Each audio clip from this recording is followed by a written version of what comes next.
I should, I should, I should. It's history repeating itself. The first day Lautner asked me to the beach, my mind scrolled through all the reasons why I should not have gone, and yet I ignored every single one. I'll pack my stuff. I pack, while Lautner feeds Swarley. The note I leave for Elizabeth and Trevor is brief, but at least they won't worry about me. However, my dear Aunt Elizabeth won't let it slide. I expect a call from her first thing tomorrow, demanding I tell her everything. Welcome home.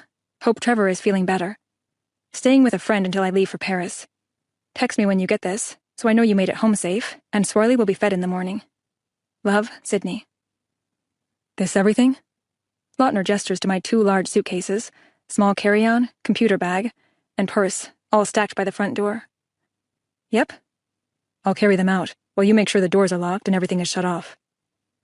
I nod, and turn toward the kitchen to find Swarley. Hey, buddy. I squat down, and he falls like a tree on his side, kicking his legs in the air. Swarley shows no shame when he thinks a belly rub is coming. I'm leaving, but I'll be back to say goodbye again in a few days. Remember, sleeping on the bed never happened, so don't get me in trouble by putting so much as a paw on the duvet. Understood? And you're back on dog food now. I know it sucks, but it's the price you pay for having a few weeks of paradise. I release an emotion-laden sigh. I'm giving up something pretty great, too, so you're not alone. Ready? I jump at the sound of Lautner's deep voice. He's waiting at the threshold of the kitchen. Standing, I clear my throat. Yeah, I'm ready. I take a deep breath and mentally say goodbye to yet another adventure in house-sitting. After we pull out of the drive, Lautner breaks the silence that we've kept since walking out of the house. Hungry? I laugh, wondering if he's been hearing my angry stomach growling. Starving, but I look and feel pretty nasty after all that cleaning. There's no way I'm going anywhere to eat. He hands me his phone, with a number already on the screen. Chinese takeout? I take his phone and smile. Sounds perfect. We beat the delivery guy to Lautner's by 30 seconds at best. It's my first time being inside his apartment. Eat, then shower? He takes the containers out of the bag. Definitely. I turn in a slow circle. Your place is surprising. I look around the large open space, filled with a charcoal-upholstered sofa, accessorized with amber red, white, and black throw pillows. A rectangular white-top coffee table, with black steel legs, sits on a large black and white Persian rug. The rest of the floor is wide, dark-planked wood. The walls are a light gray, with framed abstract paintings and photographs. Surprising, how so? He asks, holding up a bottle of beer. I nod, and we both sit on the couch to eat. It's all very Crate and Barrel. You don't like Crate and Barrel? He takes a long pull of his beer. I love it. I guess I imagined more of a bachelor pad. You know, old leather sofa, team logo beanbag chairs, a weight bench in the corner, a TV about 10 times the size of the one on your wall, framed football jerseys, pin-up girls. Lautner bursts out laughing. You're describing my dorm room freshman year of undergrad. I've matured a bit since then. Swallowing a bite of my vegetable fried rice, I wipe my mouth with a paper napkin. Everything is clean, too. Are you a neat freak? He shakes his head. No, I just haven't been here much to mess anything up. I eat 2, sometimes 3 meals at the hospital. I don't remember the last time I sat on this couch. When I get home, I either go straight to bed or work on my computer at the counter. You'll see that my bed hasn't been made, and there may even be some socks on the floor in my closet. No roommate? Caden and I used to rent a house together, but then his fiancée decided to move in too, and that's when I started looking for a place of my own. 3's a crowd. Something like that. He shrugs. No live-in girlfriends of your own? I'm entering into a subject I'm not sure I really want to discuss, but I can't help my curiosity. Live-in? No. I've had a few that have attempted to move in. Attempted? I cock my head to the side with a curious smirk. An outfit here, a toothbrush there, then a makeup bag and an extra pair of shoes, all very much on the sly. How many girls are we talking about? Damn it. The words are out, and I can't take them back. Sid, you're leaving me in 5 days. Does it matter? His eyes drop to his plate. The laid-back feeling to our conversation has shifted.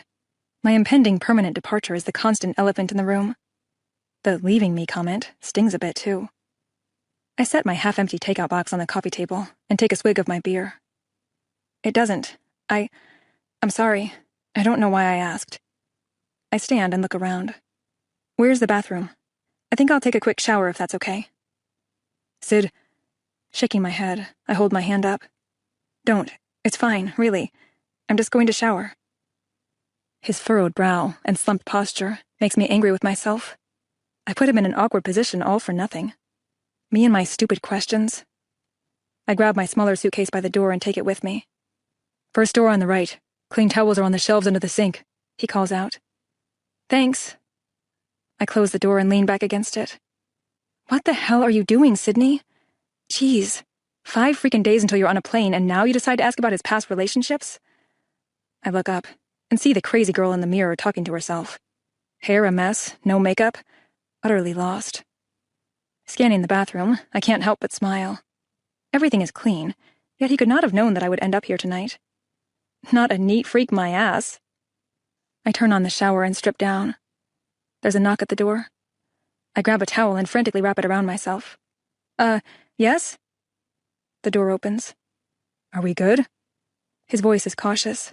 I expect a white flag to be waved. I nod, feeling stupid for walking off. Lautner grins and steps inside, shutting the door behind him. Thought we could conserve water. He tugs on my towel, pulling it away from me. What's this? Shy tonight? I roll my eyes. Not everyone is as confident as the ringleader of the jock club. President, not ringleader, he says with a cocky smirk as he pulls his shirt over his head. How would your club have rated me? He steps out of his shorts and briefs. Then, brushing my hair off my shoulders, he purses his lips and crosses his arms over his chest. Well, I'd say... Wait! You have to imagine me without these. I point to my breasts. I didn't have these back then. I also didn't have long hair, and remember I ate bugs and shit like that? His hands shift to his hips as he shakes his head. No boobs, Peter Pan hair, and cricket legs stuck between your teeth? You would not have made the cut. My mouth drops open. Pig?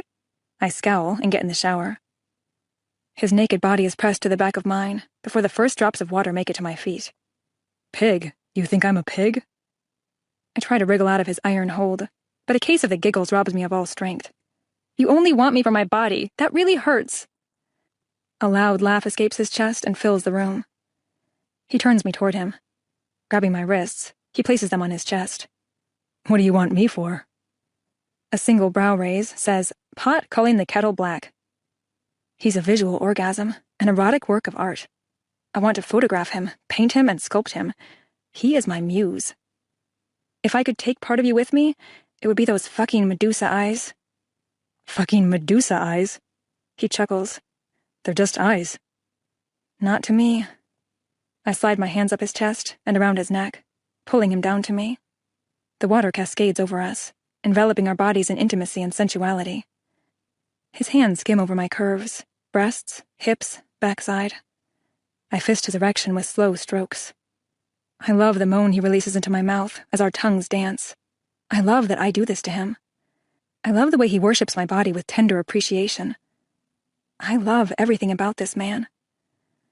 Sydney. His head falls back as I slide down his body to my knees and take him in my mouth. Jesus. His breath catches, and his stomach muscles go rigid.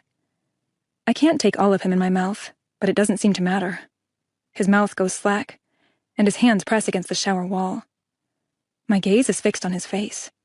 When his heavy lids crack open, I smile and circle my tongue over the head several times. Stop, Sydney. I take him as deep as I can, then pull back and quickly repeat, sucking and teasing my tongue over every inch of him. Releasing him, I lick my lips. Are you sure you want me to stop? I know he's coming undone before me, and I've never felt so sexy. His hooded eyes sear into me. He fists my hair, and I think he's going to bring my mouth back to his pulsing erection, but he gently tugs upward until I stand.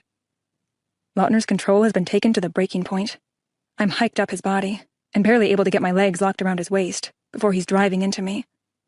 I cry out his name as the intrusion completely fills and stretches me. I need a minute to adjust, but he's not in a patient mood right now. My arms encircle his neck, and I just hold on.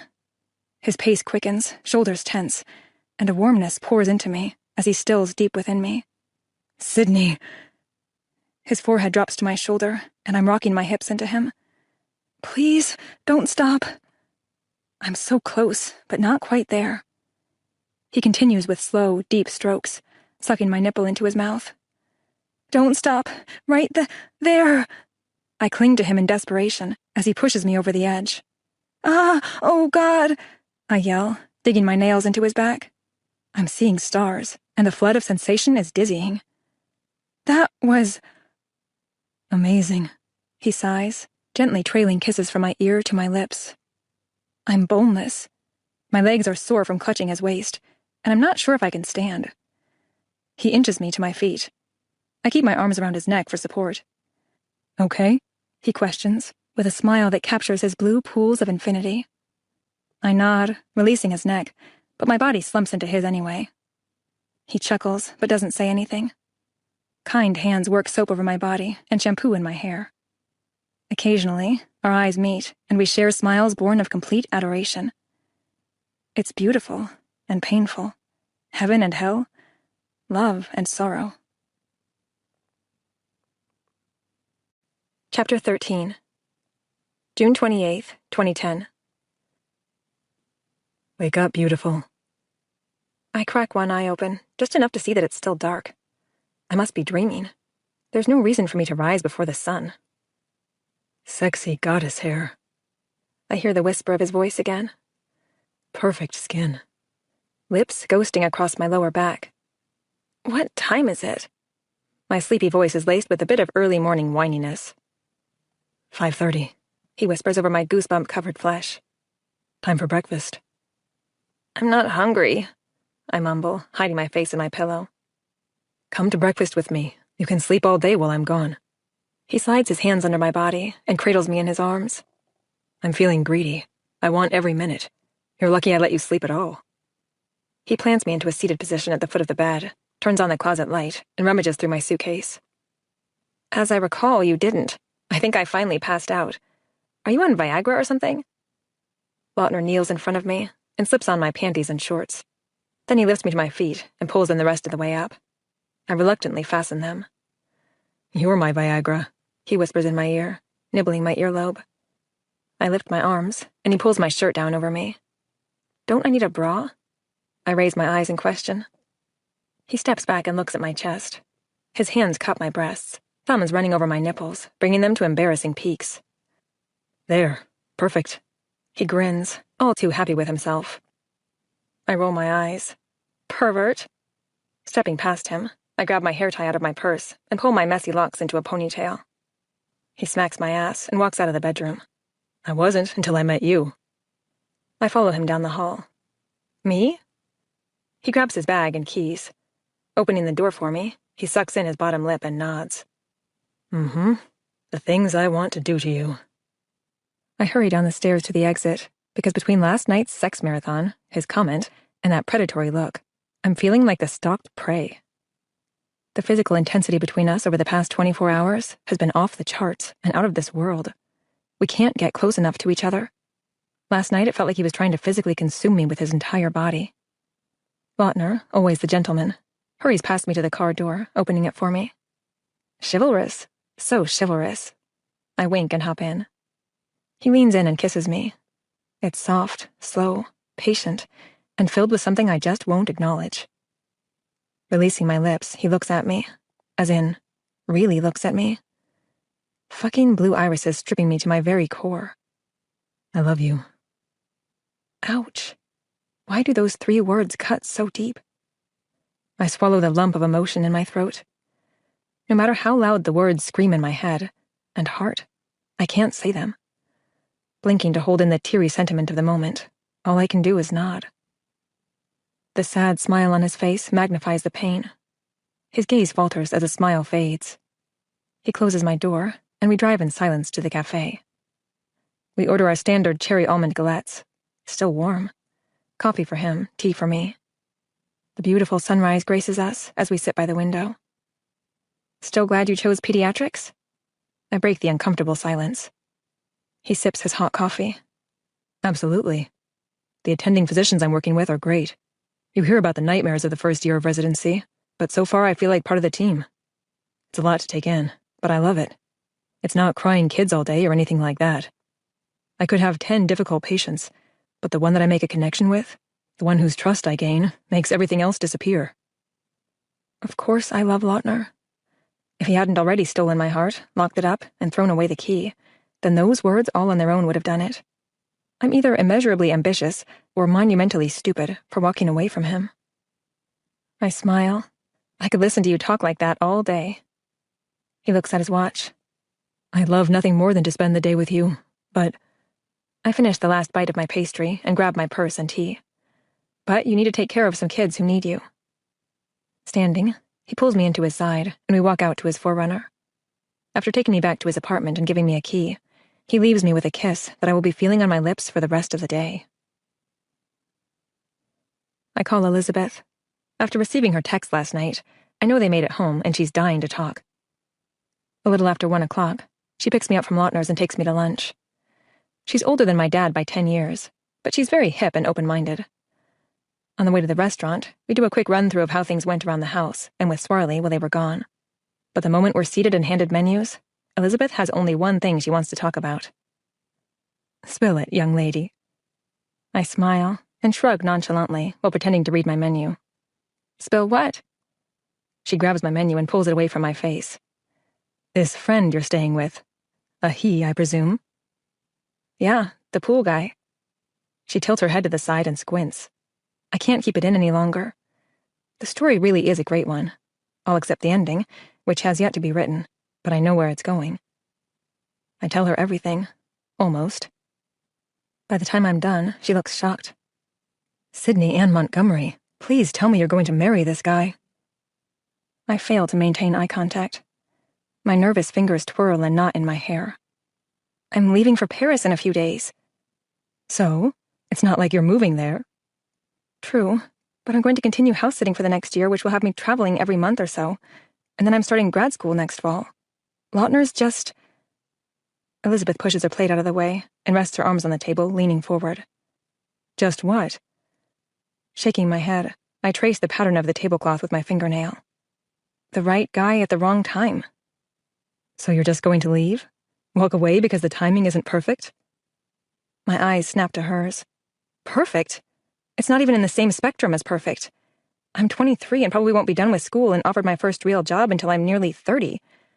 Lautner's going to be done with his residency in 3 years and ready for marriage, children, a real life. Not some long-distance relationship with a college student.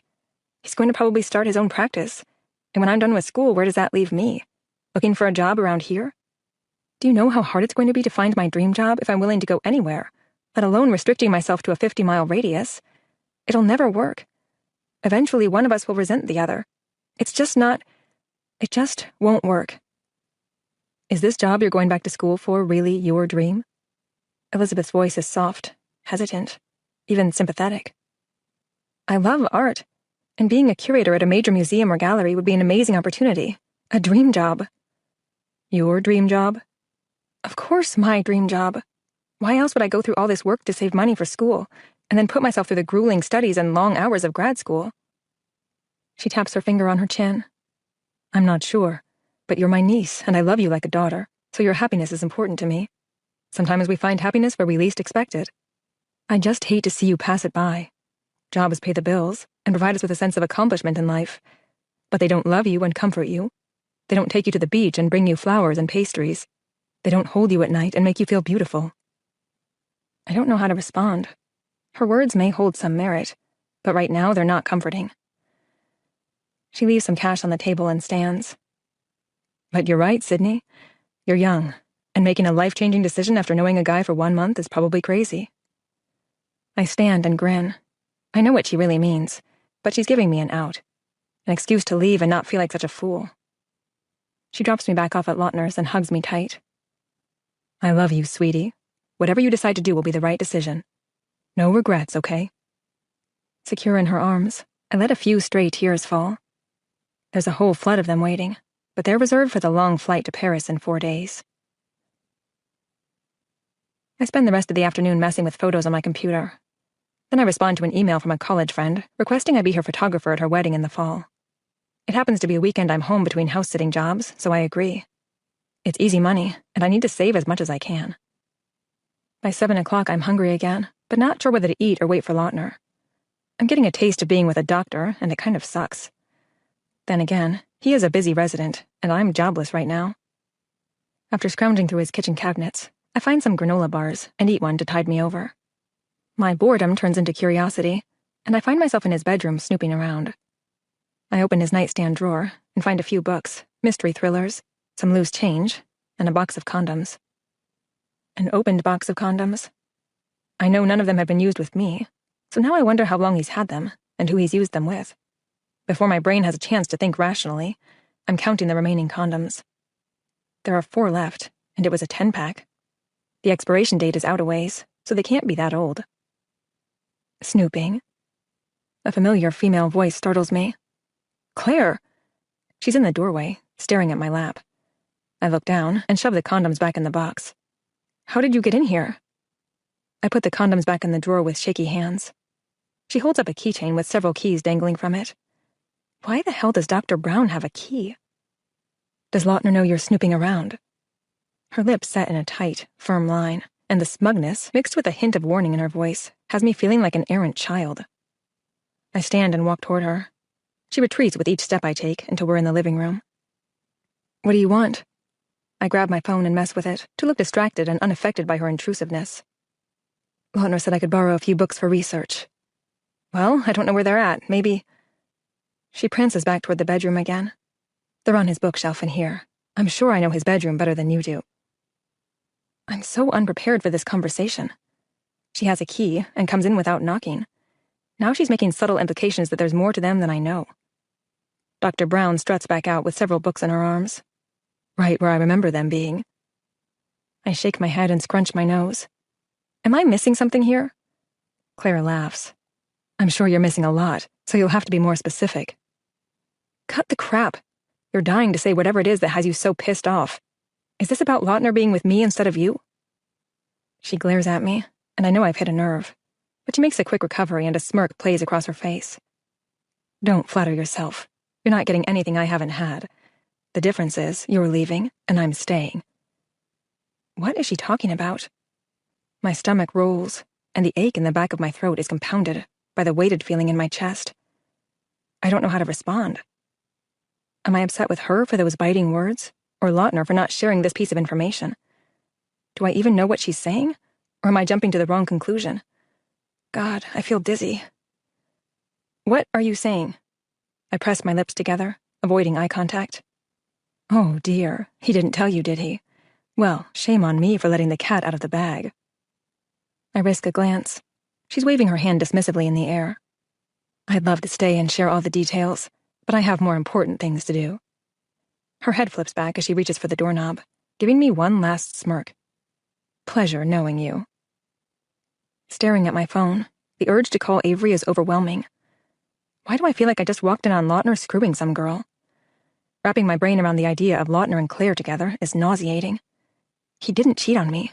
This had to have happened before me, but it still cuts. Why did I feel like the intruder when she walked in here without knocking? With 4 days left, why does it matter? I don't call Avery. This is something I can handle on my own. Technically, he never lied to me.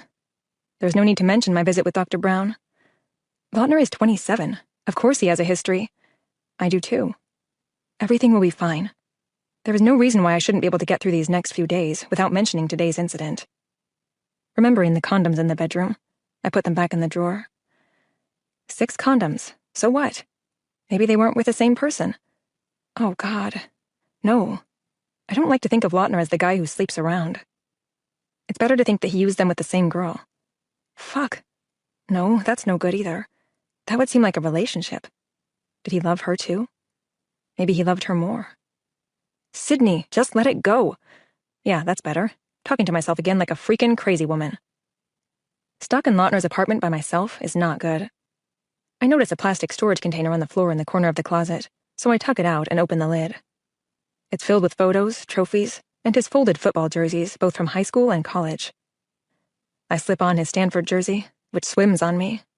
Pulling the front of it up to my nose, I smell it. Sweat, blood, and dirt. I jump, and my heart nearly stops. Lautner is standing in the doorway. I feel like a total snoop. He caught me going through his private things, overstepping all boundaries by miles. Shit, you scared me. God, I'm sorry. I was bored and curious and... He shakes his head and walks over to me. I'm fumbling to pull his jersey off. Taking it from me, he offers his other hand. I look at it for a second and take it. He pulls me to my feet. Take your clothes off, he demands. I knit my brows. Huh? You heard me. His voice is deep, but not angry. The tangle of emotions running around in my head has arrested my ability to reason. I remove my clothes, leaving only my panties on. His head turns from side to side. Keep going. I sigh and roll my eyes, but remove my panties. He slips the jersey back on over me. It hangs nearly to my knees. His tinted shorts don't go unnoticed by me. Yes, I'm happy to see you. He grins and leans down, taking my mouth prisoner. I hum in satisfaction, while his tongue explores familiar territory. His hands cut my face and he pulls away, leaving me dazed and breathless. That jersey had scored a lot of points, but tonight it's going to see me break a few new records. Let's eat. Another smack on my ass before he walks to the kitchen. I'm reeling with confusion, desire, excitement, and some residual embarrassment from getting caught. Jealousy, however, seems to be the emotion that is winning. I visualize Claire in this jersey, sprawled out on his bed, quizzing him for a test, while his hands and mouth touch her the way he has touched me. Closing my eyes, I try to shake the images from my head. The smell of pizza infiltrates my nose as I walk to the kitchen. Lautner grabs 2 beers from the refrigerator as I lift the lid to the pizza box. Oh my God, you are the best. I love taco pizza. He sets the beers down on the counter and pulls me into his chest.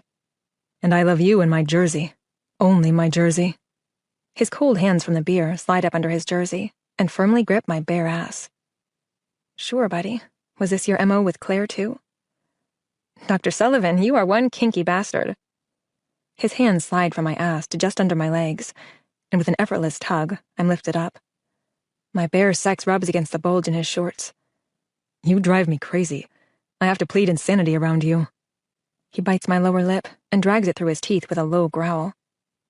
Setting me back on my feet, he looks down, and his lips curl into his signature sexy and oh-so-cocky grin.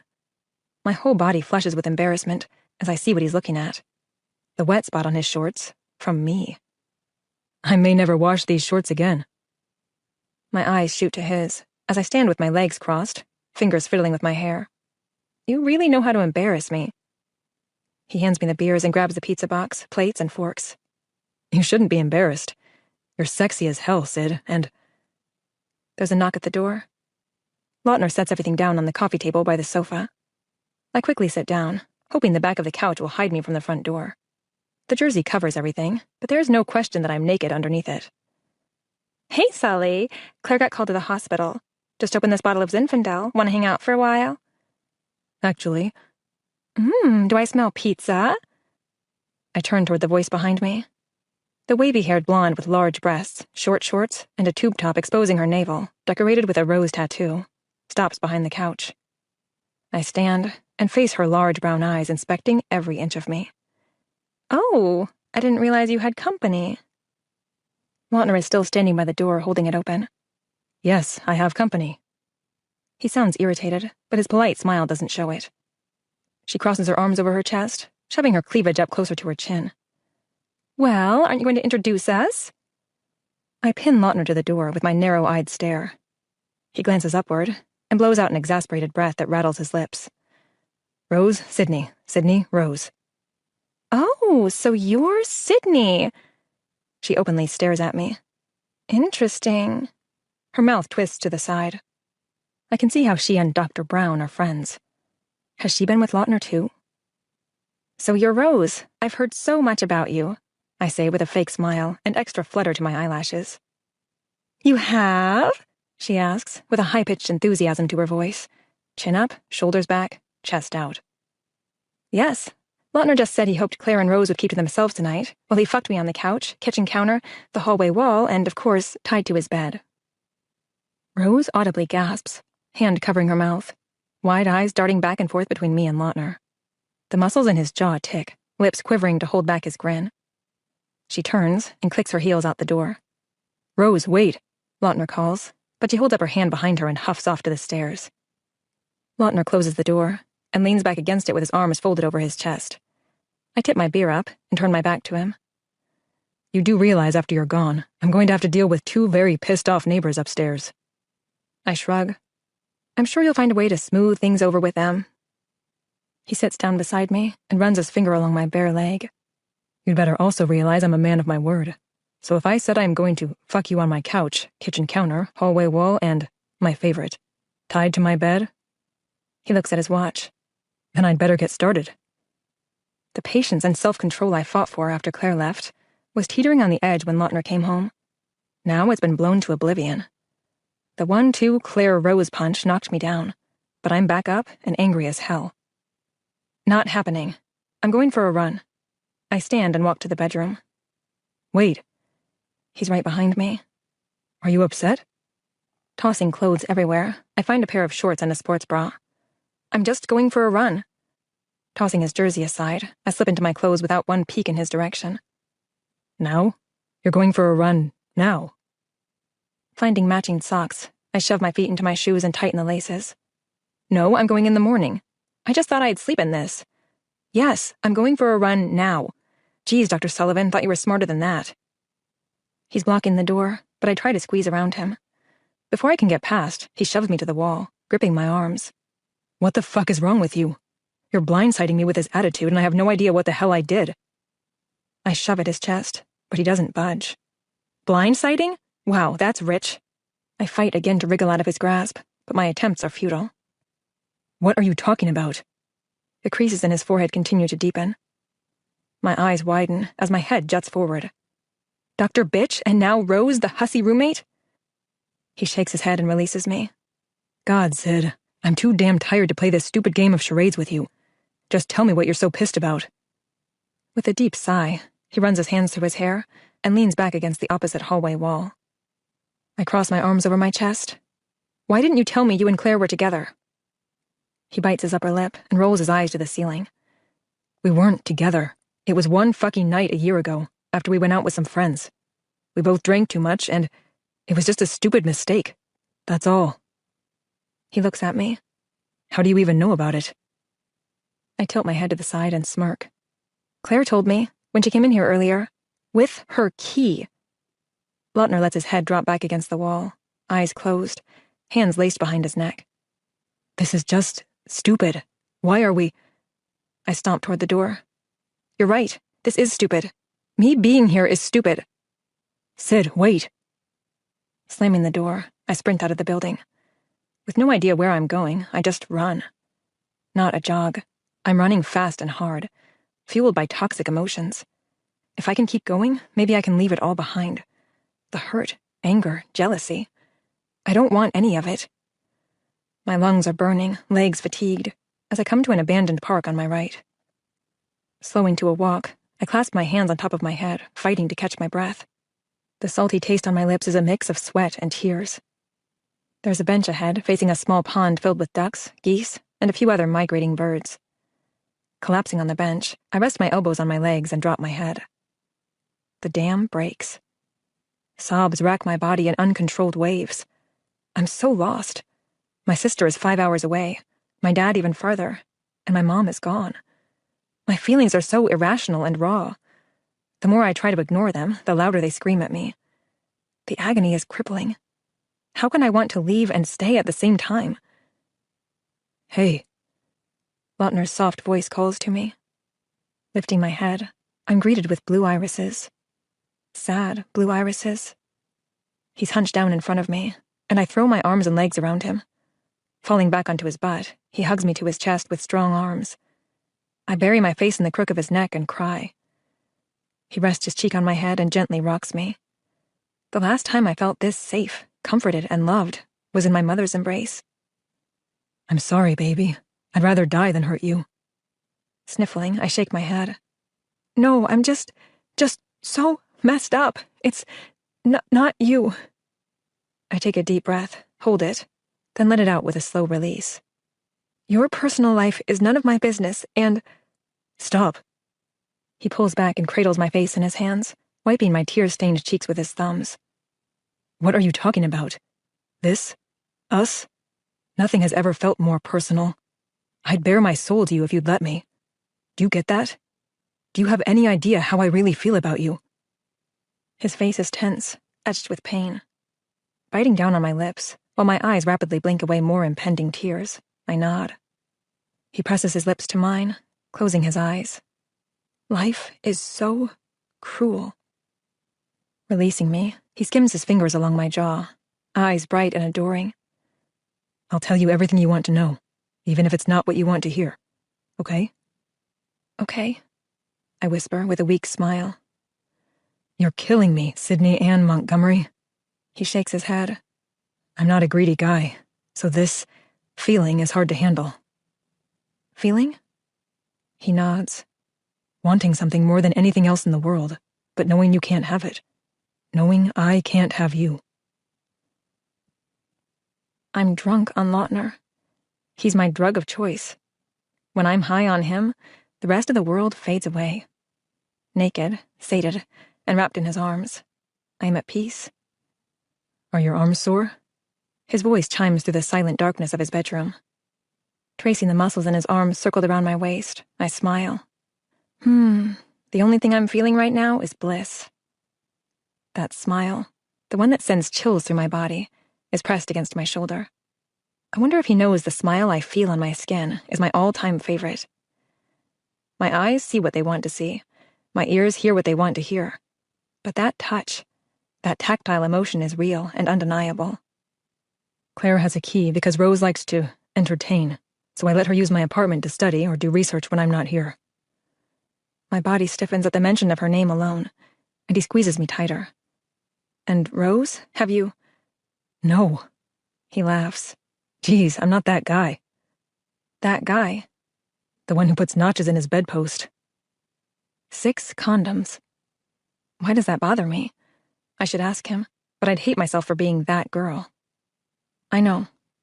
I say the words to reassure myself more than him. June 29th, 2010. The repeated ringtone of my phone brings me out of my sleep. The sun is up, and I'm alone in bed. I don't even try to make it to my phone, which is out on the coffee table. I'm not that quick in the morning. Stealing the sheet from the bed, I wrap it around my naked body and go retrieve my phone. I don't remember hearing it ring more than once, but there are 2 missed calls, one from Avery and one from Elizabeth. Something catches my attention as I yawn. I do a double take and notice a gigantic bouquet of flowers on the kitchen counter. They are a rainbow of vibrant colors and must have cost a fortune. Lautner has to be related to a florist, because there are simply no flower shops open when he leaves before sunrise. What brings an enormous smile to my face are the 2 ace bandages tied in bows around the stems. The same ace bandages Dr. Kinky Bastard used to tie my arms to his bed last night. And holy fuck, did he do things to me that I will never be able to share with even my oftentimes crude sister. How he puts on his scrubs and tends to sick children, like the male version of Mother Teresa, after last night, is beyond me. I dial up Avery, but it goes to her voicemail, so I leave a message. Next, I try Elizabeth. "Sydney, Avery tried calling you, but you didn't answer." Elizabeth's voice is rushed. I know. I just tried her, but it went straight to her voicemail. "She's probably in the air already." "What? Where's she going?"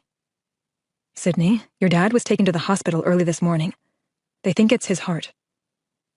The bottom to my world just came out, and I'm free-falling into my own hell. What? Is he... "He's fine right now.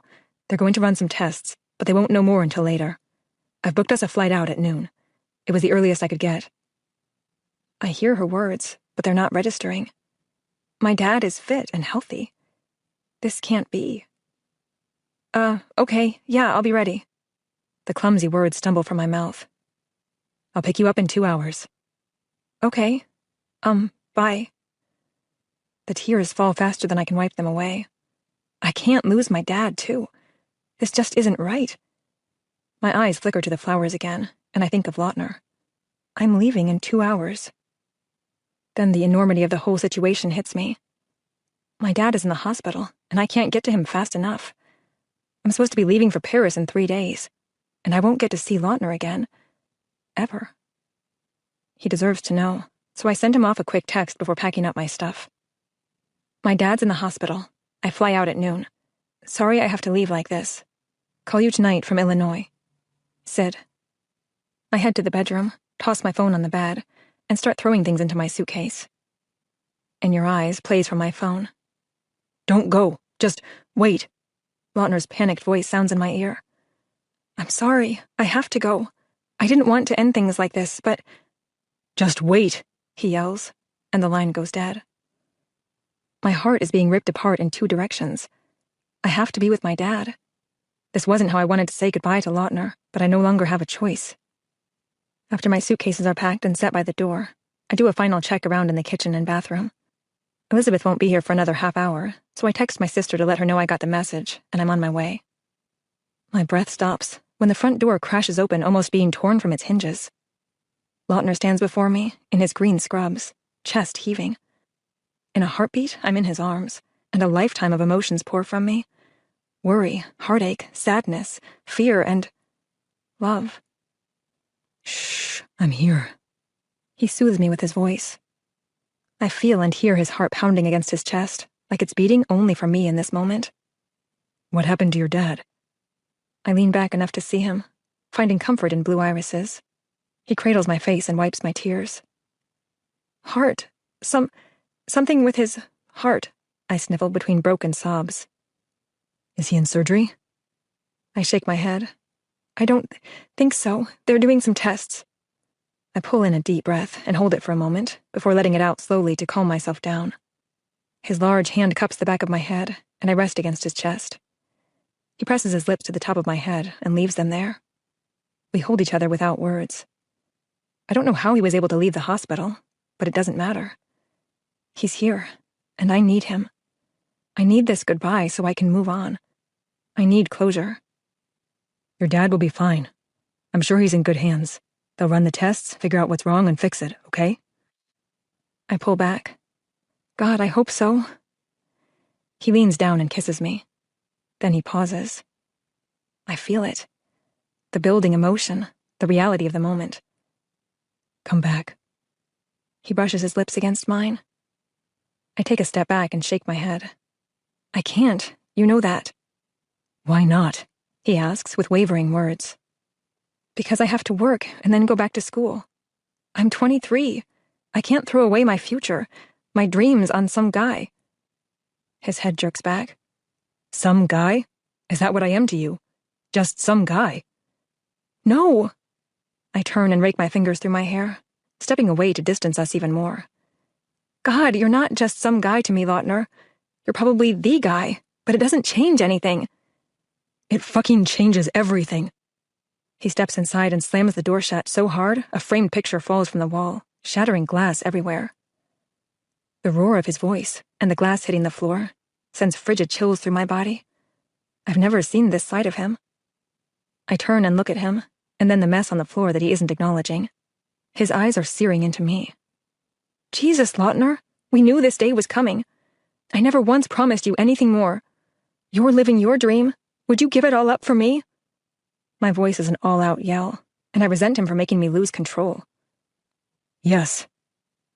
Just one word. But he speaks with complete certainty and without hesitation.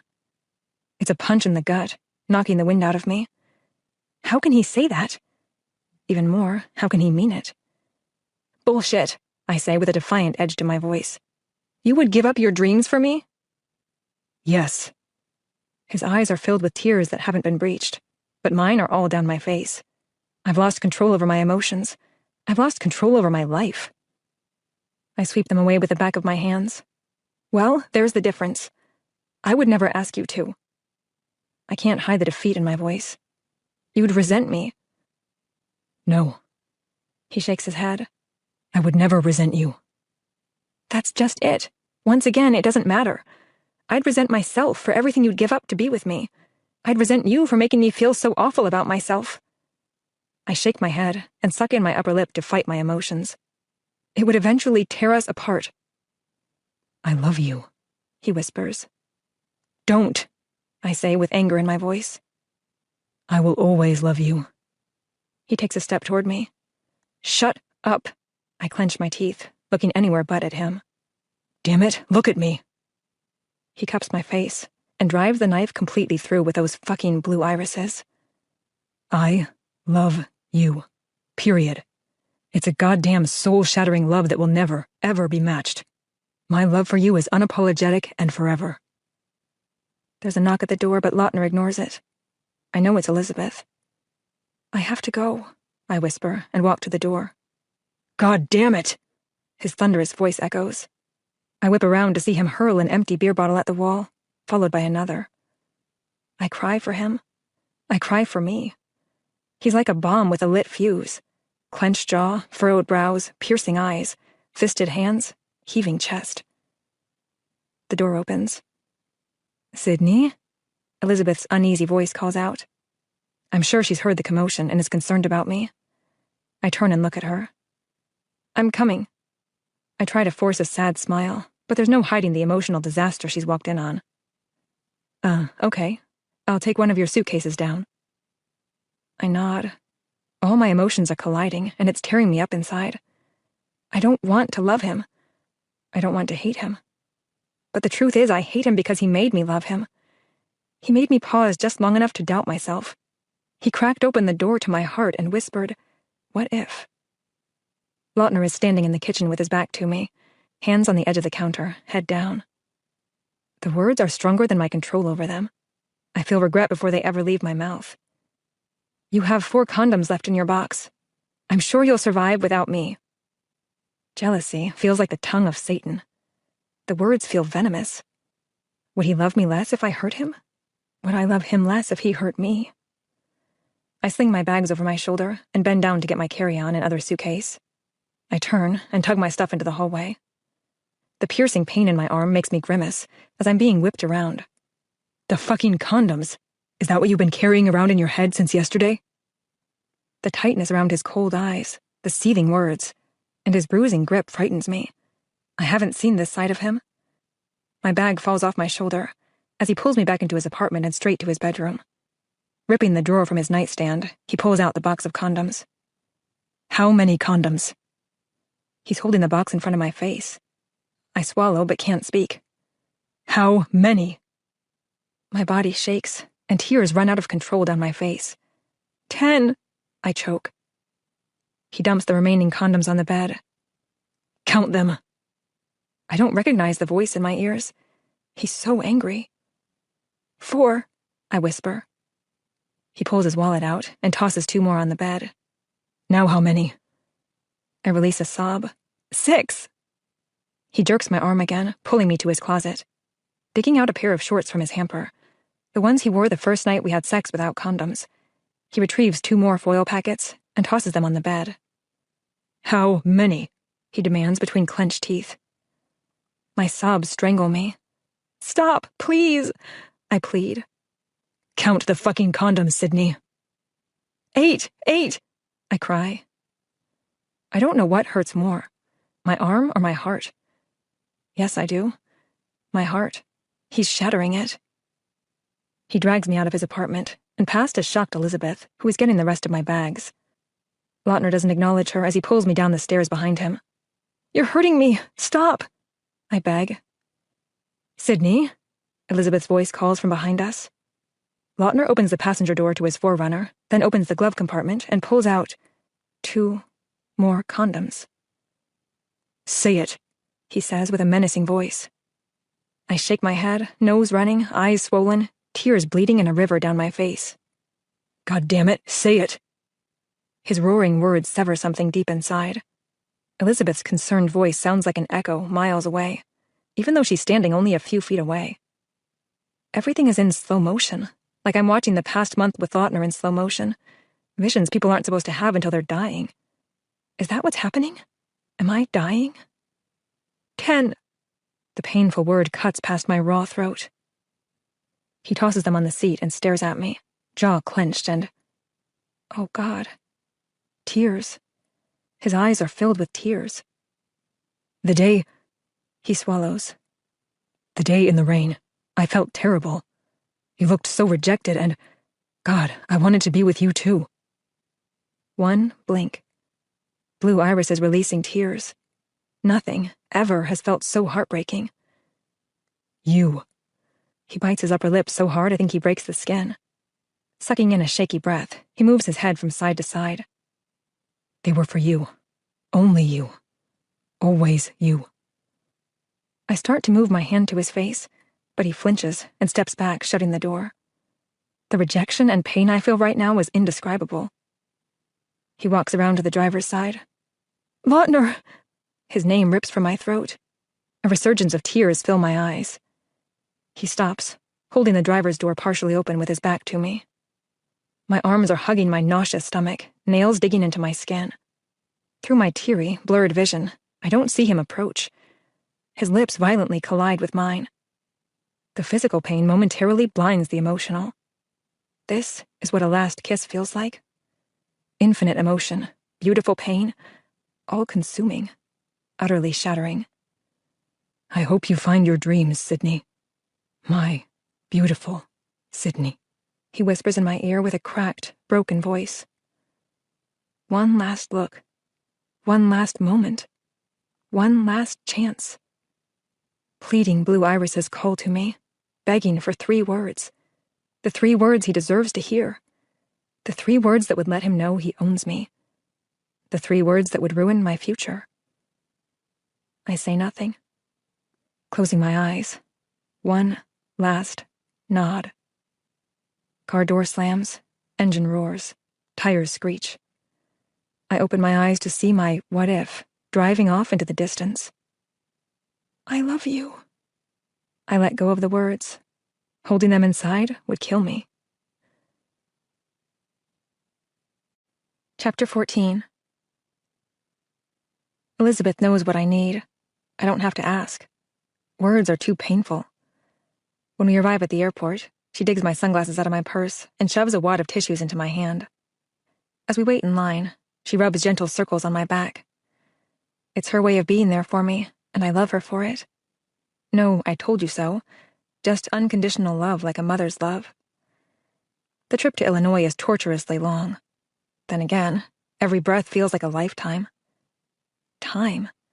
The funny thing about time is it flies by like a freight train when I'm falling in love, but it creeps by one agonizing second at a time when it's mending my broken heart. I need to see my dad and know he's going to be okay. Part of me died today, and I can't lose him too. By the time we get to the hospital, I'm a complete wreck. We find my dad's room, and he's sitting up in bed with Avery by his side. I know he notices my swollen eyes, despite the cold water bottles Elizabeth had me press against them in the cab. Daddy! I hug him, and the tears come again. I feel like a little girl in his arms. His little girl who got her heart broken today. Oh, hey, baby girl. What's this all about? I'm going to be fine. You girls didn't need to rush back home. I release him and sit on the edge of his bed. Avery rolls her eyes. Geez, Dad, you have an 80% blocked artery, and the doctor said you need a stent. Don't make it sound so benign. So you're having surgery? I ask with a sniffle. Minor surgery. I'll probably be out of the hospital within 24 hours. When are they doing it? Tomorrow, Avery says. I'm going to cancel my trip to... No way. My dad cuts me off. You're going to Paris. You've been waiting to see Paris since you were a little girl. If I die, you can stay. But anything short of that, you're getting on that plane. Do you understand? Don't say that, Dad. I wrinkle my nose, because him even saying the word death makes me nauseous. It's going to be fine, Elizabeth says. Besides, my little brother has the big man on his side. Dad laughs. I'm not afraid of dying. God can have me whenever he needs me. Besides, the love of my life is waiting for me. Oh, could I feel any more punched in the gut today? Mom has eternity now. She can wait for you. Avery leans down and kisses his cheek. The nurse comes in and tells us she needs to go over some stuff with my dad before his surgery tomorrow. Elizabeth stays with him, while Avery and I go down to the cafeteria for some food. You're not hungry? Avery asks, looking at my lonely bottle of grape juice. Not really. I fight to find a smile. Everything is going to be okay, she says, wrapping her hand over mine and giving it a tight squeeze. I know, it's a pretty common surgery. I'm not talking about Dad. Her voice is soft and heartbreakingly sympathetic. The stupid tears return, but I refuse to blink and let them win. I take a deep swallow and nod, focusing on the label of the glass juice bottle. "I'm moving," she announces. God, I love her for knowing when to change the subject. "Moving home?" Avery snorts. "Hell no, just closer to the beach. One of the massage therapists I work with is looking for a new roommate, one that doesn't play the bagpipes." We both laugh.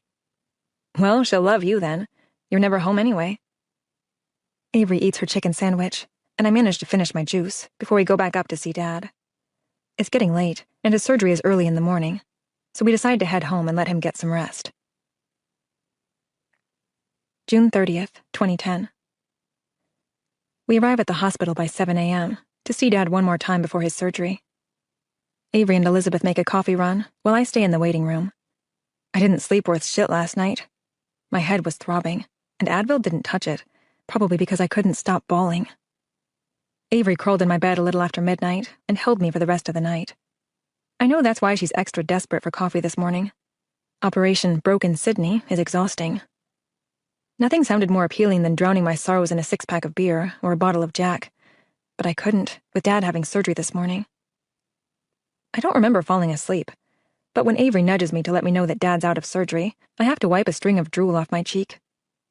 "Nice, Sam. Real attractive." Avery laughs as Elizabeth loops her arm around mine and walks me to Dad's room. The surgery went well, and they plan on releasing him the next morning if all his tests look good. We stay in his room most of the day, talking about Avery's move, Elizabeth and Trevor's trip, and my bucket list for Paris. Dad dozes in and out of sleep, until finally kicking us out of his room after he eats his delectable plate of hospital food. "You three hens head home to finish all your clucking," he says jokingly, but we know he's quite serious. "We'll be back in the morning to get you." Avery gives him a kiss. "If we're not up too late clucking." Elizabeth gives him a big hug. "I'll be right there," I say as they leave the room. I start to sit in the chair by the bed, but he pats a small area beside him. Taking his hand, I sit next to him. "I leave at 6 in the morning, so I won't see you until I get back from Paris." He smiles. "Live it up, sweetheart. Be smart, but live it up. I'm so proud of you. Your mom would be too. You worked so hard in school, and you continue to work hard to see this through. I can't wait to see you, my baby girl, as a museum curator someday. Probably at the Louvre." He winks. I laugh. "No doubt. I'm sure they'll probably offer me the job while I'm there. An apprenticeship of sorts. The sky's the limit. In spite of everything, God has truly blessed us." I wipe a stray tear and hug him. "Yes, he has. I love you, Daddy. I'll call you when I get to Paris." "I love you too, sweetheart. Be safe." "I will." On the way home, we stopped by the print shop. I emailed a few photos yesterday to have prints made. I tell Avery and Elizabeth they're photos I took for a friend, and they don't question me. When we get home, I go to the basement and dig out some frames I'd bought years back on clearance. I frame the photos and write inscriptions on the back. After wrapping them in brown paper, I leave them with some cash and an address for Avery and Elizabeth to take to the shipping store tomorrow. "Palo Alto?" Avery questions. "Just do this for me?" She nods without further questions and hugs me. "So, which one of you two hens is getting up not so bright but early and taking me to the airport in the morning?" Avery raises her hand. "I drew the short straw." Elizabeth grins. "I'm too old to get up that early." "Baloney, I slept in your bed. Ever heard of room-darkening shades?" She waves her hand in the air. "The sun doesn't wake me up." "Well, if not the sun, then your dog sure does." "You mean Trevor's dog. I don't get up with Swarley unless Trevor is out of town. A girl needs her beauty sleep, don't you know?" I giggle. I knew it was Trevor and his regimented OCD. Avery's busy messing with her phone, but even she laughs at that truth. "He doesn't have OCD." I cock my head to the side. "Really? You're going with that answer?" "He's just clean and orderly." "Your spices are alphabetized." "A lot of people do that." "So are your refrigerated condiments. Barbecue sauce, ketchup, mayonnaise, mustard, pickle relish, ranch dressing, steak sauce, Thousand Island dressing, and Worcestershire sauce. In that order." "Yeah, that's just not right." Avery laughs. "He does get a little weird when I put the pickle relish after the ranch. Mm-hmm. Avery and I nod with tight-lipped smiles. It's neither here nor there. I'm off to bed, young things. Give me a hug. I squeeze her tight. Have a safe trip, Sydney. Love you. You too, Elizabeth. Avery winks at me. Good night, we reply as Elizabeth goes upstairs. We plop down on the couch and stare at the wrapped pictures leaning against the chair. Lautner haunts me. I've gone longer than 24 hours without seeing him or hearing from him, but it was different. I knew I would see him again. That's no longer the case. Avery knows where my mind is. Please tell me you're going to get piss-ass drunk on the plane tomorrow and forget about Dr. What's-His-Name. I smile, still staring at the wrapped frames. Can't. I'm flying alone. I'm going to wait until the family I'm house-sitting for leaves, and then I'm going to get piss-ass drunk and forget about Dr. What's-His-Name. You'd better screw a few hot Frenchmen for good measure as well. I weave my fingers through my long hair. Of course. What's the point of getting piss-ass drunk if not to wake up in a stranger's bed? That's a girl. Avery leans into me and rests her head on my shoulder. I'm exhausted. Some ball baby kept me up all night. I lean my head down on hers. She sounds truly pathetic. Totally. Chapter 15. June 22nd, 2013. The wedding. Ready, sweetheart? The deep voice on the other side of the door soothes me. Yeah, come in, Dad. I two-fist my white ballerina-length tulle skirt and turn. My dad has aged well. His thick black hair has some distinguished gray highlights, but his fit physique takes a good 10 years off of his real age. I know he never imagined the circumstances that have led to this day, or that it would have happened so soon for me. When I shared my news with him, the disappointment in his eyes couldn't be masked, even behind all the love he's given me. Here we are, and time has changed him too. He's ready to walk me down the aisle and officiate over the ceremony. My father, the preacher, has accepted God's hand in the events that have taken place over the past several years, and now he too gives thanks for the blessings that have been so unexpectedly bestowed upon us. Stunning. He shakes his head, and I fight back the tears. My mouth curls into a tight-lipped smile as I swallow a sea of emotions that stem back to the 10-year-old girl who lost her mom too early. Thanks, Dad. Your groom's a little nervous. I cock my head to the side. Really? He never thought he'd see this day. You two have been through so much. He told me it still feels like a dream. I shrug. Fate? He laughs. This coming from my daughter who doesn't believe in fate? Yeah, well, sometimes it's the only explanation. Here. He reaches into his coat pocket and pulls out a small box. I open it. Oh, Dad. I'm at a loss for words. They were your mother's. I know, I whisper, staring at the white gold and blue topaz teardrop earrings. My birthstone. Mom told me you gave them to her the day I was born. He nods. I sense the emotions lodged in his throat. My something borrowed and something blue. I smile, removing them from the box. Just something blue, sweetheart. They belong to you now. The corners of my eyes sting with tears as I put on the earrings. I'll be right outside. Take your time. I think my dad needs his own private moment to gather his composure. Grabbing my bag, I dig through it until I find the folded-up piece of paper that is nearly disintegrating after being handled, folded, and unfolded so many times. With a deep breath, I read the words that have been etched in my head for years. For the last time. Sydney, I've held off writing this letter until the last possible minute. Today my hands are shaky and my body is weak. You and Avery just left with your dad to go home for the night. Since I've been at hospice the past week, every hug feels like the last. Every kiss feels like the last. Every goodbye feels like the last. I know what I believe happens after death, and I hope the stories are true. I need you to always picture me in a wonderful place, healthy, happy, and watching you grow up into the beautiful woman I know you'll be. It's so unfair to ask this of you, but I want you to take care of Avery. She's going to need you, the way she's needed me. Love her unconditionally and lead by example. You're too young to understand this now, but someday you'll read this again and know exactly what I mean. Don't be afraid to fall. Sometimes the perspective we need most is from the ground. Don't be afraid to succeed. Sometimes we don't shoot for the sky because we don't look high enough. hence the view from the ground. Follow your dreams with steadfast determination. Never settle. Open your heart to endless possibilities, and risk it all for a moment, when the moment is right. Life may not always seem fair, but that's how you'll know you're living it. I'll always be watching you, and I want you to take me with you for as long as you need me. Then, someday, maybe 5 years from now, maybe 20, you'll be ready to let me go. When that day comes, do it. Set me free, and you'll feel the weight of your past lift. Spread your wings and soar, my sweet baby girl. Make a difference in the world. Make your mark. Sydney Ann Montgomery, you will always be loved by me. I'll see you in the stars. Mom. I fold the fragile letter for the last time and lay it to rest in the trash. I found my wings, Mom. I've even made my mark on the world already. I laugh. I read your letter hundreds of times, and it's been both a blessing and a curse. I wanted you to be proud of me. I wanted to live the life that was stolen from you. I wanted redemption for the both of us.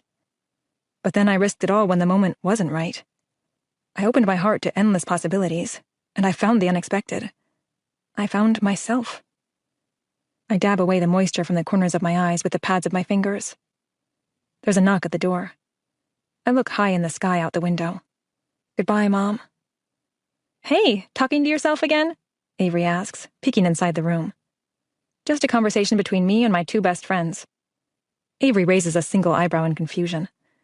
I smile. Me, myself, and I. She shakes her head. Let's go, princess. Everyone's waiting on you. How's my groom? Nervous, handsome, fidgety, but completely sexy and dying to see his beautiful bride. Well then, let's not keep the good doctor waiting any longer. Where's my flower girl? I ask my dad, as he leads me down the hall toward the sanctuary doors. Your sister took her to the bathroom one last time. She was dancing a jig. Mommy! I hear my favorite voice in the whole world call to me, as I turn around and watch bouncing brunette curls atop a white tulle dress with daisy inlays come barreling at me.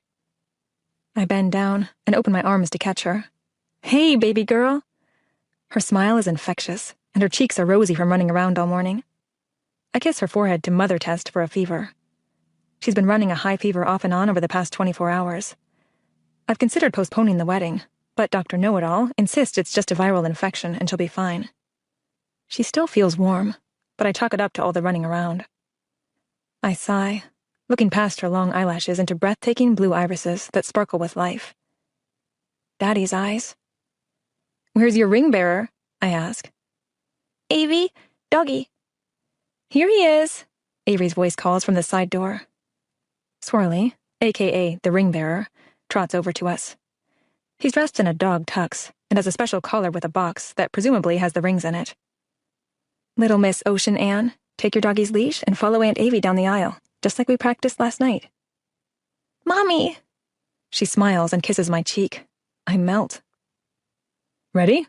My dad confirms, as we wait the final few seconds before the piano starts to play Elvis Costello's She.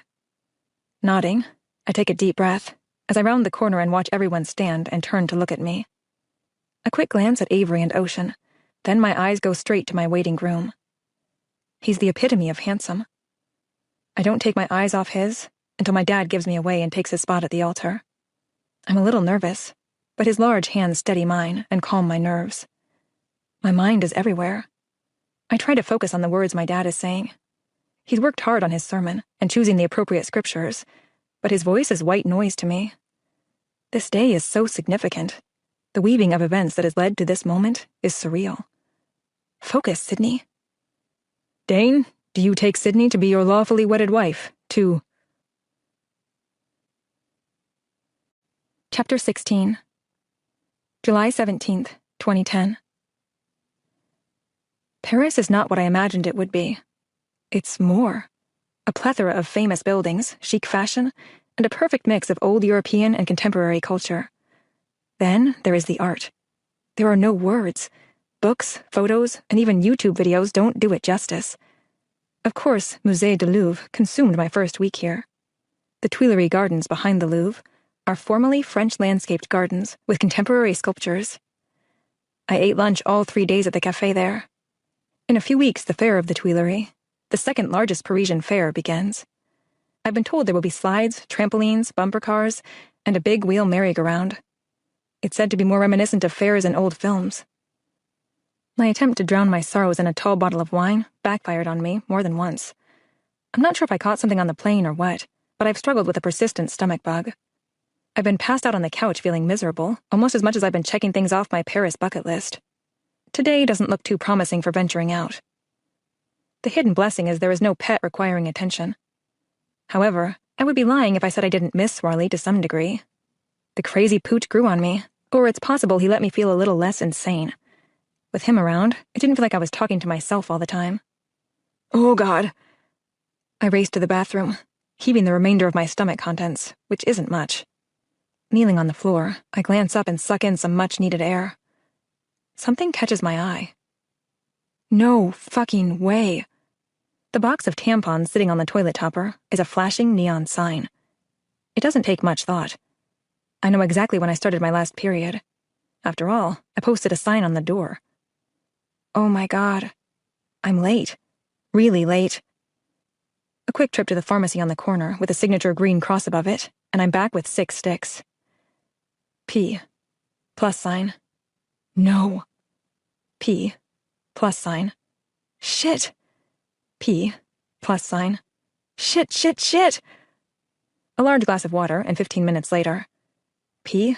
Plus sign. Damn it. P. Plus sign. Fuck. No. P. Plus sign. Tears. Numb. Nauseous, but numb. I recall this feeling, or lack thereof. Our parents sat me and Avery down in the living room and explained that Mommy is sick. It was the moment I realized everything I thought I knew was no longer true. The trip to Disneyland postponed, then canceled. Every parent in the bleachers watching their child swim in the state meet except mine. Birthday cakes in a box from the store. No more frosting-covered beaters to fight over or spoons to lick. Right now, everything I thought I knew was a lie. I'm not going to grad school. My father will no longer be proud of me. Redeeming the future that my mom lost is now just a tarnished memory. I'm a fucking failure, and half a world away from my heart I left behind in Palo Alto. Jesus, Lautner. Tears stream down my face as I sit in a chair with my knees hugged to my chest. He's pursuing his dreams. 3 demanding years of pediatric residency. I'm sure he'll be ecstatic to see me on his doorstep, until the moment I tell him I'm jobless, knocked up, and his new responsibility. It's too overwhelming. All I want to do is wake up from this nightmare, but I can't. Tears aren't this wet in dreams, and when the pain is this intense, the dream ends. I have to call Avery. It's too much to take on by myself. We've always been there for each other to share the emotional burdens of life.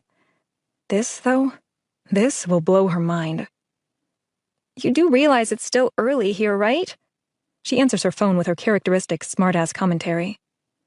Ave? I release a sob. Sydney, what's wrong? Her tone changes. I hear her concern through the phone, see her wrinkled face, feel her arms around me. I'm pregnant. My voice breaks. The words hang heavy in the air. The silence on the line says it all. She's shocked too, and there are no words of comfort. Avery knows me too well. She understands that this is the worst possible thing that could happen to me, and not just because I'm 23, unmarried, and not finished with school. It's our mom. As many times as I have denied it to her, Elizabeth, my father, and myself, I wanted to achieve what our mom never did. Sydney, are you sure? Yes. God, yes. I pissed on 6 fucking sticks. They're all positive. I wipe my nose with the back of my hand and sniffle. What are you going to do? I mean, are you going to keep... Jesus, yes, I'm going to keep it. Dad just had surgery on his heart. This is going to disappoint him beyond words, but an abortion would put him in the grave. He wouldn't have to know, Avery says with slow caution. Mom would, and so would I. Are you going to tell Lautner? I pause as if to think about my answer, but there's nothing to think about. Yes. When? When I come home. I'll change my tickets and fly to Palo Alto instead of going to Illinois. Lautner needs to know before Dad, but I don't want to tell him over the phone. This has to be said in person. Sydney, It will. Avery doesn't finish. It's our unspoken no bullshit rule. She can't tell me it's going to be okay, and I can't tell her I'll be fine. So we share the only thing we know for certain. I'm here for you, Sydney, and I love you. Love you too, Ave. July 25th, 2010. My Paris bucket list is a joke. 3 weeks, and I can't remember the feeling I had when I took the sunset cruise on the Seine, watching the monuments come to life with slow illumination. The cold tile under my knees, the echo of my heaving stomach, the ghostly reflection in the mirror, and those damn plus signs are all that are seared into my mind. Sure, I have memory sticks filled with photos, but they might as well have been taken by someone else, because I don't remember being in those places. The 12-hour journey back to the West Coast is exhausting, especially on a crowded plane, with a barf bag in hand in case the toilets are occupied. Other than needing to escape the herd-like claustrophobia, I'm in no hurry to get anywhere. For the first time that I can remember, I have no direction. Where will I be living in a week? A month? A year? What job will I find with a bachelor's degree in art history and a baby? How will my dad react? How will Lautner react? Lautner. There's a hollowness inside me from missing him so much. Time didn't ease the pain, it multiplied it. There was a slideshow on my computer with his picture and Peter Gabriel's voice, reminding me how complete I felt in his eyes. I've played it at least 100 times. My head tells me to forget, but my heart won't allow it. It's been nearly a month since I've seen his face, heard his voice, felt his touch. No calls or texts, asking about my dad or Paris or me. The day I left, there was the moment when I felt like something severed inside me, like something died. It was my heart. Not the shattering that I felt when he yelled at me, not the heavy shame of not trusting him. It was Lautner letting go of me, the connection between us being ripped apart, severed. The violent pounding of my heart intensifies my already nauseous state. I step out of the cab and spot a black 4Runner. He's here. It's a little after 9 o'clock at night, and there's a mugginess in the air. Lugging my suitcases into the entry, I leave them and take the stairs to Lautner's apartment one shaky step at a time. My pulse is a rhythmic bass in my ears. Drawing in a calming breath, I push back the unsettling churning in my stomach. Here goes everything. I knock on the door. No answer. With more force, I knock again. Wringing my hands together, I chew on the inside of my cheek. Just as I start to turn away, the door opens. Lautner's making love to me for the first time. Lazy afternoons by the pool and at the beach. Flowers, tea, and pastry bags waiting at the door. Blue irises. Lips pressed against my skin. Condoms. Tears. Taillights in the distance. Claire. Her name releases from my lungs like my last breath. Her cold eyes and hard smile slice through me, but it's her wet hair and naked body wrapped in a bath towel that sucks every ounce of life out of me. You're too late. Samantha, right? She adjusts her towel, tucking it tighter above her breasts. If I could move, I'd physically remove that smug grin off her face. The conniving bitch knows my name. But I can't tell her that. I can't speak at all. The graham crackers I ate at the airport are on their way back up. Turning, I sprint down the stairs, fly out the door, and hurl in the bushes. Oh, God! I cry, as my stomach continues to contract until I'm dry heaving. The unforgiving concrete digs into my knees as I fall to the sidewalk, gasping, sobbing, broken. Why? Why? Why? I weep, folded over, hugging my stomach. I can't breathe. My lungs feel like they're spasming out of control, coughing, choking, heaving. Are you okay, miss? I lift my heavy head to the sympathy-laden stare looking down on me. A young woman, maybe my age, is resting her hand on my shoulder. Yes, I croak with a barely audible voice, stumbling to my feet. Just sick. You sure? I swallow back my burning stomach acid. Yep. I nod. Okay. She hesitates, but I give her a weak smile, and she continues into the building, glancing back once more before the door shuts. Fumbling through my purse, I find my phone and call Elizabeth. Bonjour, she answers with high-pitched enthusiasm. Elizabeth? My voice is raw. Sydney, what's wrong? Where are you? Can you come get me? The words feel like sandpaper. What? I mean, yes. Sweetie, where are you? Lautner's? I squeeze my eyes and release a strangled sob. I'll be right there. After pulling my bags to the curb, I sit and wait. It has to be 80 degrees, but chilling shivers rack my body. Sydney, Elizabeth's soft voice calls. She's standing before me, but I didn't hear her pull up. All my senses are dulled. Shock has set in, and I'm stuck in a teeth-chattering daze. Wrapping her arms around me, she helps me up and puts me in the car.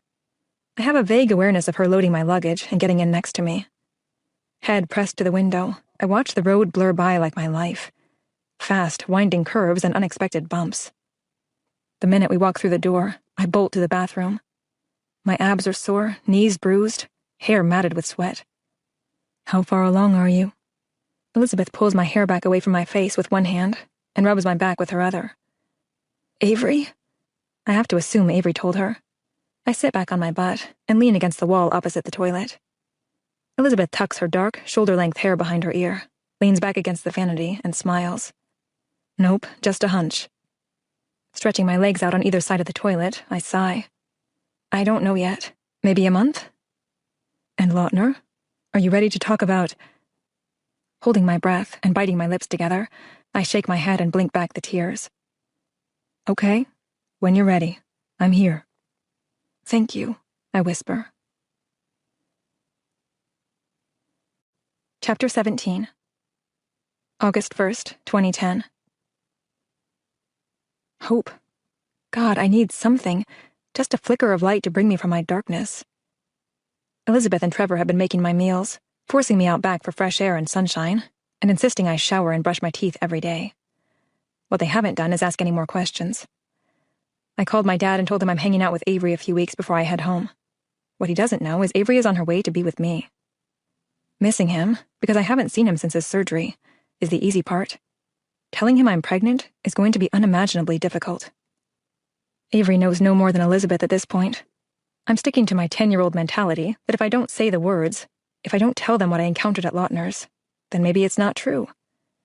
Denying that the man I love, the father of my unborn child, has moved on with a woman I despise won't last forever. Avery called last night and said she'd try to meet us there unless she hits heavy traffic or road construction. Elizabeth gives me a quick glance. Keeping my eyes focused out my window, I return a reflexive bob of my head.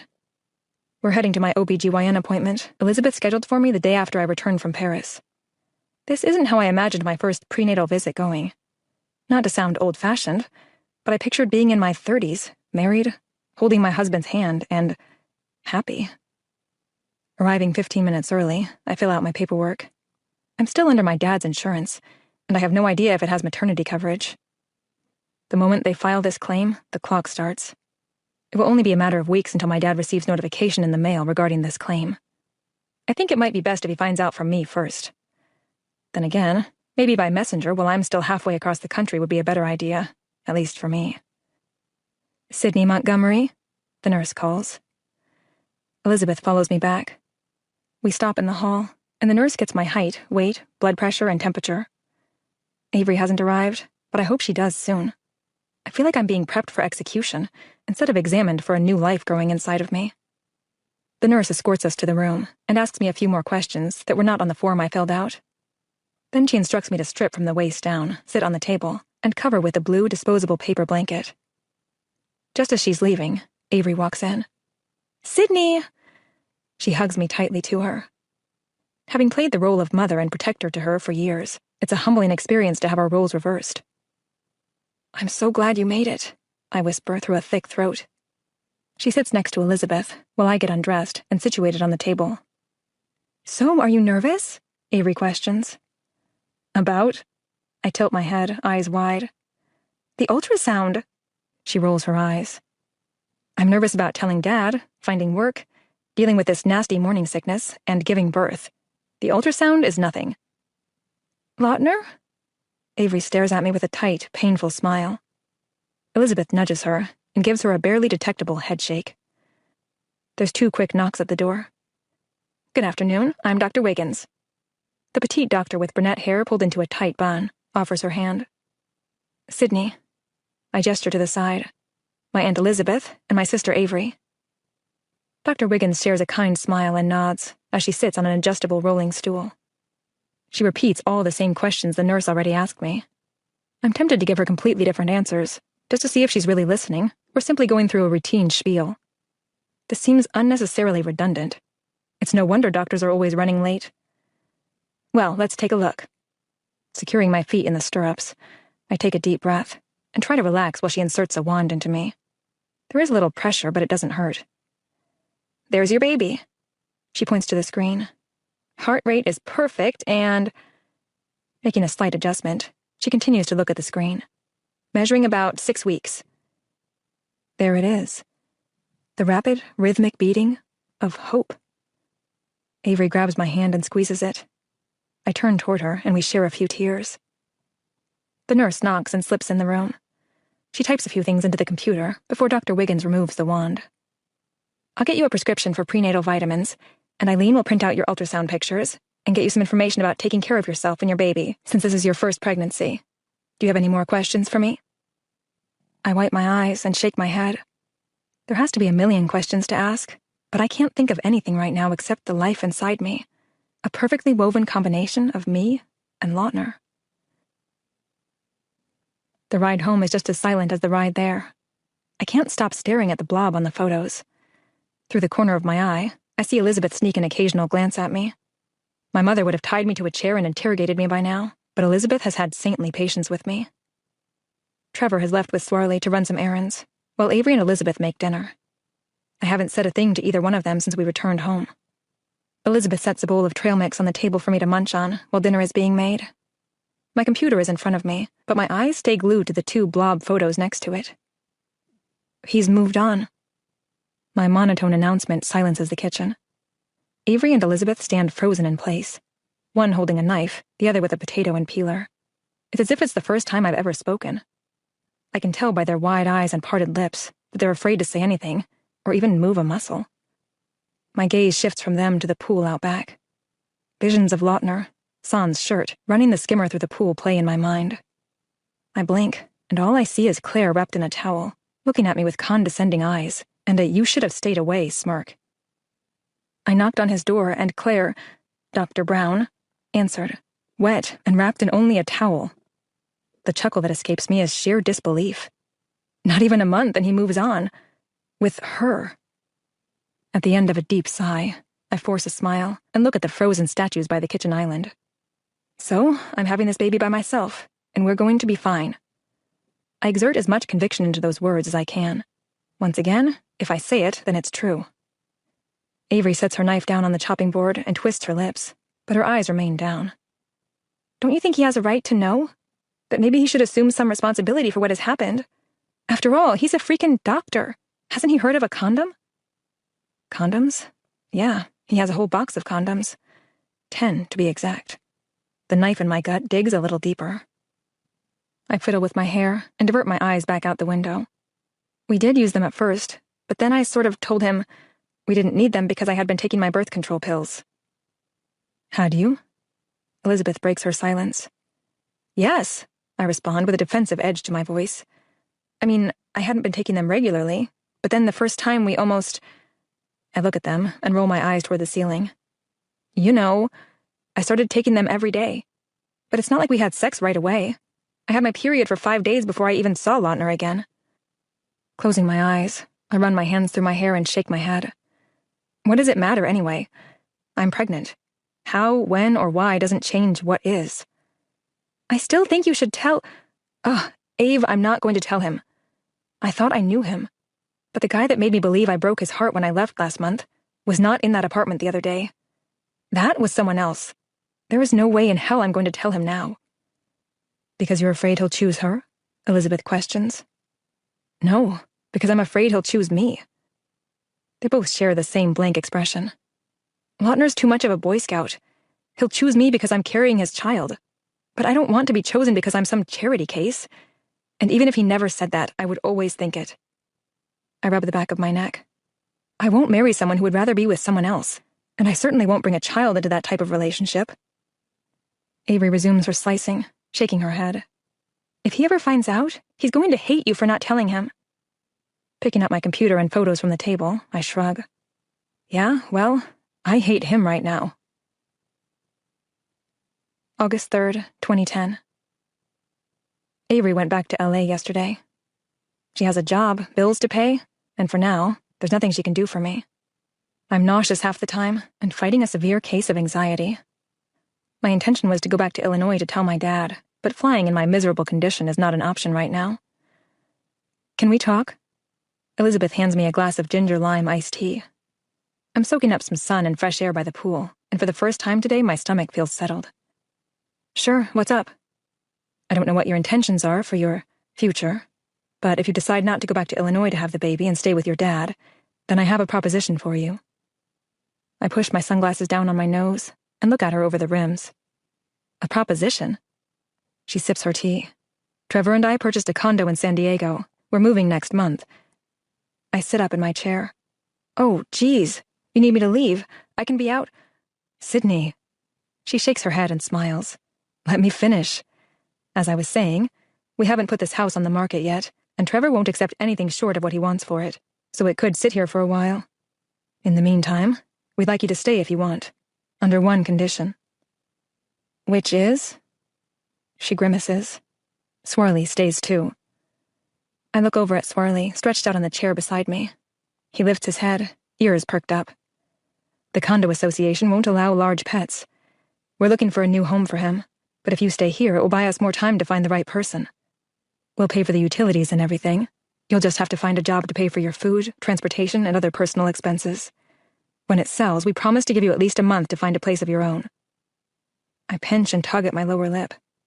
The past 30 days have been a train wreck for me. My life has taken its own course without informing my brain. You don't have to decide, right? I'll do it. I really have to stop being so agreeable. Looking back, it's quite possible that's how I ended up in this situation. I flip my sunglasses up on my head. I mean, it's a generous offer, and I'd be crazy not to take you up on it. The morning, or all-day sickness, prevents me from going back to Illinois right now, and the thought of moving back in with my dad to have my out-of-wedlock baby is terrifying. So, I'll do it. I'm sure I can find a job around here, and it will give me some time to figure out what I'm going to do, or where I want to be when the baby comes. Elizabeth reaches out and grabs my hand. It might not be a bad idea to stay in this area for a while. Standing, I adjust my top and walk to the edge of the pool. It doesn't matter if Lautner is 5 or 500 miles away. We're over, I declare, diving into the pool.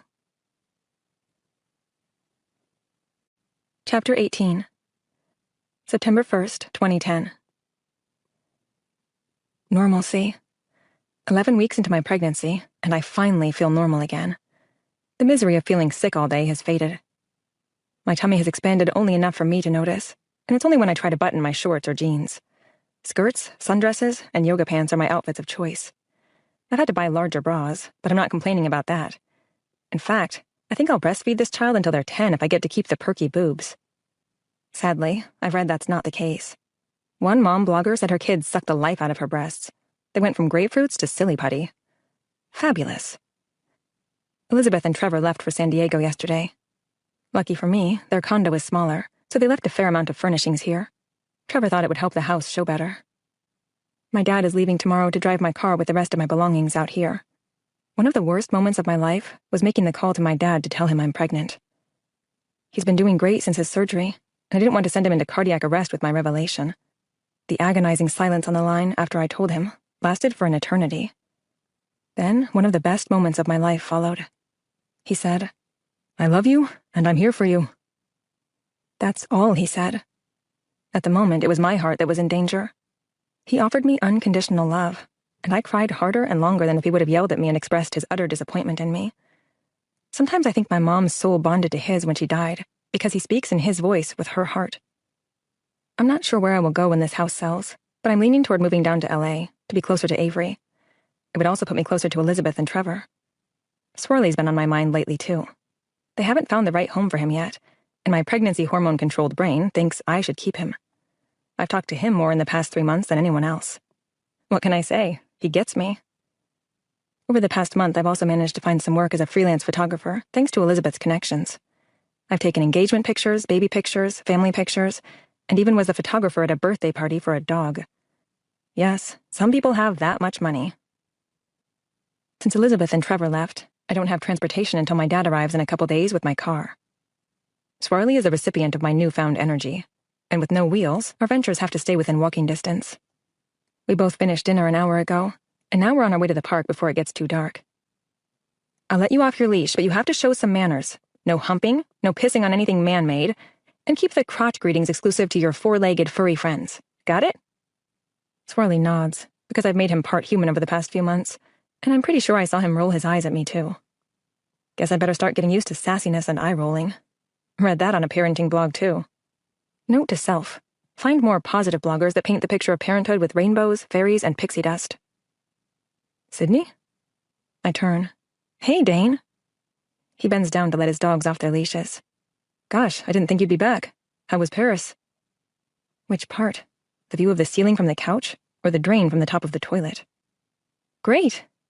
Extremely sugar-coated, maybe teetering on an outright lie.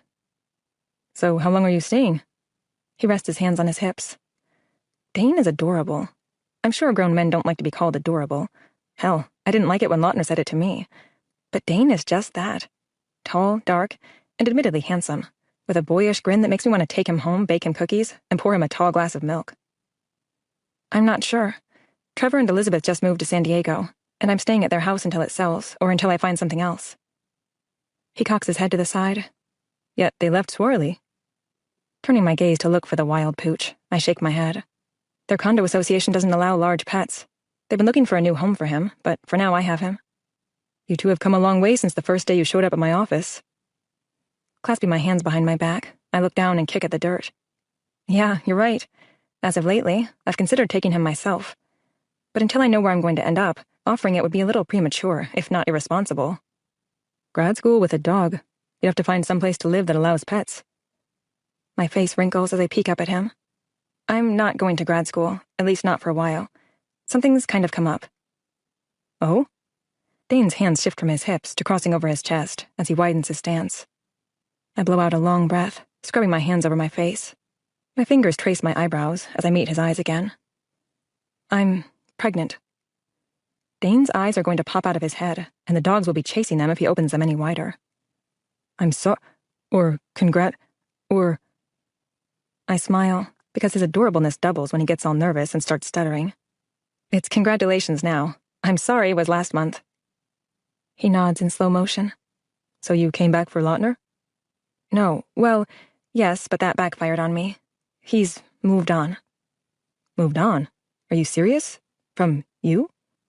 I shrug, bobbing my head up and down. Well, he's a freaking idiot. As much pain as this conversation brings me, I still manage to let a giggle escape with an accompanying smile.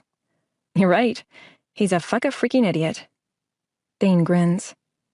Especially because he's with Claire. His eyes go wide again. Dr. Brown? I nod. Dr. freaking Brown. Dane mouths. Wow. Exactly. So what did he say about the baby? Are you staying in Palo Alto so you don't have to shuffle a child back and forth long distance? Jerking my head back, I squint my eyes. What? No, I mean, he doesn't... Telling Lautner, and considering the possibility that we would raise our child in a shared custody situation, never crossed my mind. Now that Dane has mentioned it, I don't like the idea one bit. I didn't tell him. His mouth falls open. You didn't tell him? He doesn't even know you're pregnant. Digging my teeth into my lip, I shake my head. Sydney? He scratches the top of his head. It's none of my business, but he deserves to know. I hate that he's right. This fear I have is paralyzing me and making it impossible to think rationally. Dane, I know what he'll do. He'll say he wants to be with me, but I'll never know if it's really about me or the baby. 2 months ago, I would never have questioned it. I felt like he loved me more than anything or anyone. But when I saw Claire, and it had only been a month, everything changed. I can't trust his feelings for me anymore. Dane shrugs. Then don't tell him you're pregnant. At least not right away. See if he chooses you, just you. If he does, then you'll know it's not about the baby. And if he doesn't? The words cut through my chest. He sighs. If he doesn't, then you won't marry the wrong guy for the right reasons. September 3rd, 2010. I spent the past 2 days thinking about what Dane said. The night I showed up at Lautner's and Claire answered the door, I hit rock bottom. I feel rejected by him without even seeing him. The idea of being rejected face to face is something so far beyond imaginable, I can't even begin to conceive of it. However, I have to do it. Everyone I love and count on for support has given me the critical eye for my decision to not tell Lautner. Telling him, no matter the outcome, will take away the constant guilt I feel around everyone. My dad called when he was an hour away, and that was about an hour ago. I sit on the porch, knee rapidly bouncing up and down, eyes glued to the drive. A familiar gray Jeep Cherokee turns in the driveway, and I leap to my feet. "Dad!" I yell, flying down the stairs as he gets out. "Hey, baby girl." He hugs me, and I sense the emotion in his weak voice as I fight back the tears. "I'm so glad you're here," I whisper in his ear. "Me too." Releasing me, we both smile. "Let's get your stuff unpacked, or I'll do it. You probably shouldn't be lifting anything too heavy." His eyes drift to my belly that is still flat. I roll my eyes. Maybe in another 3 or 4 months, but for now I'm fine. Besides, you're the one who just had surgery on his heart. I feel guilty that I asked you to load up my stuff by yourself and drive it out here to me. He waves a dismissive hand in the air. "Nah, I'm fine. Good as new." He opens the back, and we both grab a load to haul in. By the time we get everything inside and unpacked, it's late. "I think I'm going to head to bed. Let's talk more in the morning," he suggests. I hug him. "Sure, I'm tired too. Love you." "You too, sweetie." September 4th, 2010. We both take Swirly for a walk. My dad is supposed to get some form of low-impact exercise every day. After breakfast, we sit on the deck and, having exhausted all small talk earlier this morning, the looming topic is breached. "So, this guy—" "Lautner," I correct him. Dad nods. "Lautner. Has he stepped up and taken responsibility yet?" My hand rubs my non-existent belly. "I haven't told him." "You what?" My dad's voice elevates. I hold up my hand. "Let me finish." He relaxes back into his chair, lips in a firm line. "I haven't told him because I need to figure out what to do and say that would make it so he doesn't take me back as his pity project. Just because my dreams have been shattered like Mom's were, doesn't mean I should settle for someone who doesn't love me." Dad's eyebrows squish together, lips turned into a frown, and he's moving his head from side to side. "Whoa, wait a minute.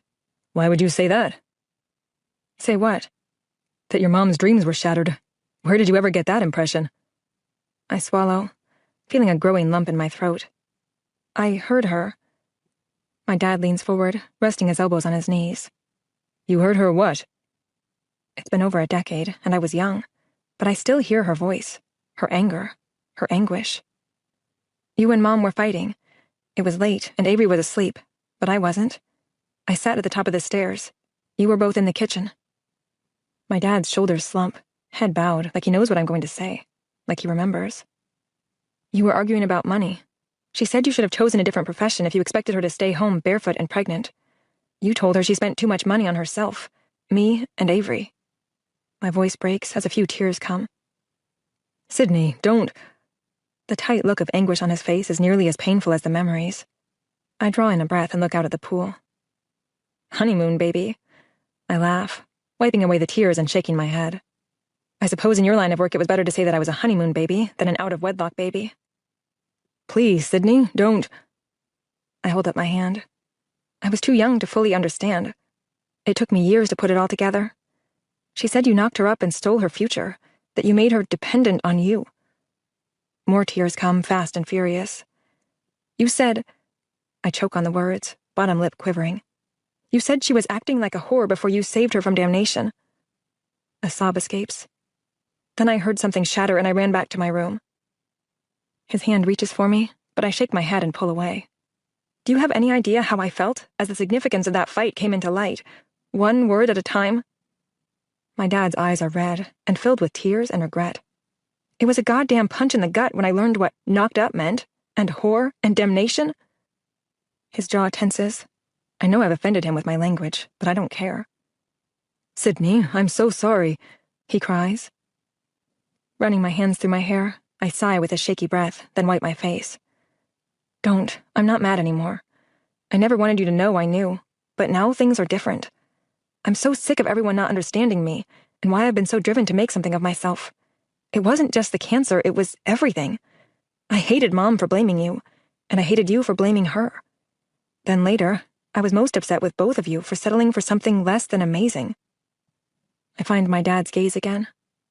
I never wanted to be dependent on anyone. I never wanted to sacrifice my self-worth and dreams. I never wanted to settle. He reaches for my hand again. This time I let him take it. What you heard that night was a culmination of emotions that had been building for years. When things don't go the way we think they should, it's easier to find a scapegoat than to look in the mirror. I wish I would have known that you've been dealing with this all these years. You've been trying to put together a puzzle that you don't have all the pieces to. What do you mean? I tilt my head to the side. It's hard to explain, and there are just some things. Tell me. Geez, I'm an adult. I can handle it. The truth, please. He sighs. Both your mom and I had some personal issues we were dealing with when we met. Maybe that was part of the initial attraction. I was crazy about her, and she was a temptation for me. He diverts his eyes, as if he's embarrassed to admit he was physically attracted to my mom. You were conceived because I felt like taking precautions was somehow more sinful because it was planned. His face contorts into a grimace. Then, when we found out your mom was pregnant, I wanted to get married right away, so it could appear that you were a honeymoon baby. Your mom wanted to. Head down, his eyes look up to mine, and the pain in them is palpable. He's not speaking, yet I hear his plea begging me to understand, so he doesn't have to say the words. The realization gives me chills, and my heart sinks.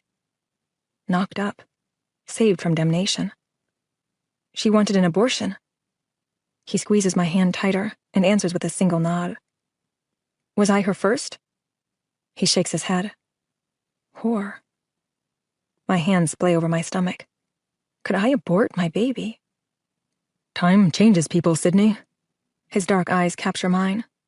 We all say things we don't mean. We all do things that we regret. I know what you heard, but the reason we fought with such intensity was because we were in love. That I know in my heart for sure. We loved each other, and we loved you girls.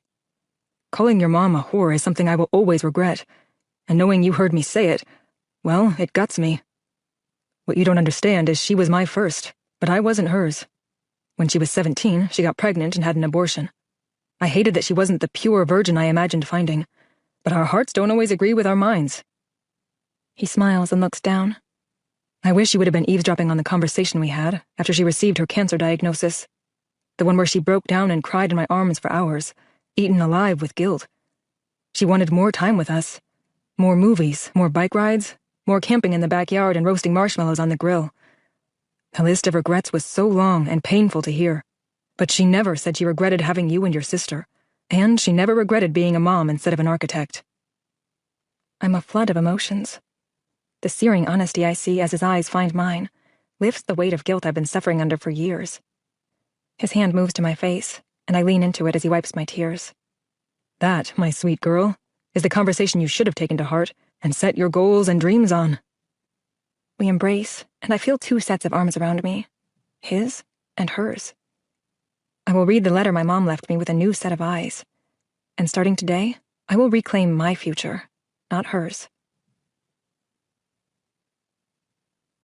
Chapter 19. September 6th, 2010.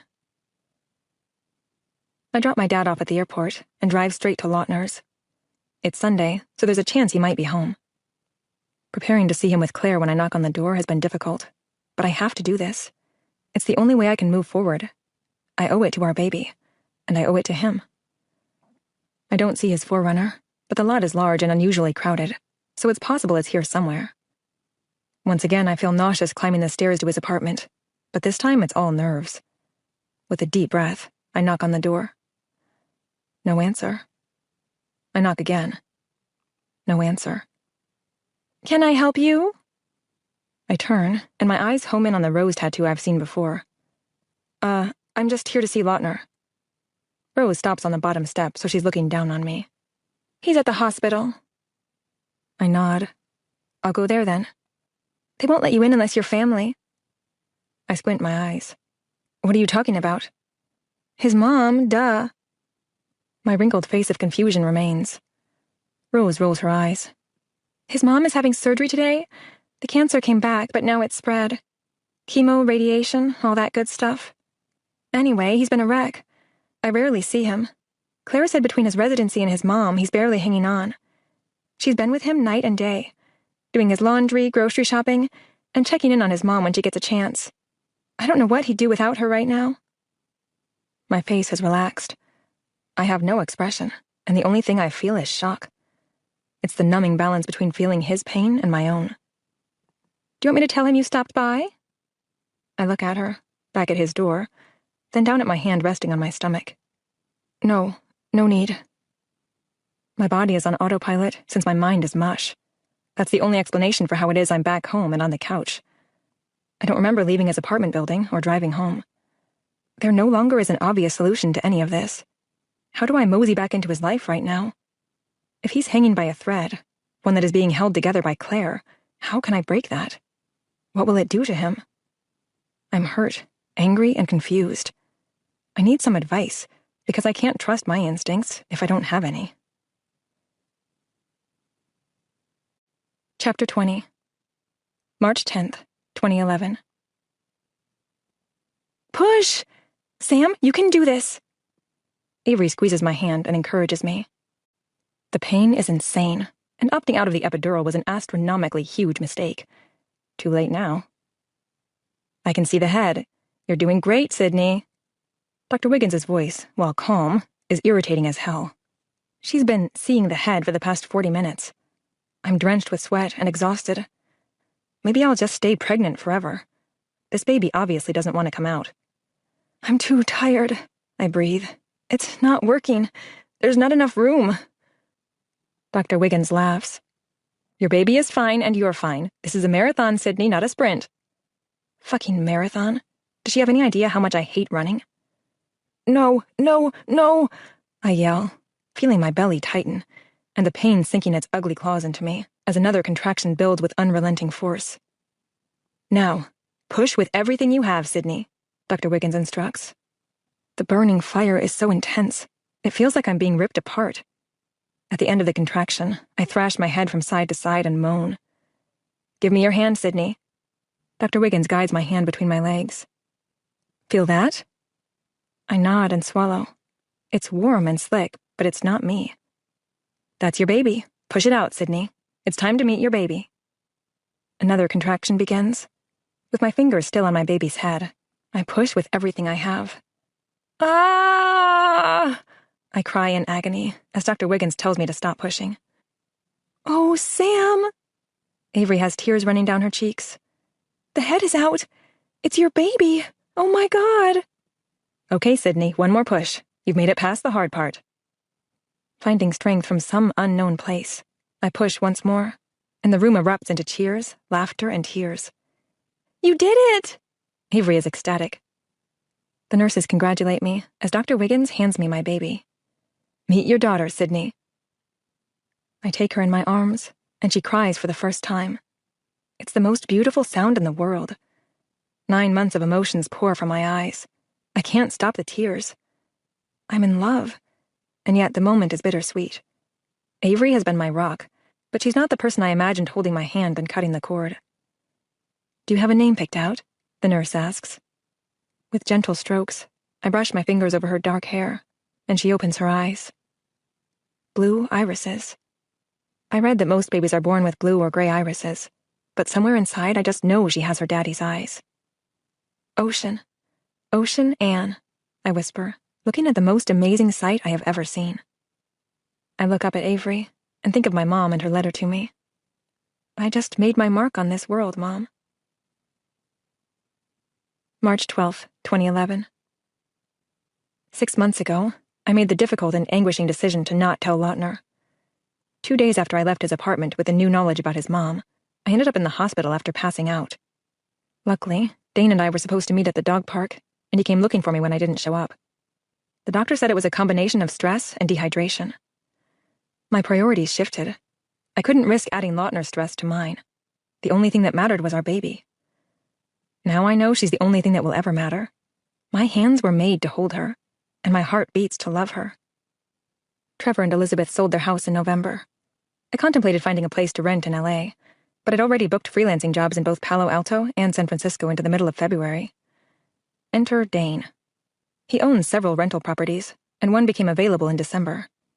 He offered to let me rent it month to month, an offer I could not refuse. It's a quaint little 2-bedroom, all-brick home with a fenced-in backyard perfect for my adopted son, Swirly. I stand by my simple truth. He gets me, and now I've got him. Shh! Quiet, Swirly! Avery chastises his loud greeting as she sets the baby carrier down by the sofa. He's just welcoming her. I laugh, taking a still-sleeping Ocean out of her carrier. She's been hearing his voice for months. I'm sure it won't faze her. What can we get you for lunch? Elizabeth asks, following my dad through the front door. Sitting on the couch, with the whole world swaddled in my arms, I smile. Whatever. There's not much here. Dane is at the store as we speak, but for now, we'll go pick something up. My dad bends down and presses a gentle kiss to Ocean's head. The adoring sparkle in his eyes is stirring. Dane has done way too much already. He shouldn't be buying my groceries. I roll my eyes. Avery sits next to me as Elizabeth and my dad leave to get lunch. Yeah, you try and tell him that. He would sacrifice his left nut before he'd let you want or need for anything. I shake my head. I know. He's such a good friend. I don't know how I would have survived these past few months without him. Pfft, friend? Whatever. Dane has complete Sydney tunnel vision. He could be in a room full of naked models and still choose to rub hemorrhoid cream on your ass. Shut up, I giggle. I don't have hemorrhoids, and Dane and I are just friends. Chapter 21. June 3rd, 2011. Ocean is almost 3 months, and I've never adored anything so much. Her beautiful blue eyes are both haunting and mesmerizing. Avery keeps sending me listings for rentals in LA. She thinks we should get a place together so she can help with Ocean. It's tempting, but I don't want her life to revolve around mine. For now, I'm content with my life in Palo Alto. Avery thinks it's the close proximity to Lautner, but it's not. At least, I hope I'm not that pathetic. I continue to book more jobs, keeping them to evenings and weekends per Dane's suggestion. When I tried to place an ad for a part-time nanny, he came completely undone. He insisted I work my schedule so he can stay with Ocean, even going so far as to roping his assistant, Kimberly, into being his backup, in case he gets called away for an emergency. Lautner has taken up permanent residency in my thoughts. I'm not sure I'll ever be able to look at Ocean and not think of him. Recently, I thought about telling him. He has no idea he's missing out on part of his own life, a perfect and beautiful essence of us.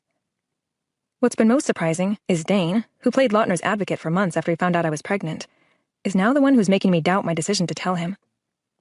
He thinks Ocean will not remember this time in her life, so risking a custody battle is unnecessary right now. I can't fathom the idea of Lautner and Dr. Brown driving off with my baby for a weekend, a week, or longer. The protectiveness I feel toward her is fierce. There are 2 bottles in the fridge and frozen milk in the freezer. Extra diapers are in.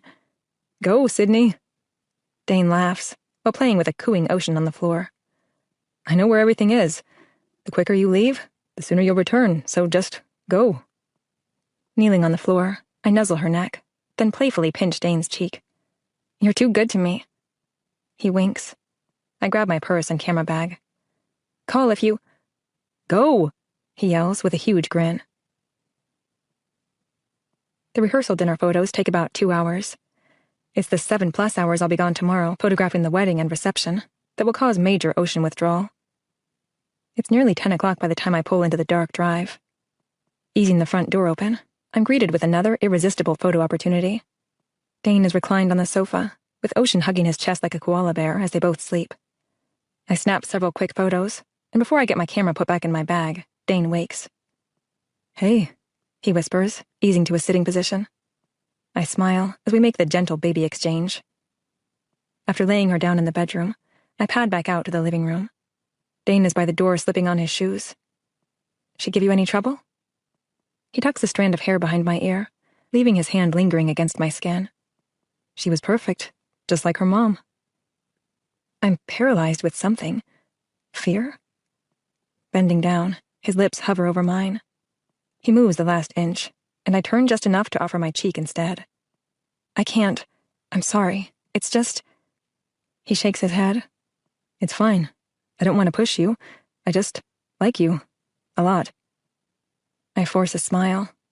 Calling Dane an amazing guy sounds generic. He's more than that, but I don't have the right words yet, so I say nothing. Goodbye. I'll be here by noon tomorrow. I nod. Thank you. He turns to leave, but before he gets out the door, I grab his wrist. I mean it. What you've done for me, what you're doing for me is just... He shrugs. It's fine. I wouldn't do it if I didn't want to. Another forced smile tugs at my lips, but my eyes don't quite reach his before he pulls away and walks to his car. Chapter 22. November 16th, 2012. Where has the time gone? Ocean is getting ready to celebrate her second Thanksgiving. Dark brown, wavy hair and ocean blue eyes rule me. She's the alpha and omega of my life. This girl of mine has had more photos taken of her than any celebrity ever. Dane has become a part of our lives as much as Swirly. Not that I'm comparing him to a dog. Okay, maybe I am. The truth is, he is like family. I just have yet to define his role. We're definitely friends, and the line between that and more is blurry. Holding hands in the park and eating dinner together almost every night is the more part. There's been the occasional kiss, too, but it doesn't lead to anything else. Dane is waiting on me. I can feel it. I think he would wait forever. The lingering thoughts of telling Lautner about Ocean have nearly vanished. Nearly. There's no doubt in my mind that it's the fraction of doubt, the damn what if, that's holding me back from completely moving on. Dane knows it too. I see him trying to fill the father role with Ocean, but I won't completely allow it. Do I want Ocean to know her father someday? Will she hate me like I know Lautner would? These questions are agonizing, and the answers aren't so simple. Dane has been out of town for the past week at a conference. He gets home tonight, and it's pathetic how eager I am for some adult conversation.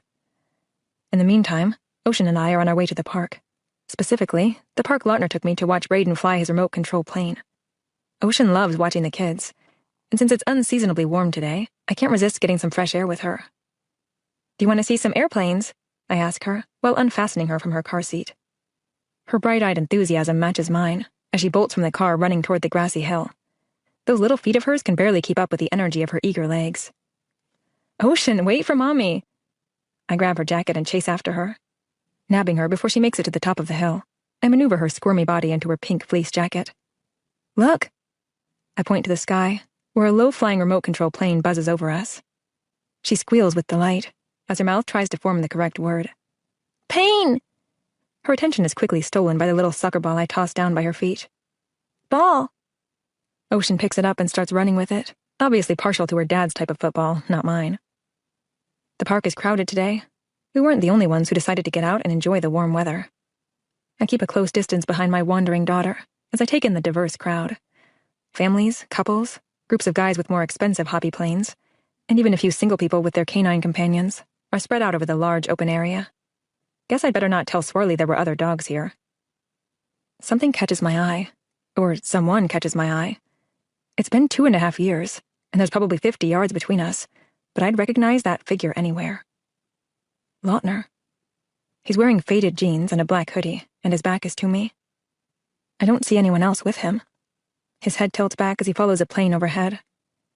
My heart pounds in my chest. This is it. I'm not sure why, but this feels like the moment. Ocean? I call out, and she runs to me. I scoop her up in my arms.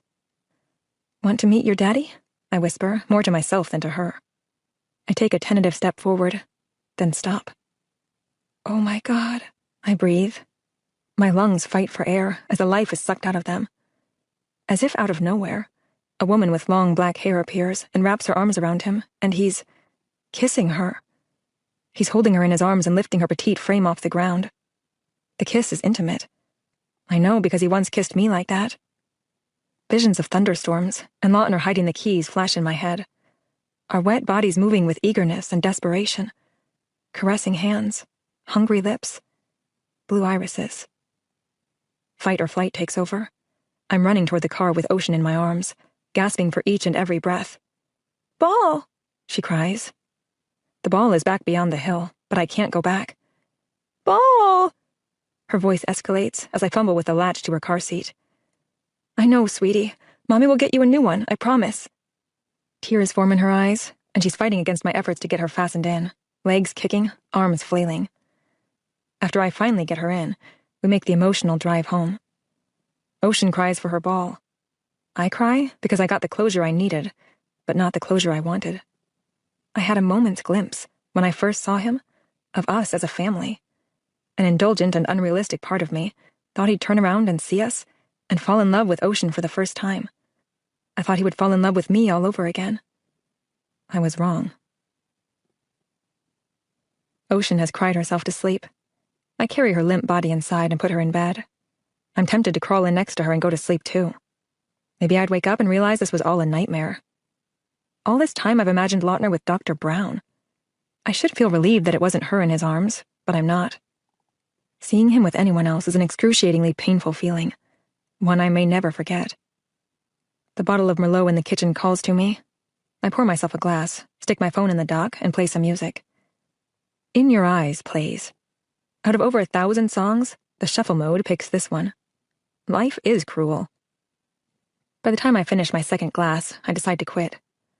Ocean is my world now, my first priority, and I need to be a responsible and sober mom to her.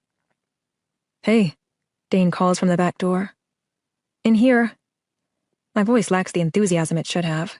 After all, I've been missing him all week. He sits down beside me, pulls me into his arms, and kisses the side of my head. Where's the little bundle of energy? Swarley's out back. Didn't you see him? Dane laughs and squeezes me tighter. You know who I'm talking about. I slide my hand along his chest, returning his embrace. She's out. Running around the park exhausted her. Then we lost her ball and she had a complete meltdown in the car. Bummer. I missed her and couldn't wait to get home to see her. I tilt my chin up to look at him. My body feels a slight, warm buzz. Just her, huh? He swallows. No. Grabbing the back of his head, I find myself making a bold move I never imagined making. I kiss him. He starts to pull away, so I climb up on him, straddling him, and show him I don't want him to stop. Today, I lost a part of myself, and the void is raw. I need this. I need to move on. I need Dane. Chapter 23. June 22nd, 2013. The wedding.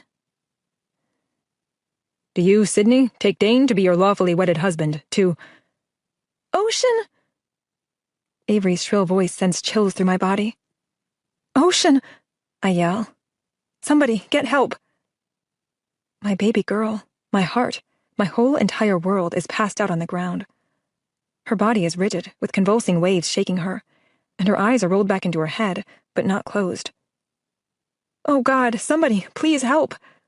My voice cracks. Her little lips are turning blue. No, no! My pleas seem to be falling on deaf ears. Why isn't anyone helping? Sydney, calm down. She's going to be fine. Dane's voice is calm, but it feels like sandpaper on my nerves. She's not fine. Her lips are blue. She's not breathing. She's had a seizure. Look, honey, she's breathing. It's going to be okay. All the voices around me turn to echoes. I pray for God to save her, to take me instead. My baby, my sweet little Ocean. The ride in the ambulance is a blur. I'm being asked so many questions, and my mouth is moving, but I'm not sure what I'm saying. Ocean's eyes find mine. Blue irises. She's coherent and breathing. Color has returned to her lips, but she's crying. My baby is scared. The bottom part of her dress is soiled, and a section of my tulle skirt is ripped from climbing into the back of the ambulance in frantic desperation. They ask me if I have a hospital preference, but I can't answer. We're in LA, and nothing is familiar. Dane suggested we have the wedding here, since Avery lives here, and his family is here. They've been wonderful help planning everything, but right now, I wish we were in Palo Alto. Dr. Erickson, Ocean's pediatrician, would set my mind at ease. She's been more than a doctor to Ocean. She's been a friend to me, and helped me through all my concerns and apprehension of being a new mom. Mommy, Ocean cries. I'm right here, baby. I lean over and hug her, trying to calm her nerves. The lights and strangers looking down on her has to be scary. We arrive at the emergency entrance, and Ocean's cries become louder as they wheel her inside. Dane, Avery, and my dad are right behind us. The nurse shoves a clipboard at me, and all I want to do is smack her in the face with it. Lucky for her, Dane takes it and starts filling out the forms. My stupid dress catches on everything, and the ripped pieces at the bottom keep getting caught on my heels. Miss or Mrs.? The nurse questions. Mrs. Wait, no, we didn't. Sydney, my name is Sydney. My jumbled brain can't piece anything together. I should be Mrs. Abbott, but I don't think we officially made it that far. I'm sure the big white dress has her confused. Sydney, we're going to run a few tests, then the doctor will speak with you. I nod. My heart is broken. The sound of her cries has crushed me. She was calling my name, but there was nothing I could do. Now they've taken her for these tests, and I know she's scared and she needs me. Time is irrelevant. I haven't looked at a clock. Maybe it's been an hour, maybe it's been 10. To me, it feels like eternity. We're done with the tests. I'll take you to her room, the nurse says. Baby. I can't hold back the tears as I embrace her frail little body. Her red eyes are glazed, and her eyelids are heavy. I kiss her tear-stained cheek, brushing her dark hair away from her face. She was dehydrated, so we're giving her IV fluids, and, as you know, we gave her a mild sedative for the tests we did. It should wear off in an hour or so. The on-call pediatrician will be in shortly to discuss the test results. Thank you, Dane responds, while rubbing gentle circles on my back. Ocean's eyes close, I kiss her forehead, and pull up a chair right next to her bed. My dad hands me a bottle of water. I shake my head. Drink it. I don't need 2 of my girls dehydrated. Reluctantly, I grab it and take a few sips. We should have postponed the wedding. I knew she wasn't feeling well. God, I feel like such a terrible Shh. Stop. Dane massages my bare shoulders. I know how scary it looked, but it was most likely a febrile seizure caused by fever and a viral infection. She's going to be fine. I fold my arms and rest them on the edge of her bed with my head down. Dane's trying so hard to be reassuring, but it's not helping. This place is driving me crazy. I just want to be back home with my little girl. To hell with the wedding. To hell with everything. Yesterday, when she first started feeling sick, my instincts were to postpone, but everyone tried to talk me out of it, saying I was overreacting. Well, who's overreacting now? Hi there, My head jerks up so fast, I'm certain I've given myself whiplash. No fucking way. The room is silent, with the exception of Ocean's monitors. Oh, shit, I hear Avery whisper. He clears his throat. Lautner clears his throat. Dr. Sullivan. I'm Dr. Sullivan. Blue irises. He quickly diverts his eyes from mine to the peanut gallery behind me. We'll just wait outside while the good doctor does, his thing, Avery suggests to everyone. Our families trail out of the room in a single file line. I glance back at Dane, but he doesn't budge. Can you give us a minute? I whisper. His frown shows his obvious displeasure. He leans down and kisses my neck, then exits the room without acknowledging Lautner. I wish I could say after 3 years he didn't affect me, but I can't. Hi, I whisper, nervous hands fiddling with my tulle skirt. His eyes fall from mine back to the chart in his hands, his lips in a firm line. He swallows hard. Ocean Ann Montgomery, you had a baby. It's not a question. In fact, I'm not sure if he's even aware that he's saying the words aloud. I'm chewing a crater on the inside of my cheek. He looks at me, and I give him a slow nod. The tension is thick and suffocating. His eyes travel over me. Nice dress. He frowns.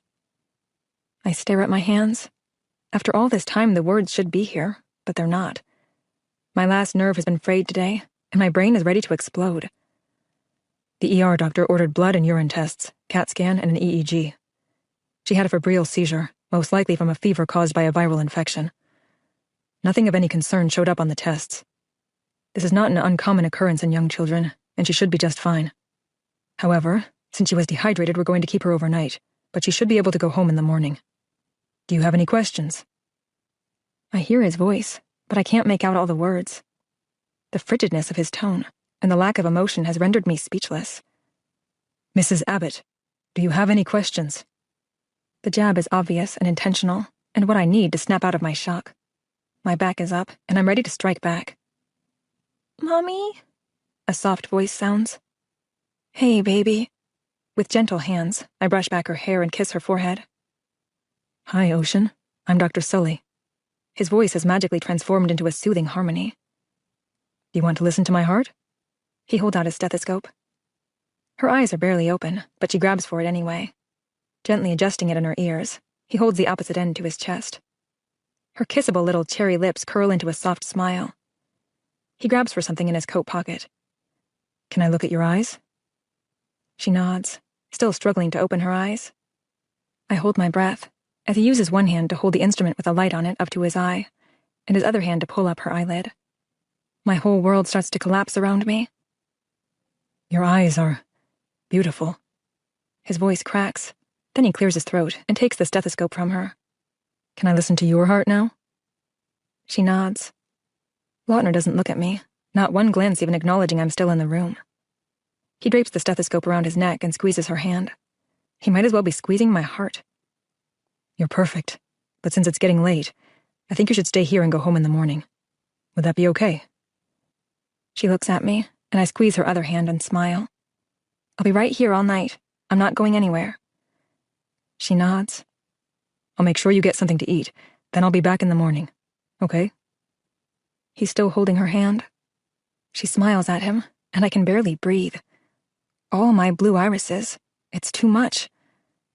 I stand, waiting for him to look at me, but he doesn't. He turns and leaves the room. What the hell? Dane, Aunt Avery, and Grandpa are outside. Do you want to see them? Ocean smiles. Yes? I poke my head out the door, and they're all standing there.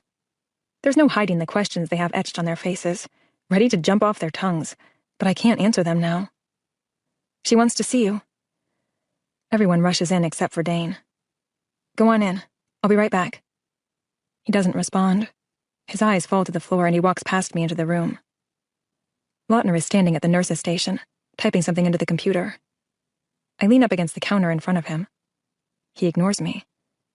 Can we talk? He still ignores me. The nurse next to him looks back and forth between us. Lautner. He looks at me with cold steel eyes, then turns and strides down the hall. Lautner, I yell after him. He ignores me as he slams open the door leading to the stairwell. He's down the first set of stairs by the time I make it through the door. Lautner, stop! I call after him as the door shuts with a loud bang behind me. He stops, hands on his hips, back to me. She's mine. Again, it's not a question. I chased him down the corridor, and yet words fail me again. He turns, chest heaving, eyes piercing. Fear slams into me, and my protective mommy shield comes up. I shake my head. I saw her date of birth. Don't lie to me. Tears sting my eyes as I continue to shake my head. She has my fucking eyes. Don't lie to me. A sob rips its way out of my chest. I wanted to tell you. You what? He looks toward the ceiling and shakes his head while laughing. Unbelievable. You wanted to tell me. How is that even possible? I've lived in the same apartment until 3 weeks ago. My cell phone number hasn't changed. Yet. He glares at me. You expect me to believe you wanted to tell me? I wipe my eyes and can see from the black smudges on my fingers that I've just smeared my mascara across my face. I went to your apartment. His forehead wrinkles in confusion. I cross my arms over my chest. Dr. Brown answered the door, in a bath towel. Lautner shakes his head. I don't even know what the hell you're talking about. Now who's lying? I'm not going to stand here and let you make me feel guilty. I tried to tell you. I turn, open the door, and stomp back down the hall. Wait just a goddamn minute.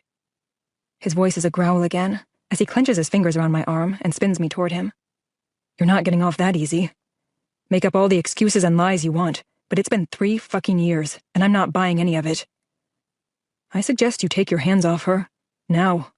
Dane's deep voice sounds behind me. Lautner's gaze shoots past me as he releases my arm. Well played, Dane. He shakes his head, with a sadistic smirk on his face.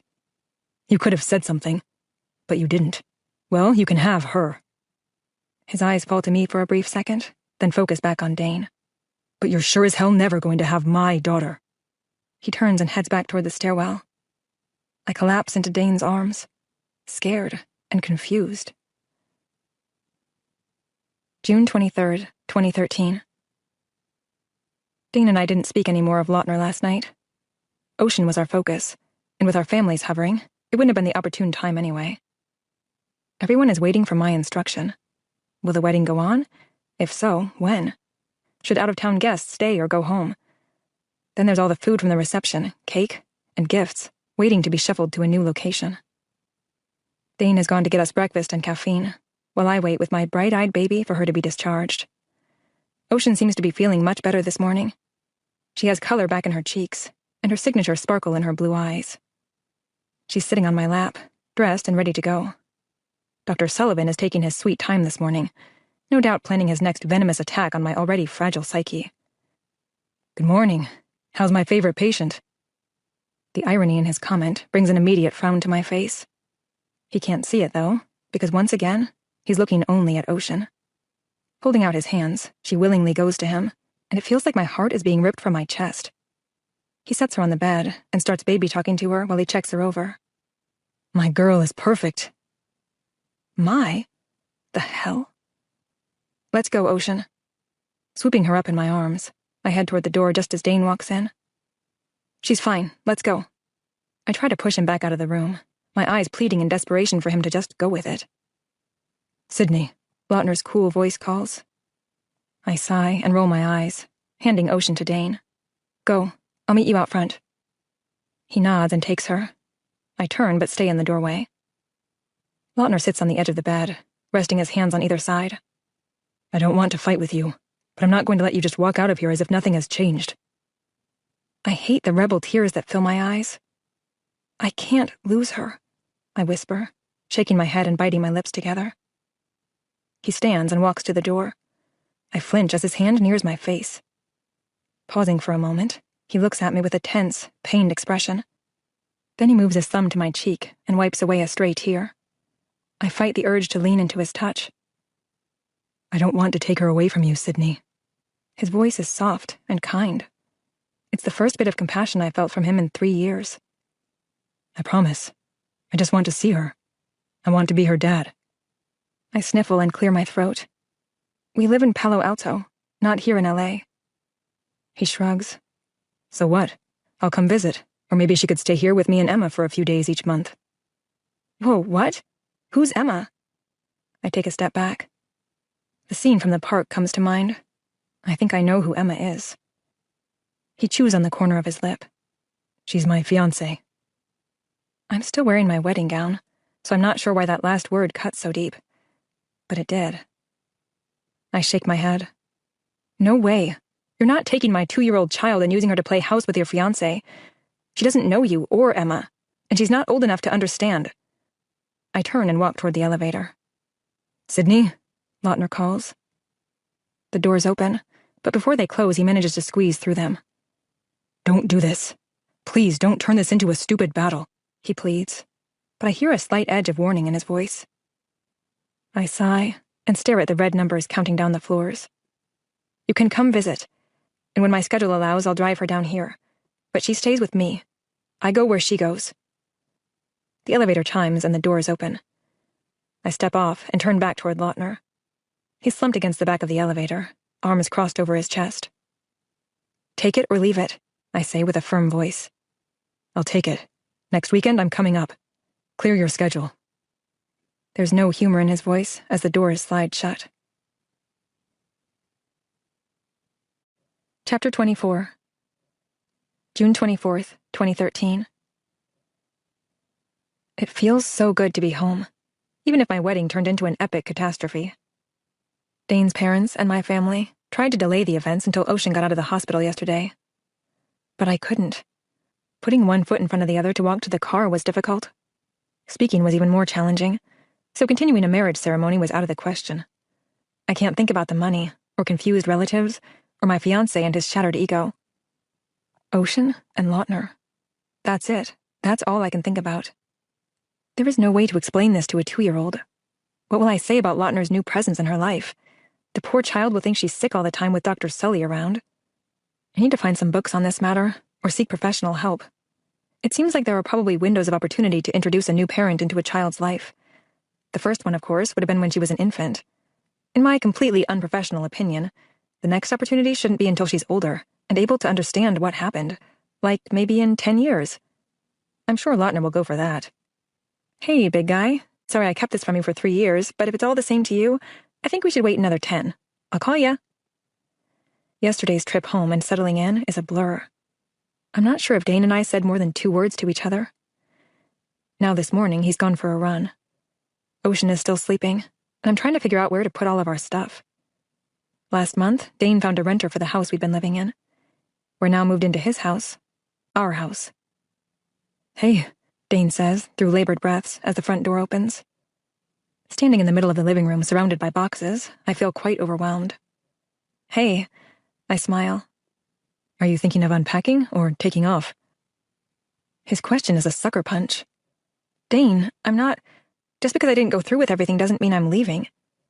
He hangs his head and shifts his weight side to side. It's just that I saw the way you looked at him, and... How did I look at him? Like I was scared out of my mind that he was going to know. Like my whole damn world was falling apart around me. Like my baby girl was going to be taken away from me. Because that's it. Whatever else you think you saw is in your head, not mine. The grimace on Dane's face sends waves of regret through me. I sigh. I'm sorry. I don't want to take this out on you. My head is ready to explode, and the last thing I need is to have to worry about you feeling insecure. I move to him and take his hands in mine. We will get married, okay? He nods and walks to the stairs. Dane? He turns. What did Lautner mean by, you could have said something? He runs his hands through his sweaty hair and shakes his head. I saw him at a coffee shop a month before you had Ocean, but it wasn't my place to tell him. Why didn't you tell me? He shrugs. For the same reason you didn't tell him. You didn't need the stress. Ocean was your #1 priority, and, well, both of you were mine. June 25th, 2013. Dane and I were supposed to be honeymooning in Mexico, but there has to be an official marriage to make the honeymoon legit. Since he's had this week marked off on his schedule anyway, he's decided to do some needed maintenance around his clinic. Ocean and I have been unpacking and reorganizing. One of the spare bedrooms is filled with wedding gifts. Gifts I refuse to open, or even acknowledge, until I am officially Mrs. Abbott. Ocean is in her booster seat, eating peanut butter and jelly. In Your Eyes plays from my phone, sending the most unnerving chills down my spine. Hello? Hi, Sid. The sound of his voice saying my name sends shivers through me. There's an awkward pause. I rearranged my schedule so I have Friday off. We'll drive up to my dad's Thursday night. Can we go to the beach or something Friday? Then I thought Saturday we could go to the zoo or a children's museum or... Lautner? Yeah? Just stop. She's 2 and still takes a nap. An hour at the park wears her out, so don't overplan anything. I sigh.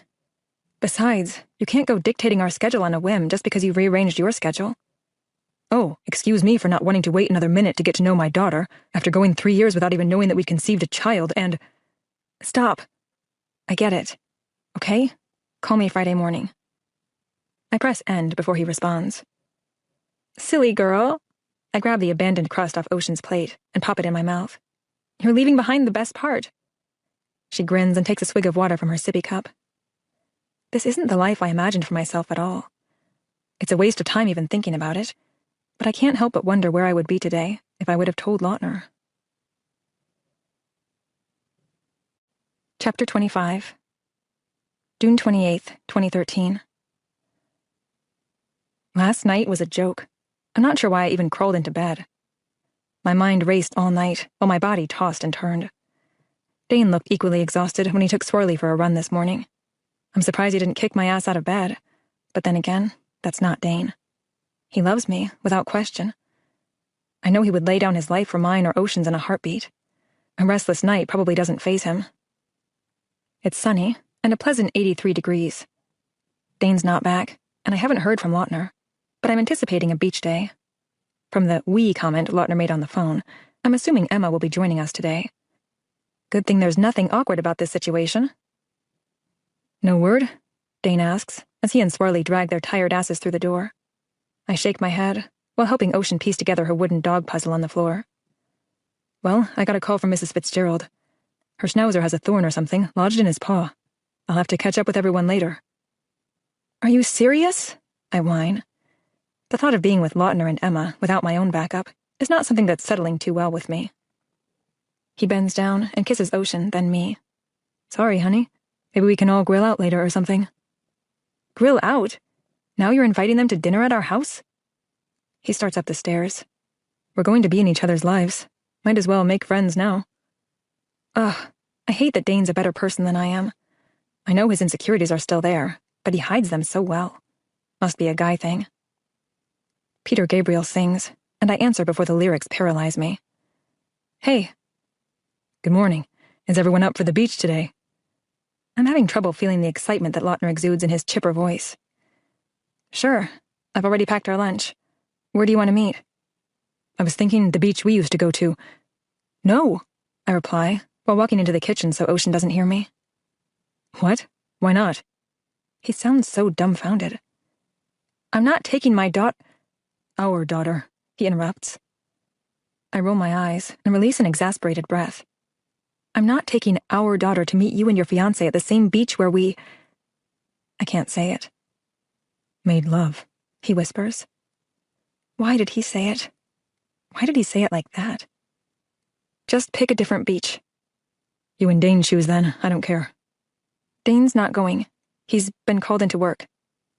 I don't mention the grill out, because at this point I'm going to feel pretty lucky if I manage to survive a few hours at the beach.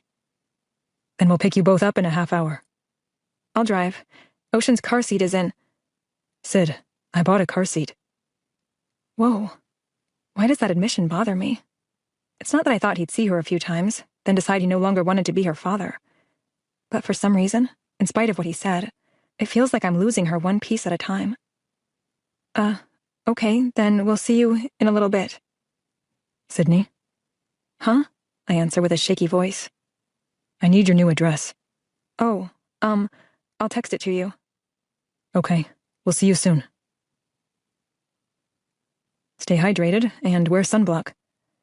Dane hugs and kisses both of us before leaving. Ocean and I sit on the porch swing and wait for Lautner and Emma. All she knows is that we're going to the beach. Since we can't have the who's your daddy conversation yet, I've decided not to say anything and wait for her to form her own questions. Here they are. Lautner still drives the same black 4Runner.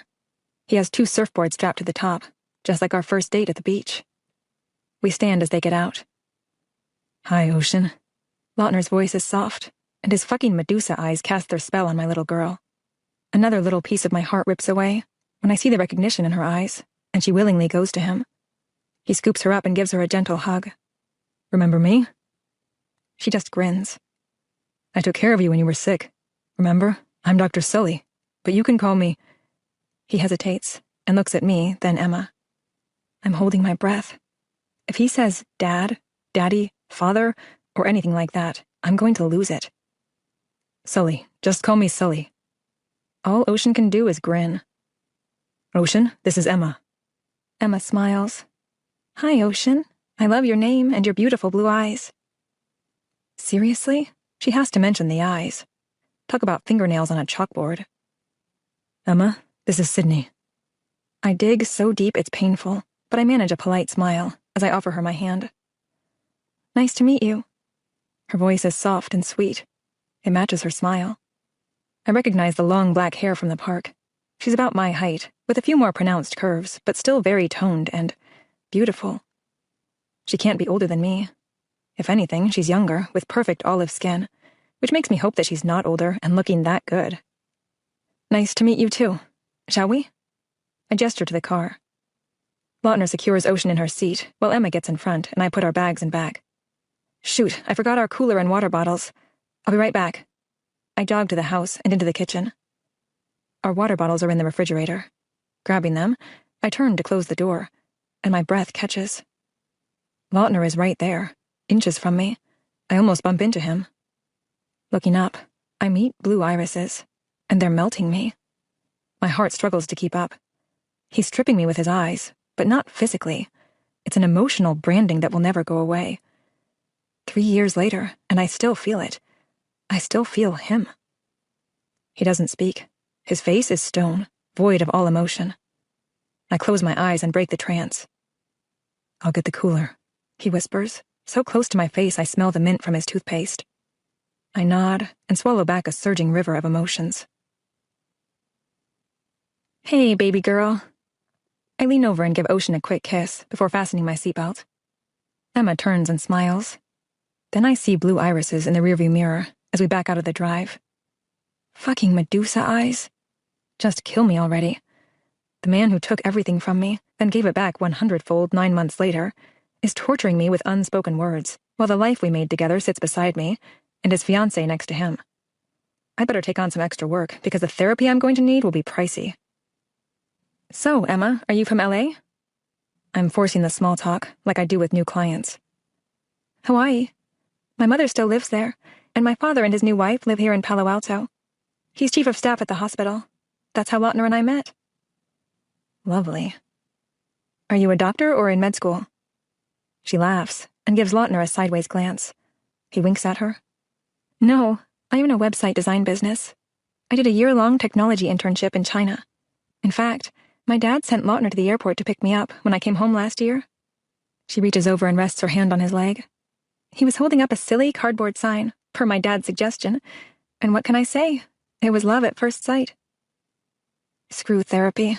I'm going straight to the loony bin. "Wada," Ocean says. I give her a sip of water. "Lautner told me you just got married. To a vet? Are you a stay-at-home mom or do you work outside the house?" We make brief eye contact in the rearview mirror. Then I smile at Emma. "Actually, we're not officially married yet. Ocean had her seizure during the ceremony, so we postponed it." I see Lautner's brows knit together, but his gaze stays fixed on the road. As for me, I'm a photographer, but I work mainly evenings and weekends, so I don't have to find daycare for Ocean. It's the best of both worlds, really. "A photographer, huh? What do you photograph?" I shrug and look out my window. "Everything. My dad pulled some strings and got Damon Michaels to agree to do our wedding photos. Can you believe it? Have you seen his work? I mean, surely you have. He's done a ton of celebrity weddings. Isn't he just amazing?" Emma sounds like a 17-year-old girl who just found the perfect prom dress. "I've seen his work. It's predictable." Her head jerks back. "Predictable? You can't be serious. The only thing I've seen that beats his work is the artist whose work Lautner has on his walls. Some unknown photographer took these incredible shots of him for an art project. They're black and whites of his body. Hands, calves, each defined muscle of his abdomen and back. And oh my gosh, his eyes. I wanted her to do our wedding, but my forgetful fiancé can't remember her name and has no way of contacting her. You should see them sometime. Talk about insane talent. Just, wow." I can't hide the smile that pulls at the corners of my lips. Lautner won't look at me in the rearview mirror, and he's squirming in his seat.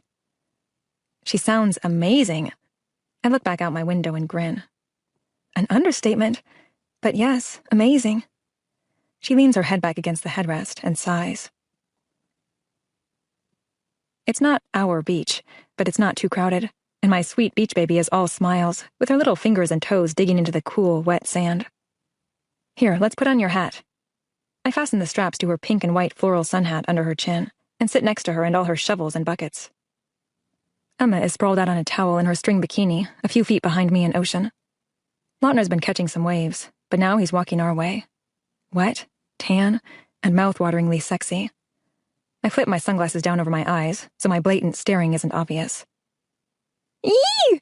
Ocean squeals, as he drops to his knees beside her and shakes his wet head like a dog, splattering us both with cool water. "What you making?" he asks her. "Sand," she replies. "You're up, Em," Lautner says. "Unless you want to go." He smirks at me. I'm good, thanks. I don't give him the satisfaction of acting like I see the humor in his question. "Watch and learn, hot stuff."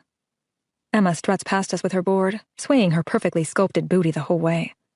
She's from Hawaii. Of course she's a fucking surf queen. Lautner jabs at the sand with one of Ocean's plastic shovels. "So you're not married?" "Not yet." He doesn't look at me as he fills a bucket and pats it firm with his palm. "So when?" I shrug. "I don't know. When's your wedding?" "August 2nd, and I'd love for Ocean to be our flower girl." Talking about Lautner and Emma's wedding is crushing. A part of me still belongs to this man, and now that he's back in my life, I fear my feelings for him will never dissolve. I can't be near him without wanting him. My body craves his touch, and my heart aches for his love. I don't know, Lautner. It's so soon. You just met her last week. I love her. He looks at me, eyes firm, jaw clenched. I shake my head. You don't even know her. He looks out at the water. Emma is showing off, but I don't think he's paying much attention to her. When did you love her? What? I ask. Our daughter. When did you first love her? I blink back the tears, grateful that my eyes are hidden behind my glasses. She's my everything. My head remembers not knowing her, but my heart can't remember not loving her.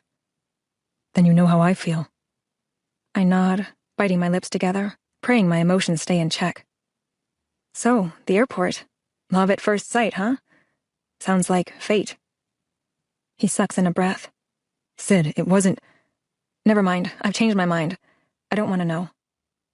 I stand and brush the sand off my legs. Lautner jumps to his feet and lifts Ocean up. Let's go dip these cute little piggies in the water. He carries her to the water's edge, and holding her under her arms, he swings her little body like a pendulum. Every time her feet drag through the water, she squeals with delight. I grab my camera and start clicking. In a perfect world, I wouldn't see Emma walking up the shoreline, or feel the need to check in with Dane. I let my mind wander, just for a moment, to what might have been if I would have come back here after my dad's surgery, instead of going to Paris. The dreamy illusion vanishes as quickly as it came. Emma sets down her board and takes Ocean from Lautner. She twirls her around in circles, and the excitement in Ocean's face is breaking my heart. I stop taking pictures. The happy family I see through my lens triggers jealousy and fear, a lethal combination. Turning away, I put my camera back in its bag and grab my phone. Hey, honey, how's it going? Dane answers. I draw in a shaky breath. Fine. How was the schnauzer? Rodney is fine. It was a nasty thorn, but I got it out. Are we still on for grilling out? I glance back and see the three of them sitting in the sand. Closing my eyes, I breathe in a fresh breath of air. This is for Ocean. This is for Ocean. Probably, but I haven't checked yet. I'll text you in a bit. That's fine. Sydney? Yeah? How are you holding up? I may never love Dane the way he loves me, but right now he ranks pretty high. I'm dying. I'm sorry. I wish I were there. Me too. You can do this. You're the strongest woman I have ever known. Thanks. Talk to you soon. He disconnects our call. Mommy! Ocean calls, running at me, her little legs working hard to escape the gripping hold of the sand. Flower! Me! Flower! Hope you don't mind. Lautner said he talked to you about Ocean being our flower girl, Emma says, with an apprehensive wrinkle to her nose. I'll need to get her measured for a dress, like yesterday. Maybe we can do it tomorrow morning. Lautner squints and mouths, I'm sorry. He knows damn well I didn't say yes to this. Yeah, sure, whatever. I turn and grab some hand wipes and grapes for Ocean. Dane wanted me to invite you over for dinner tonight. He's grilling out. Oh, that sounds fun. He's not serving red meat or pork, is he? Emma asks as she adjusts her top. I don't know, probably fish or something. I'm glad my sunglasses hide my exaggerated eye rolling. We'd love to, thanks, Lautner says, digging through their cooler. So is this a big wedding you're having? Lautner sits on his towel, and Emma plunks herself down between his legs. Only about 500, she says. Luckily, the grape I just popped in my mouth hasn't made it past my teeth, or else I'd be choking on it. Only 500? Then we're off to Bali for 10 days of... She giggles and leans back, kissing his neck. You know. Yeah. Well, we should be getting back. Dane might need my help. I shove our stuff in our bags and brush the sand off Ocean. The visual dagger Emma just threw at me has my eyes watering and my heart bleeding. Through the corner of my eye, I see Lautner standing. He's looking at me, but I refuse to look at him. Let's get your toys, sweetie. I hold her hand and pull her toward the pile of sand toys. Lautner squats down beside me and helps empty out the sand and put them in the mesh bag. I'm sorry, he whispers. I can't talk. If I try to talk, I'm going to cry. And I'm sure as hell not going to cry in front of Lautner and Emma. Sydney. His voice is soft. I shake my head and grit my teeth. Standing, I lift Ocean. Lautner takes the bags from my shoulder, and I let him because I feel like collapsing. It's taking everything I have to hug Ocean to my body and carry her to the car. In you go, baby. I fasten her in and brush the sand off my feet before getting in. Lautner loads everything up as Emma situates her towel over the front seat. Hope we have time for a shower before dinner? Emma laughs as she picks at the sand under her perfectly manicured nails. We've been on the road for 5 minutes, and Ocean is out. Emma is messing with her phone, and I'm slumped down with my head resting against the window. The tears fall to my cheeks, one at a time, and I wipe them away before they trail below my sunglasses. God, why does this hurt so bad? Lautner clears his throat. He's glancing at me in the mirror. Then I notice his left hand reaching back between his seat and the door. It's holding a tissue. I swallow hard and reach for it. My fingers graze his palm as I take it, and he closes his hand around them. I rest my head on the back of his seat, still holding his hand, my fingers curling around his. I've missed his touch so much. Emma continues to mess with her phone, completely oblivious to everything and everyone else. Babe, my dad wants us to come to brunch on Sunday before we leave. What do you think?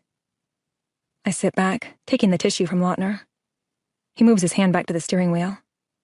We're in town to spend time with Ocean. It's not that I don't want to see your dad. Maybe we could take Ocean with us. I'm sure my dad would love to meet her. Emma looks back at me. Would that be okay with you? I sense Lautner's eyes on me. I don't know. Can we see how tomorrow goes? Sure. She faces forward again. I'll tell him we're a maybe. The rest of the ride is fairly quiet. Lautner pulls into the drive, and I unfasten before he comes to a complete stop. I shove the wadded tissue in my purse and unlatch Ocean's harness. Lautner opens my door. Let me carry her. You grab your bags. I turn and hesitate for a moment, then nod and get out. Emma stays in the Forerunner, while Lautner carries a still sleeping Ocean in the house. She looks so tiny in his strong arms. I remember feeling small in those same protective arms. Hey, Dane whispers, holding open the door. Lautner nods, and I give a sad smile. Dane's forehead wrinkles. He knows me too well. Lautner follows me up the stairs and into Ocean's room. He lays her on her bed and presses his lips to her forehead. I take a deep breath. There's nothing I need more than a hot bath and a glass of wine. Lautner turns and moves closer to me. Thank you for today. She's just more than I could have ever dreamed of. I nod, and he eases my sunglasses from my face. My eyes feel puffy. I'm sure they're red, too. Why? He whispers, brushing the back of his hand over my cheek. I shrug and look away, biting my quivering bottom lip and swallowing. It's nothing. I look at him with a tight-lipped smile. It's just been a long week. A lot has happened. I'm a little overwhelmed, that's all. Emma shouldn't have... Everything okay? Dane's quiet voice sounds at the door. I take a step away from Lautner and turn. Fine. I'm going to take a bath. I look back at him. See you in a couple hours? He nods and shares my pathetically weak smile. Ocean wakes while I'm in the bathtub. Mommy? She calls with a groggy voice. In here, sweetie. Rubbing her eyes, she grins. It's a familiar grin, the one that says she wants in the tub with me. Come here. I reach out and help her undress. Go potty, then you can get in with me. Bath! Ducky! She giggles. We go through this routine several times a week. I ask Dane to keep her occupied while I take a relaxing bath. He gets distracted, and she sneaks upstairs and gives me the grin I can't refuse. Then I have to drain half the water and add cold because I like hot baths. Within a few minutes, I'm freezing and crowded out of the tub by all her toys. On a good day, I make it out without slipping on a toy and falling back into the tub, sending a tidal wave of water onto the floor, and sparing Mr. Ducky's head from being lodged into my ass by mere inches. Ocean plays until all the soapy bubbles are gone, and the sand at the bottom of the tub is visible. I help her get dressed and dry her hair before sending her down with Dane. Looking in the mirror, I admire the nice color the sun added to my cheeks today. My eyes, however, are still a little red. After squirting some drops in them, I apply some eyeliner, mascara, and lip gloss. Sydney, they're here, Dane calls. I hustle to dry my hair, then slip on some dark jeans and a white, sleeveless button-down top. Taking one last glance in the mirror, I release a big breath. Round 2 of Torture Sydney. Ding, ding, ding. Hi, I greet Lautner and Emma as I open the back door. They're sitting on the deck drinking beer and wine while watching Ocean chase the 3 dogs. Small world, honey. Emma's dad, or her dad's cats, are patients of mine. Dane grins and flips the burgers on the grill. Lucky for Emma, they're turkey burgers. Yeah, I had no idea your husband, or soon-to-be husband, is the infamous Dr. Abbott, or cat whisperer, as my dad calls him. Emma is sitting on Lautner's lap, teasing her fingernails along the nape of his neck. Dane's gifted, all right, I mumble and grin. Mommy! Ocean's blood-curdling cry sends my body into action. I run out to her. She has fallen in the rocks and scraped her knee. Shh, it's okay, sweetie. I cradle her in my arms and carry her to the house. Let me put these on a plate and I'll get you the first aid kit, Dane says. It's fine, I'll get it, I tell him, as Lautner holds the door open for me. Ocean sobs into my chest as I carry her upstairs with Lautner right behind us. Shh, it's just a scrape, baby girl, I reassure her, setting her on the bathroom vanity. Can I see? Lautner asks. She nods between strangled sobs. I grab the small first aid kit. Lautner cleans the scrape and puts some ointment on it. I hand him a Band-Aid. He looks at it. I'll be right back, he says. Hugging Ocean to me, we wait. Here we go. Look what I found in my car. He holds up a Winnie the Pooh Band-Aid. Pooh! Ocean giggles, and the tears are magically gone. There, much better. He bends down and places a kiss over the Band-Aid. Up until this moment, he was a doctor, but that kiss was all Daddy. He lifts her down, and she bolts out of the room and down the stairs like nothing happened. I throw the wrappers in the trash and lean back against the vanity with my hands on either side. I'm sorry about earlier. I'm not sure why I was so emotional. He shoves his hands in his jean pockets. Emma shouldn't have said what she did about Bali. I know she didn't say it to upset you, but she still shouldn't have said it. I laugh and roll my eyes. Geez, Lautner, she's going to be your wife. I'm not under any illusion that you're not going to have, or do, that on your honeymoon. Holy crap. I can't believe we're having this conversation. And I can't believe that I said that instead of sex. What am I, 12? He shrugs. I'm just saying that if you were upset by her words, I'd understand. Understand what? Running his hands through his hair, he shakes his head. Nothing. He turns and steps toward the door. No, not nothing. What were you going to say? I cross my arms over my chest. Lautner turns and shuts the door behind him. Before I can blink, he's hovering over me, with his hands pressed to the counter on each side of me. I was going to say I understand if the idea of me being with someone else bothers you. His voice is deep and demanding. I lean back more to keep our faces from touching. Because even though it shouldn't, it drives me fucking crazy to think of Dane's hands on you. He's breathless, but I'm not because I'm holding mine. There's no more room for me to lean back, but he continues to inch closer. I feel his arousal against my stomach. His eyes are on my lips, and his mouth is almost touching mine.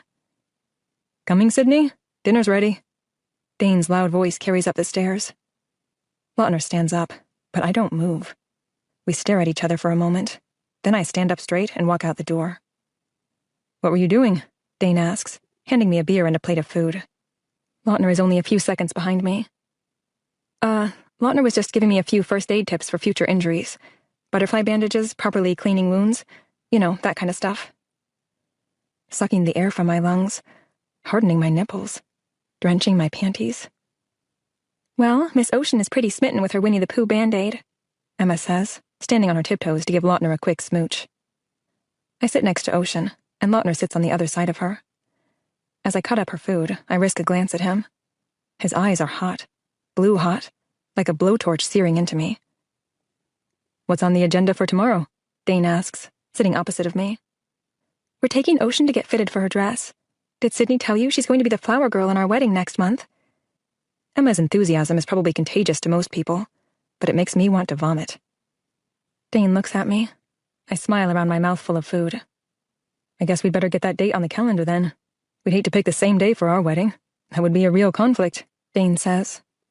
I'm not sure if it's sarcasm in Dane's voice, or a polite reminder to me that we're not married yet, but should be. Although we never finished it, we've had our wedding. I'm not feeling up for a redo. Too much money has already been wasted, including my dress and Ocean's. At this point, a justice of the peace feels appropriate. Wiping my mouth with a napkin, I swallow and clear my throat. I'm sure we can work around their weekend. So where is your wedding taking place? Dane asks. San Francisco at Bentley Reserve. Of course, due to limited space for the ceremony, only 350 of the 500 guests will be invited to both the ceremony and reception, Emma says. 500? Dane chokes. I grin and kick him under the table. My dad's new wife comes from a large, affluent family. Then, of course, there are all my dad's friends and colleagues. With all the doctors, it's going to be like a medical convention. Emma laughs, and Lautner shakes his head with a hesitant smile. Done, Ocean says. Do you want some more strawberries? I ask. She shakes her head. Okay. I wipe her off and help her out of her booster seat. Swing! She yells, running for the toddler swing Dane hung from the large oak tree. I roll my eyes. Why don't you play for a bit while we finish eating? I call after her. Lautner scoots back in his chair, wiping his mouth. I've got this. I give him a weak smile and a single nod. So, where are you going on your honeymoon? Dane asks Emma. That's my cue to leave. I grab some fetch toys from the rubber bin on the far side of the deck and whistle to the dogs. All three come running. I toss them out as quickly as they retrieve them. Every time I look over at Lautner and Ocean, he's smiling at her, but his eyes quickly find mine, like he senses my gaze. We're a good 15 yards apart, but when his blue irises are on me, I feel him as close as we were in the bathroom. The bathroom? God, what happened there? How is it that less than a week ago, I was in the middle of my wedding vows to Dane, and Lautner is getting married in a month? But when I'm near him, the 3 years we've been apart seem to vanish. This is such a mess. Chapter 26. June 29th, 2013. Monday cannot come quick enough. I need some serious psychiatric help. Lautner and Emma left shortly after dinner, and Ocean was asleep by 9. Dane, however, was feeling frisky, like a cat. Part of me questioned if he'd been bit by one and caught some feline virus like Peter Parker and the spider bite. He kept rubbing up against me while I was doing dishes, and he nuzzled into my neck and licked me. His tongue felt dry, like a cat's. No joke. When he hummed in satisfaction, it sounded like a purr. Then I just about passed out from shock when I looked over and saw him licking the top of his hand. I thought, holy shit, he's cleaning himself. But then I realized he had some frosting on his hand from cleaning up the rest of Ocean's cupcake. I'm losing it. Lautner is back in my life in the worst way imaginable. I can't get him out of my head. After Dane snapped out of his freakish feline phase, he turned into a dog in bed. More licking, but not sexy licking. It was the kind of licking that makes one feel the need to wash it off. A Dr. Brown and Swirly situation was what it felt like. Dane must have hydrated before bed, because his dry cat tongue became a slick, slobbery, lubricating wand. His hands were sandpaper on my skin, which was crawling from his every touch. The moderate but not Lautner-sized erection in his briefs was rubbing my skin raw on my thigh as he humped my leg and fondled my breasts. Even my nipples were scared as they inverted like turtles hiding. I lay there, silent and limp like a corpse, until Dane asked if something was wrong. The response I swore I'd never use in bed came out automatically as a desperate plea. I have a headache. Sipping my tea while waiting for Dane to return from his run and Ocean to wake up, I'm seeing things differently. Dane used the same moves on me last night as he has since the first time we had sex. Lautner has fucked with my head. I even tried to imagine Lautner having sex with Emma, hoping it would stir some anger and make me want Dane more, like the time I saw them in the park. Nothing worked. Good morning, sunshine. How's your head? Dane asks in a cheery voice, taking Swirly's harness off. Much better, thanks. I smile. When's the dress fitting, measurement taking, whatever thing happening? I shrug. Not sure. I haven't received that call yet. Is this a girl thing or are we all going? Don't know that either. I sip my tea. Emma wants to take Ocean, just Ocean, with her and Lautner to her dad's for brunch tomorrow. What do you think? Dane finishes guzzling down his water, then wipes his mouth with the back of his hand. I know Dr. Kane. He's a great guy. It's up to you, but I wouldn't be too concerned, unless you don't trust Lautner. It's not a trust issue. Ocean's just young and I don't want her to be scared. She's a real mama's girl, but I think she'll do fine. Maybe it's a good idea to let her go for a few hours before they decide they want her to spend the weekend in LA with them. My head snaps up. Why do you say that? Did they say something? Dane tosses his plastic bottle in the recycling bin.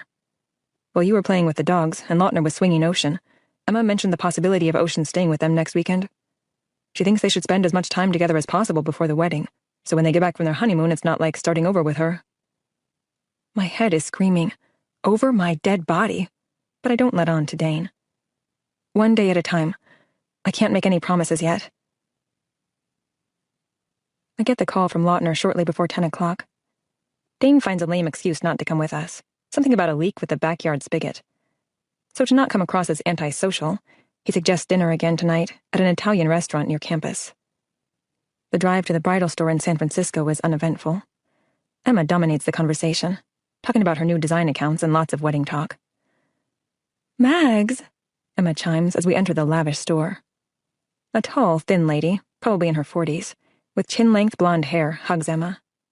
"Darling," she greets in an I'm just that stuck-up voice. "I want you to meet Ocean." Emma takes her hand, and I reluctantly let her go.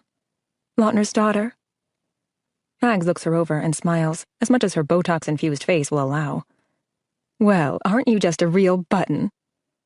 She taps Ocean's nose with the tip of her acrylic nail. "Come on back, let's get you measured and pick out the perfect dress for you." I start to follow them, and Emma turns around. "She'll be fine if you want to wait out here." No fucking way. Ocean is grinning, eyes sparkling. She's all girl, unlike her mom was, and the lace, satin, and tulle dresses surrounding us transform her into princess mode. Truthfully, I don't care to help with Lautner and Emma's wedding, but being cut off from my daughter pisses me off. "There's a coffee shop across the street. Take your time and meet us over there when you're done." Lautner attempts to make peace before my wrath is unleashed. I look once more at Ocean and bend down to give her a kiss. "I love you. I'll be right across the street, okay?" She nods and follows Emma to the back of the store. I turn and look at Lautner, not able to hide the frown on my face. He opens the door and gestures for me to go out. "She'll be fine," he mumbles as we cross the street. I turn as soon as we reach the opposite sidewalk. Don't say that to me. You've known her for 2 goddamn seconds. I know you can't understand it yet, but the farther I get from her, the harder it is to breathe. So don't you dare try and make me feel like my concern for her is somehow an overreaction. Understand?" He holds up his hands. "Understood." I move past him, and he catches up to open the door to the coffee shop. "And whose fault is it that I've known my daughter for 2 goddamn seconds?" he says in my ear with a low, gravelly voice as I walk inside. "Ask Claire. Or did you officially sever all ties with her when you decided to be monogamous with Emma?" I grit through my teeth, while forming a fake smile for the barista at the counter. "What can I get for you?" She smiles back. "Small green tea, please." I set a $10 bill on the counter. "And whatever he wants." I don't wait for Lautner to order, or my change, before walking off and finding a seat near the window. He brings our drinks and tosses my 10 back at me. I roll my eyes. "What is your issue with Claire?" he asks with an edge of disgust to his voice as he removes the lid to his coffee. I laugh. "You mean aside from the fact that you didn't wait a month after I left before you started screwing her again?" He squints his eyes. "What the hell are you talking about?" "I told you. Claire, at your door." I raise my eyebrows, waiting for my words to spark some recognition in his brain. "In a towel." He shakes his head, and I can't believe he's acting like he doesn't remember. "July 23rd, 2011, 9 o'clock at night. I just gotten off the plane after a 12-hour flight from Paris. Pregnant and so fucking nauseous. The cab took me straight to your apartment." He's still looking confused. I sigh and continue. "Your forerunner was there, so you were there. It took everything I had to knock on your door. Then she answered. Her naked, wet body wrapped in one of your bath towels. She said I was too late." I look out the window to the passing cars. I can still feel the pain from that day. "Jesus, Sydney. I didn't sleep with her." I hate that after all this time he can't just be honest with me. "I wasn't there." My head whips around. "Your car was there." "But I wasn't." His voice escalates, and we both look around to see if people are staring at us. "Claire had some plumbing issues in her apartment, and they couldn't get out until the next day to fix it. So I told her she could shower at my place while I went for a jog." His voice isn't as loud, but his tone is still firm. I shake my head. It doesn't make sense. Or maybe it does. Did she want me to think that something was going on? Or did I jump to that conclusion on my own? What did she say after that? He asks. After what? I whisper, my mind still reeling. After you're too late. I can't stop shaking my head. I don't know. I was so sick and I ran out of the building and vomited over and over. Then I collapsed on the ground and cried. Couldn't stop crying. It felt like I was dying. Lautner's elbows rest on the table, his forehead pressed against his palms, voice shaking. I'm so sorry. I didn't know you. He lifts his head. Tear-filled blue irises hit me hard. You came back? I think it's a question, but he says it with such disbelief I'm not sure. I came back, I whisper. Mommy! Ocean calls as the coffee shop door chimes upon opening. She hops up on my lap and hugs me tight. Lautner clears his throat and wipes his eyes. Babe, you look like you've been crying. Emma outs him. He clears his throat again. Coffee went down the wrong pipe. She hugs his arm and leans up to kiss him. Poor baby. He pulls away first. So, where to now? Zoo! Ocean yells loud enough for everyone to hear. We all laugh. Someone's been putting ideas in your head, I tell her, while nuzzling her soft neck. Emma holds her palms up. Guilty. The zoo it is, Lautner declares, standing up. I might rent a stroller, I announce as we get out of the vehicle. If I would have known we were going to end up here, I would have brought hers. Nonsense. Lautner swings Ocean up and plops her on his broad shoulders. She releases her signature happy squeal. I can't hide the smile that plays across my face. Seeing them together is, at least part of, a dream come true. Following them to the entrance, reality smacks me in the face again. Emma wraps her arm behind Lautner and slides her hand in his back pocket. There are 4 of us, so there shouldn't be a 5th wheel, but that's what I feel like. What do you want to see first? Lautner asks Ocean, as we make it through the gates. Zoo! She cheers, grabbing onto his ears like handles. All right, I'll choose. Lautner laughs, holding her feet. 2 hours later, we've seen all the major exhibits. There hasn't been much adult conversation. It's been all about Ocean. Fine by me. We buy some snacks and head to the playground area. Lautner surprises me when he pulls a packet of wipes out of his pocket and proceeds to wipe Ocean's hands before she eats her soft pretzel. He glances up at my dazed stare. What? Nothing. I smile and look away. Ocean takes 3 quick bites before she's running off to go play with the other kids. Dane feels bad, I lie, about missing the outing today. He suggested dinner at some Italian place near campus tonight. Lautner looks at Emma. She shrugs and nods her head. Sounds great. He smiles back at me. Have you thought about brunch tomorrow? Emma asks. I keep my eyes on Ocean. She's on her 3rd trip down the slide. If she's fine with going, then I'm fine with it too. Great, I'll let my dad know. Emma grabs her phone from her purse. Lautner's foot taps mine under the table. I turn. Thank you, he whispers. I nod, but can't quite find a smile. He has no idea how hard it's going to be for me to watch the 3 of them pull out of our driveway tomorrow. I used to come here all the time, Lautner announces, as we're seated at the Italian restaurant Dane picked out. They have the best grilled Tuscan chicken. Pasta! Ocean claps her hands as Dane lifts her into her seat. Yes, pasta for you, sweetie. I hand her some crayons on a coloring page. The waitress brings us our drinks and takes our order. Lautner traces Ocean's hands on the paper, and she giggles like he's tickling her. Small talk about our day at the zoo fills the awkward space of time until our food arrives. Pasta! Ocean cheers. Shh, yes, pasta. I laugh while cutting up her spaghetti. You like pasta? Lautner smiles at her. She nods with enthusiasm. I eat pasta. She spoons some up and shoves it in her mouth. Several pieces are stuck to her chin. Missed some. Lautner leans over and presses his lips to her chin, sucking in the missed pieces. She giggles, and I feel myself falling in love with Lautner all over again. But this time it's with Daddy Lautner. It's only been a week, but I see the adoration in his eyes. And hers, too. Are you heading back to LA after brunch tomorrow? Dane asks. Yes, I have some charts to go through before Monday, Lautner answers between bites. Did you want to talk to them about next weekend? Emma looks over at Lautner with her eyebrows raised. He pats his mouth with the napkin and swallows. Before he can say anything, Emma continues. Since everything seems to be going so well and, well, we just adore Ocean, so we wondered if she could come stay with us next weekend. You know, keep the bonding going. I mean, if you're not comfortable with it until our attorneys get everything in writing, we completely Whoa. I shake my head. What are you talking about? My heart is in my throat, blood surging through my veins. Nothing. It's not what you...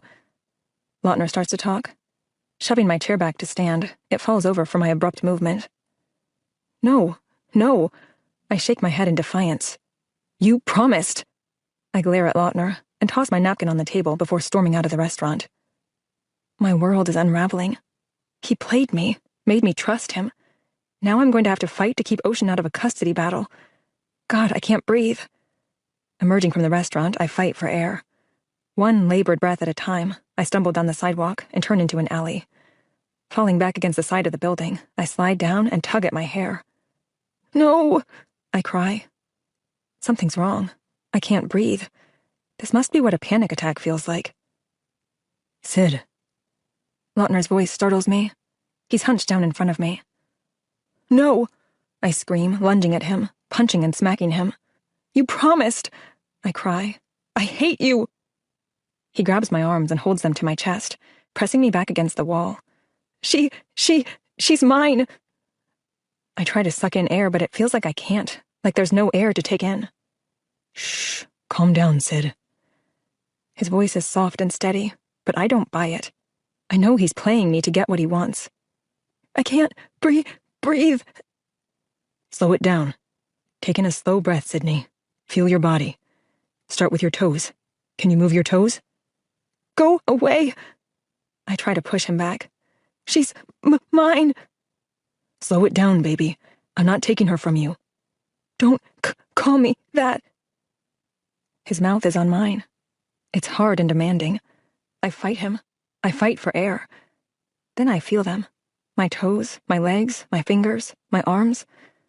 Finally, I suck in air through my nose and my lungs accept it. Our tongues reunite. It's been way too long. He's breathing life back into me, and I don't ever want him to stop. As his hands relax around my arms, I slide my palms up to his cheeks. I hate him. I love him. I need him. I want him. Then he slows his movements and releases me.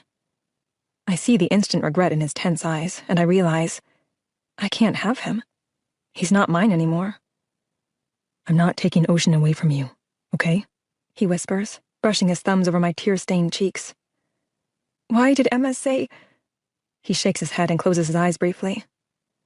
I was upset. That night I left the hospital after finding out. I vented and said things I shouldn't have. Emma thought I should get an attorney given the circumstances, and that night I did too. He swallows, and I see the pained wrinkling of his forehead. But things are different now. I see the way she looks at you and needs you. No attorneys. We'll work it out, okay? Why did you kiss me? I whisper. He steps back and drops his head, while slipping his hands in his front pockets. To calm you down. I'm sorry. I shouldn't have. Rejection. It's a sick, nauseating, awful ache. I suck in a controlled breath and release it. There's nothing else I can do but add this incident to the 101 reasons why Sydney is fucked up list that I'll be taking to therapy as soon as I get it scheduled. I start to walk back toward the restaurant, but Lautner grabs my arm. What about tomorrow? Can Ocean still... I yank my arm away. Yes, you can pick her up in the morning. My hurt is disguised as anger in my voice. Lautner has a slumped, defeated posture, but I don't care. I can't care. I'll only get hurt worse if I do. Chapter 27. June 30th, 2013. Tick-tock. Lautner and Emma should be here any minute. Ocean seems excited, which eases my anxiety over her being scared, but there's still the irrational part of my brain that thinks they're going to kidnap my baby. It's only 9:30 a.m., and Dane thinks I'm going with him and the dogs to the park after Ocean leaves. Wrong. I'm prying the cork out of the bottle of Riesling in the refrigerator and numbing my nerves. Here they are, Dane says, looking out the window. I stand and mess with Ocean's hair. Do you need to go potty once more before you go? No. Okay. Are you sure you want to go? Yes. She smiles and breaks my heart. A little. We take her out front. Good morning, my beautiful girl. Lautner picks her up and hugs her. We haven't explained the father situation to her, but every time Lautner sees her, he tells her with his body language that she's someone special in his life. I follow them to the car.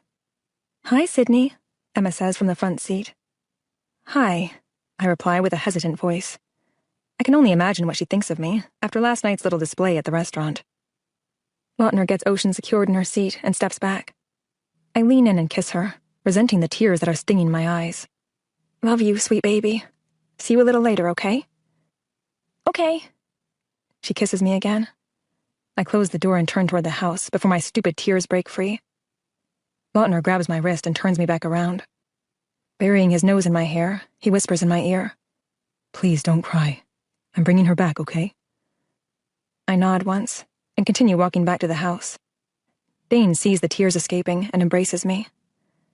Don't say anything, I plead. I won't. He rests his hand on the back of my head.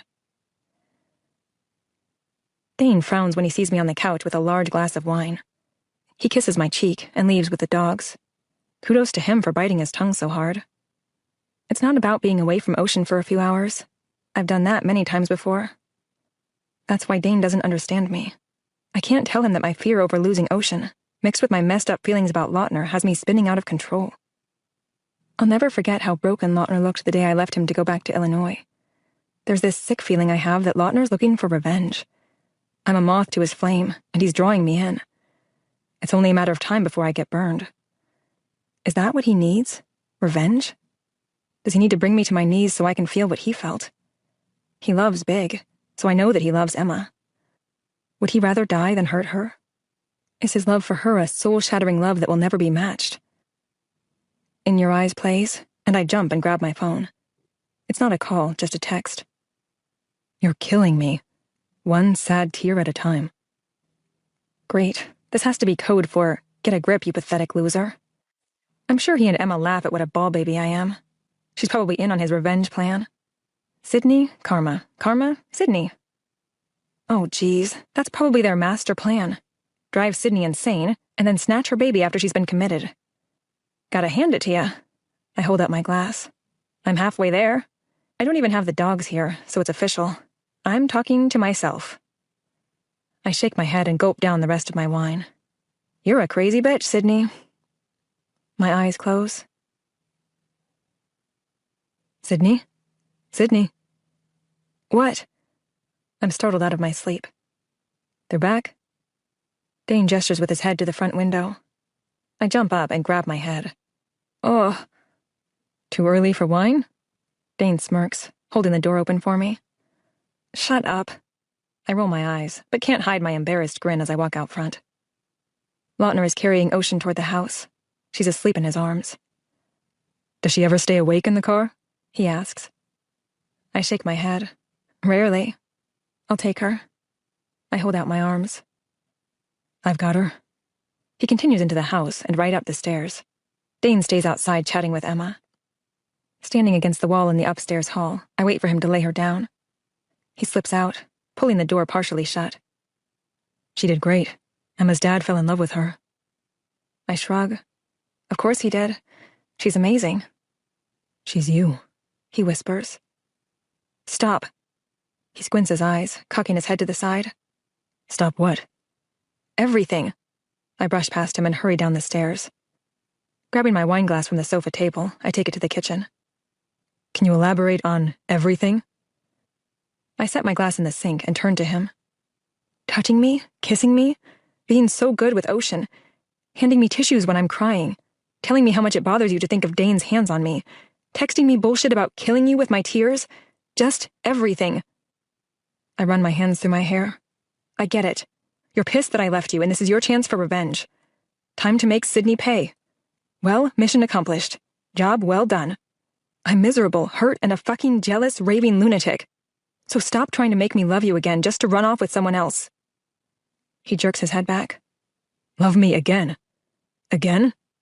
He turns and shakes his head. You have to love someone once to love them again. What's that supposed to mean? I follow after him as he walks to the front door. He grabs the knob, but doesn't look back at me. Why would I think you ever loved me? Why wouldn't you? I wrinkle my face in confusion. Because you never said it. He opens the door and walks out, pulling it shut behind him. Chapter 28. July 1st, 2013. I wake up with a miserable headache from finishing the rest of the Riesling after putting Ocean to bed last night. Serves me right. It's time to get it together. I dug my way out of this miserable pit when I was pregnant with Ocean. I can do it again. I'm going to focus on my family, starting with setting a date to make my marriage to Dane official. Then I'm going to see an attorney. Lautner and Emma are right. There has to be some boundaries set. It's the only way to have any sense of organization and respect for each other's time.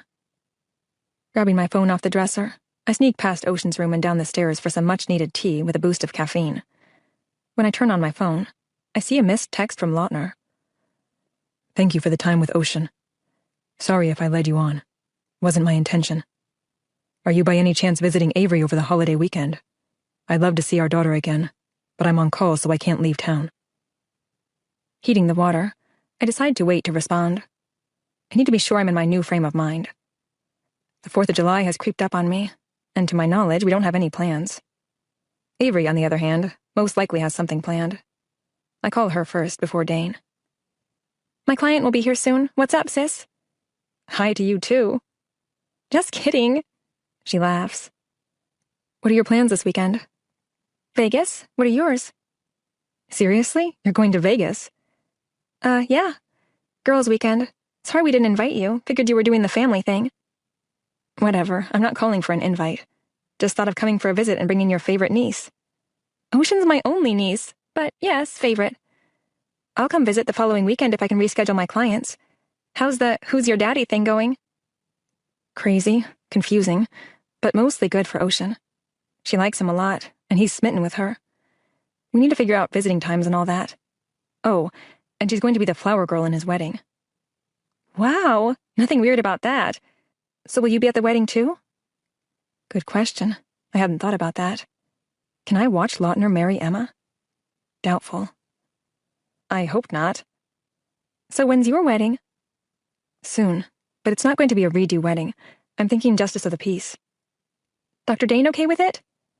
I haven't brought it up, but you've had his balls wrapped around your fingers for years, so of course he'll be okay with it. Nice, Ave. I roll my eyes. Gotta go. Give Ocean a big hug for me. I'll call you after my wild weekend. Be careful. Yes, Mom.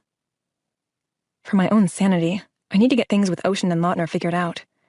This weekend would be a perfect opportunity to discuss what we each expect, so we know how to proceed when we meet with our attorneys. However, I'm not sure Dane is going to be too excited about spending another weekend with Lautner and Emma.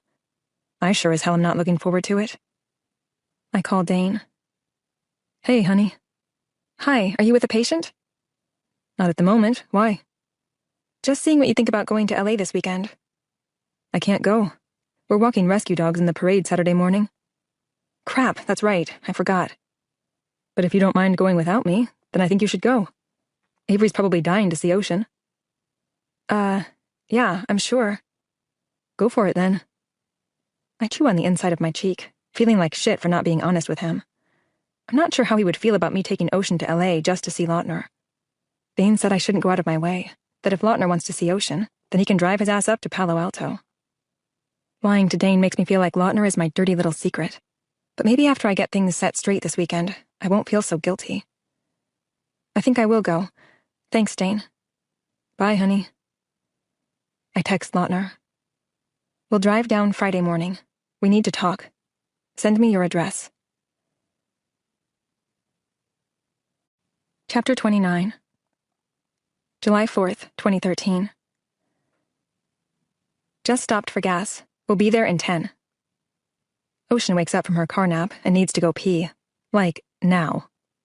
So I gas up the car while we're here. We can't check into our hotel until after 3:30, so we're going to Lautner's first. I'm carrying a nice load of guilt with me on this trip. Avery's not in LA, but doesn't know that I am. Dane thinks I'm visiting Avery, but I'm not. Lautner thinks I'm staying at Avery's. but we're actually staying at a hotel several miles from Lautner's house. Oh, the web I'm weaving. We wind our way into the hills until we reach his house. Wow. It's a gray, 2-story home, set in a secluded urban oasis, with a deck that appears to wrap around the entire house. I pull up into the steep drive, making sure to set my emergency brake. We're here, sweetie. Lautner comes out the double French entry door with a $1 million smile. Ugh, he's already making this hard on me. I can't help staring at him in his cargo shorts and snug gray t-shirt. He opens the back door. Hey, there's my girl. He unfastens her, and she clings to him with an eager smile. We walk toward the house. Where's Dane? He couldn't come. His clinic volunteered to walk some shelter dogs in the parade. We step inside to an open living room with a fireplace, stone floors, and walls of windows. This is amazing. I follow the windows around to the back, and I'm greeted with the most spectacular panoramic view of Hollywood, including the sign off in the distance. Must be rough waking up to this view every day. He laughs, setting Ocean down. It's not too bad. Ocean runs straight to the windows, smacking her hands on them. Oh, sweetie, don't put your hands on the clean glass. I pull her back. Lautner squats down behind her, and grabbing her hands, puts them back on the windows. You can put your little hands here. He moves them to a new spot. Or here. He moves them again. Or anywhere you want. I'll see your adorable handprints and never want to wash them off. He kisses her on her neck, and she squirms with a giggle. Your fiancé may not agree, and besides, you're teaching her bad habits. By the way, where is Emma? Her mom had surgery on her foot, so she's in Hawaii with her for the weekend. This is not good. Not good at all. Why didn't you go with her? I ask, still mesmerized by the view. On call, remember? I nod. Want to check out the back? He gestures with his head. Sure. I was right. The deck wraps around the entire house with built-in bench seating. Stone stairs lead to a large square section of paving brick with a rustic outdoor chair and table set. Another set of stone stairs leads farther down to a gravel path. Wow. I mean, just wow. I shake my head. Lautner smiles. Glad you like it. Where does the path lead? It winds down the hill a ways, then works its way back up to the side of the house. Come on, I'll show you. He scoops up Ocean and carries her down the second set of steps, which are fairly steep. There you go. He sets her down, and she squats to pick up a rock. A few steps later, she finds a stick. This is her routine. When we take walks, she spends the whole time in search of the next best rock and stick. What else does she like? I know he's trying to know her better, but I feel a pang of guilt that he's missed out on the first 2 years of her life, and I have to tell him about his own daughter. She loves fruit, any kind of fruit, and yellow ponies. When I put her to bed at night, we read, Guess How Much I Love You. And when she wakes in the morning, she wants to cuddle on my lap for a good 20 minutes before breakfast. She hates spiders, but is intrigued by snakes. I've bought her numerous soccer balls, but she insists on running with them like that other football sport. Lautner laughs, tilting his head back and resting his hand on his stomach. I love it. She's her daddy's girl. I shake my head, with a goofy grin plastered on my face. Then I playfully shove him. She's her mommy's girl. You should see her swim. He nudges me with his elbow, giving me a sideways glance. Always so competitive. I roll my eyes. You do realize how laughable that is coming from you. Stick! Ocean turns around and stops, pointing her stick out, but not giving Lautner enough time to stop. Ah! He stops with a slight grimace on his face, rubbing his hand over his area. My eyes double in size. Oh my gosh, are you okay? He nods as a smile pulls at his lips. She just nicked my sack is all. I giggle. Told you she's a mommy's girl. No, she's a daddy's girl. He scoops her up and sets her on his shoulders. Should we race your mommy? Ray, mommy! Ocean squeals. Lautner takes off with her, and I try and catch up, but I'm in flip-flops and he's in tennis shoes, so it's hardly a fair race. They're already seated on the bench, looking all cool and casual, by the time I make it to the top of the hill. What took you so long? He smirks. Mommy! Ocean cheers. Cheaters, I mumble, squinting my eyes at him. What? I had an extra 20 pounds on my shoulders. I shake my head and continue inside. Water. I need water. Lautner gets us water, and sets out some cut-up strawberries. Ocean's eyes widen with delight. "Strawberries!" She grabs for one. I tap the side of my glass. "You called her D-A-D-D-Y's girl. And yes, you are her D-A-D-D-Y. But do you think it's confusing for her to hear you refer to yourself as that?" He sighs and clenches his jaw, then relaxes. Does she call or think of someone else as her D-A-D-D-Y? I know who he means by someone, and I see the possibility irritates him. Dane and I haven't been together very long, at least not in that way, so she calls him Dane. How long? He's looking at me, but I stay focused on Ocean and her strawberry-stained mouth. Last November, I stopped myself. What? Nothing. Not nothing. What did you see? His strained voice has a hint of exasperation to it. I meet his eyes. "You," I whisper. Me? He pulls his head back. I swallow and try to tell him like I'm talking about someone else, like I'm telling someone else's story, a story that didn't crush me. I took Ocean to the park, the one where they fly the planes. She was carrying around her pink soccer ball. I smile, like a football. He grins too. Then I saw you. You were a ways away and your back was to me, but I knew it was you. It was the first time I used the word daddy in front of Ocean. I asked her if she wanted to meet her daddy. Something about the moment, the timing, felt like fate, which says a lot since I'm not a big believer in fate. We started to walk toward you, then... You saw Emma, he says. I nod. I couldn't get out of there fast enough. We even left her ball behind and she cried all the way home. I did too, but he doesn't need to know that. I don't know, it's weird. I never wanted us to be together just because I got pregnant, but for the longest time there was this part of me that was holding out for you. I shrug, focusing my gaze on the Hollywood sign in the distance. Anyway, it was that night I moved on. After 2.5 years, I stopped holding out and moved on. With Dane. Lautner's body is rigid, completely still. He's looking at something on the floor beside him, or maybe he's looking at nothing. I can't tell if he's confused, upset, or just thinking. I think it's someone's nap time. Ocean yawns. Lautner still doesn't move. So, mind if I take her upstairs and lay her down for a nap? He nods. At least, I think he does. It's too slight to tell. I'm not sure what I said that has him in such a daze, but I decide to let him be.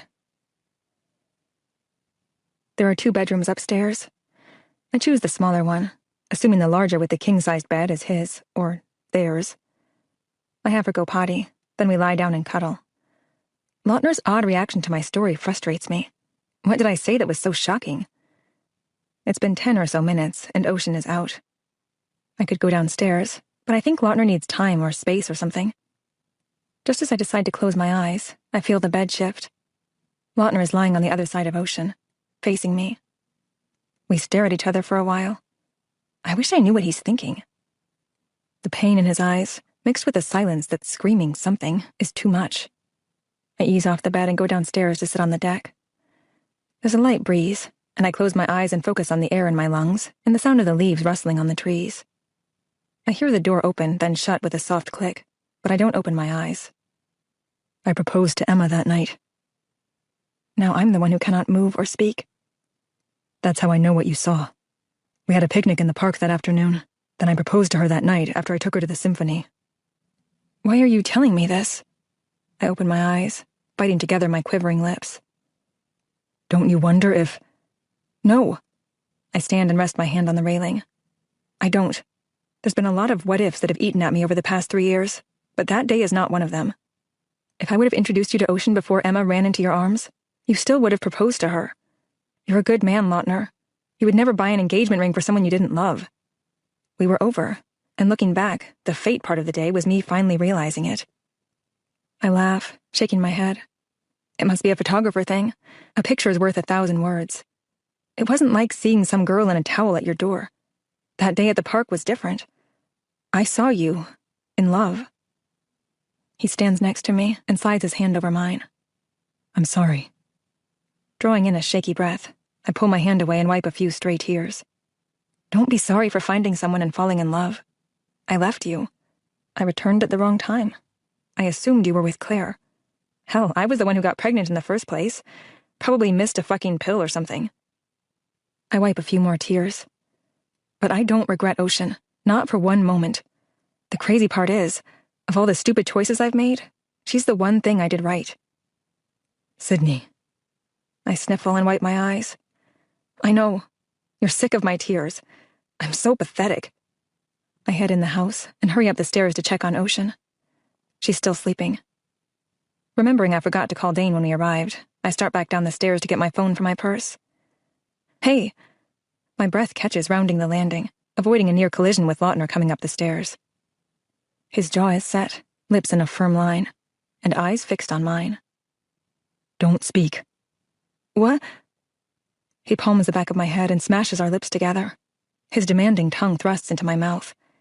I moan into him, while his other hand feathers down my neck and over my breast. Lautner, I protest, turning my head to the side. Don't speak.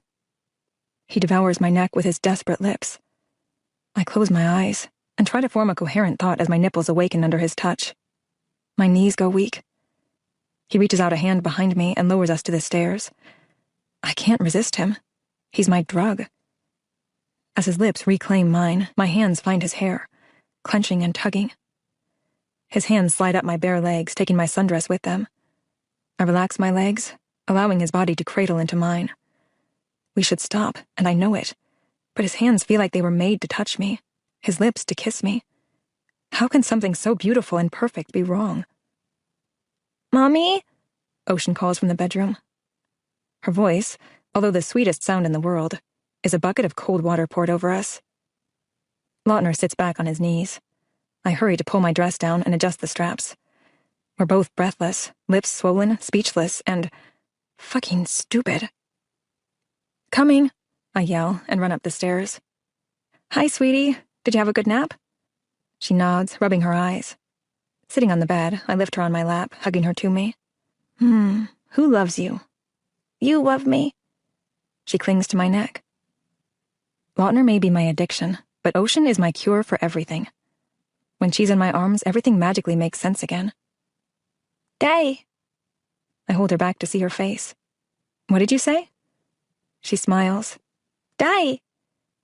Day what? I wrinkle my brow, not understanding where this is coming from. Day! She points to the door. Turning, I see Lautner leaning against the doorframe with an I just won the lottery grin. I'm sure in his mind he just did. It's official and bittersweet. She's no longer solely mine. Yes, sweetie, that's your daddy. I exhale and let the reality of the moment sink in. Lautner saunters in like he's all that and opens the California blinds. Took her less than 2 weeks to say my name. How long did it take her to say yours? I roll my eyes and set her down. He picks her up and throws her in the air, eliciting a high-pitched shriek, followed by a run of giggles. You just stole my heart. He hugs her and kisses her cheek. They both stole mine a long time ago. I'll be downstairs. I have to make a quick call. He tosses her on the bed and tickles her. We'll be bonding. The moment is bittersweet. Dane doesn't answer, so I leave a message. Hey, sorry I didn't call earlier. We made it here safely, and I'll try you later. A dazzling flood of blue irises comes down the stairs as I drop my phone back in my purse. Look! Ocean holds up a football that's about the size of her entire torso. Sweetie, that's not going to roll very well when you kick it. Ha ha, your mom thinks she's funny. Lautner sets her down, and she runs to the couch and flops on it while still hugging the ball. Touchdown! She giggles. I raise my eyes at Lautner. Someone's expanding her vocabulary with a bunch of useless words. She's going to need to know them when I take her to her first Stanford game this fall. He flips on the TV and turns it to Dora. Dora! Ocean cheers, scooting back on the couch. What should we do for dinner before fireworks? He calls from the kitchen. I join him and sit at the table. We need to check into our hotel. What? He shuts the refrigerator door. Hotel? I thought you were staying with Avery. I fiddle with my hair. She's in Vegas. You came to LA just for me? No, sort of. I thought we should talk. Well, you're not staying at a hotel. No way. You'll stay here. He turns and opens the refrigerator again. I walk up behind him with my hands on my hips. I don't think that's a good idea. Pulling out a glass dish, he sets it on the counter and faces me. Why not? Well, for starters, because of what happened earlier. A devious smirk pulls at his lips, while he grabs a pot from the wood and wrought iron hanging pot and pan rack. I don't know what you're talking about. He dumps what looks like soup from the glass container into the pot. Lautner, you know damn well what I'm talking about. The stupid smirk on your face says so. Lighting the gas stove, he shrugs.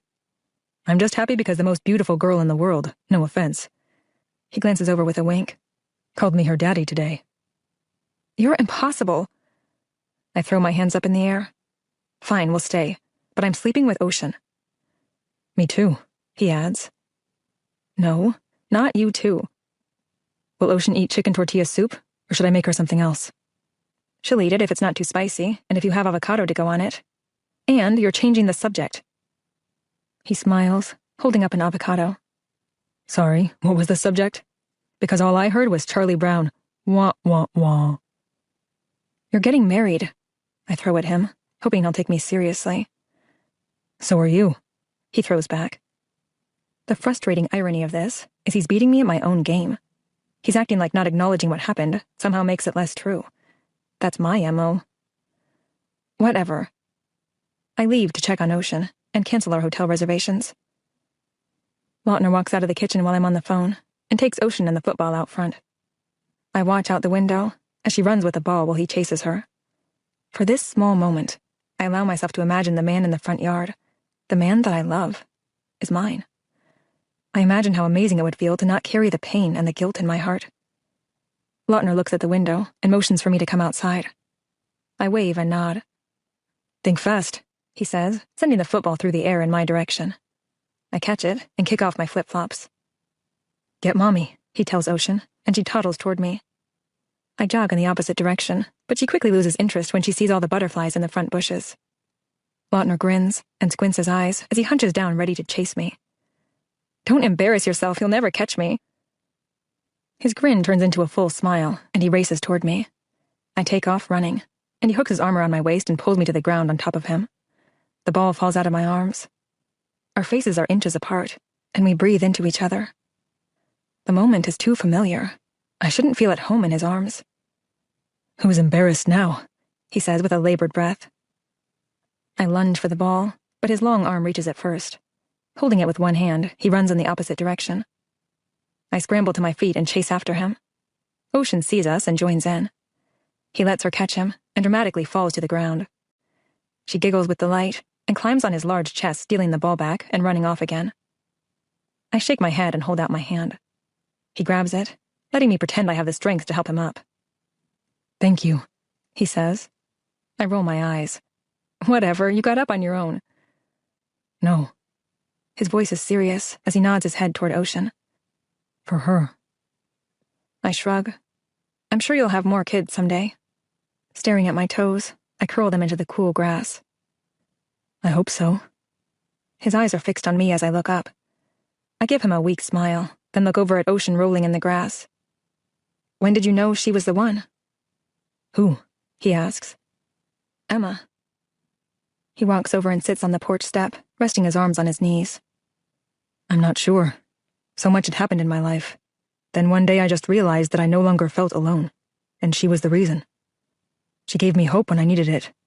For me, it wasn't love at first sight, but it was definitely a special friendship. My heart felt something again. I was drowning, and she pulled me to the surface. He laughs. She was relentless. It didn't matter how many hours I worked at the hospital. She went out of her way to be with me. I don't know how many times she drove 40 minutes to spend 5 with me. I tried to push her away, feeling guilty for not having time for her, but she wouldn't let me. Surfing, football games, camping, she loves it all. My dad thinks she's the female version of me. His eyes find mine. I cross my arms over my chest.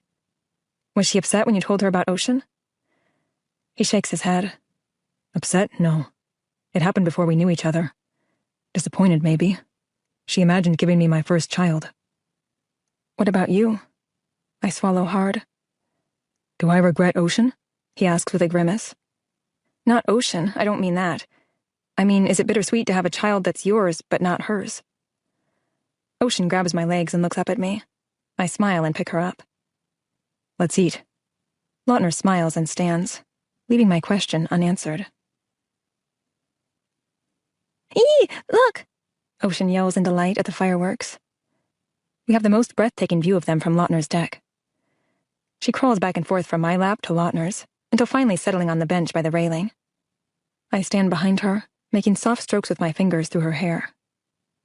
My body tenses with Lautner's touch. He slides his hand around to my abdomen and pulls me back against his hard body. His other hand sweeps my hair to one side, and then his lips press to my neck. "Lautner," I whisper. "Shh," he breathes in my ear. Ocean is enthralled with the magical light display, but I'm still nervous she's going to turn around and see Lautner touching me in a way that may confuse her. The problem is, I want him to touch me. I need him to touch me. His hand on my abdomen inches down between my legs, and the thin material of my dress and panties doesn't do much to dull the sensation of his middle finger stimulating my clit with slow, firm circles. Dear God, this is so wrong, but it feels so good. My eyelids are heavy, and when I blink, I see my own fireworks display, building one glorious starburst at a time. He's working me up to my own finale. Bedtime. My voice squeaks the word between heavy breaths. Lautner releases me. No, Ocean protests. Thankfully, the finale starts, and she goes crazy, jumping up and down and clapping her hands. She turns to give us a quick look, and her eyes are huge with excitement. It's complete sensory overload for her. I can relate, thanks to Mr. Magic Hands. When all that's left are the city lights in the distance, blurred by residual smoky haze, I take her inside, while Lautner brings our bags in from the car. It's way past her normal bedtime, but she insists on a book. Lucky for her, I packed several. I'll read to her, he offers. I hesitate at first. Okay, I'll go shower. Good night, sweetie. Night, Mommy. She hugs and kisses me. In the shower, I replay the day's events in my head. I'm in a bubble that's no doubt going to burst in a few days. Today, I got a glimpse of what it would feel like to be a family with Lautner and Ocean. When I'm with him, and he's looking at me the way he used to, touching me the way he used to, I can push away the guilt. However, Dane is home waiting for me, and Emma will be back in a few days. Then what? I'm not a cheater. I never have been. Yet here I am allowing intimate moments with a man who is engaged to someone else, and I should be married to Dane. What are we doing? After slipping into some Victoria's Secret lace-bottom lounge shorts and a fitted tank, I peek around the corner to check on Ocean. The nightstand light is still on, and she's tucked under Lautner's arm, resting her little hand on his broad chest. He has one leg hanging off the edge of the bed, and they're both sleeping. I tiptoe through the hall and down the stairs to grab my camera. I return, pleased that neither have moved. Click after click, I take numerous shots, then take my camera back downstairs. Kicking myself once again for forgetting, I call Dane. Hi, got your message, he answers. Good, hope I'm not waking you. Just watching a movie, with 3 dogs sprawled out on the couch with me. What are you watching? I ask, while walking into a room opposite the living room. I flip on the light, and my breath is taken away. Sydney? Dane says. Yeah? Did you hear me? No, what? I said we're watching Marley and Me. Uh-huh. Sydney. What? You sound distracted. I turn, and Lautner is standing at the door wearing a pair of navy boxer shorts, and nothing else. My eyes reacquaint themselves with every curve and ripple of his body. I'm just tired. Long day of driving. Are you sure? Mm-hmm. Okay, honey. Good night. I love you. Yeah, you too. I press end. Like my photos? Lautner asks with a smirk. Peeling my eyes off of his delicious flesh, I survey the walls of his office again. They're covered with the photos I took of him, except they're not the originals that I sent him. They've been enlarged and reframed. To an outsider, it would look like he's full of himself with all these black and white prints of various parts of his body. But not to me. I see his obsession with the photographer, not the muse. They're okay. I mean, they're no Damon Michaels, but there's some potential there. He chuckles. No, they're definitely no Damon Michaels masterpieces, but I'll give the artist an E for effort. I turn and walk over to him. I'm sure she did the best she could given the lame-bodied model she had to work with. Shut up. Hey, don't tell me to... He does it again. Lips, tongue, hands. He seizes my body and my mind. God, I love the way he shuts me up. My hands are tingling. They're so anxious to feel his naked skin. I run them down his chest, one muscle at a time, and then up his back the same way. Guilt and conscience are playing their loud drums in the back of my head and chanting, adultery, cheating, affair. Why can't my body and mind agree? Everything is out of sync. Lautner, I whisper. Shut up, he mumbles, biting, licking, and sucking every inch of my neck. I hate that it makes me some sort of prick, but it's not bittersweet to have a child with you. He sucks at my neck, brushing his lips down to my shoulder. It's a goddamn dream come true. Grasping the back of my legs, he lifts me up, walking forward until we're at the desk. He sets me down and shoves everything off the desk, except the lamp in the opposite corner.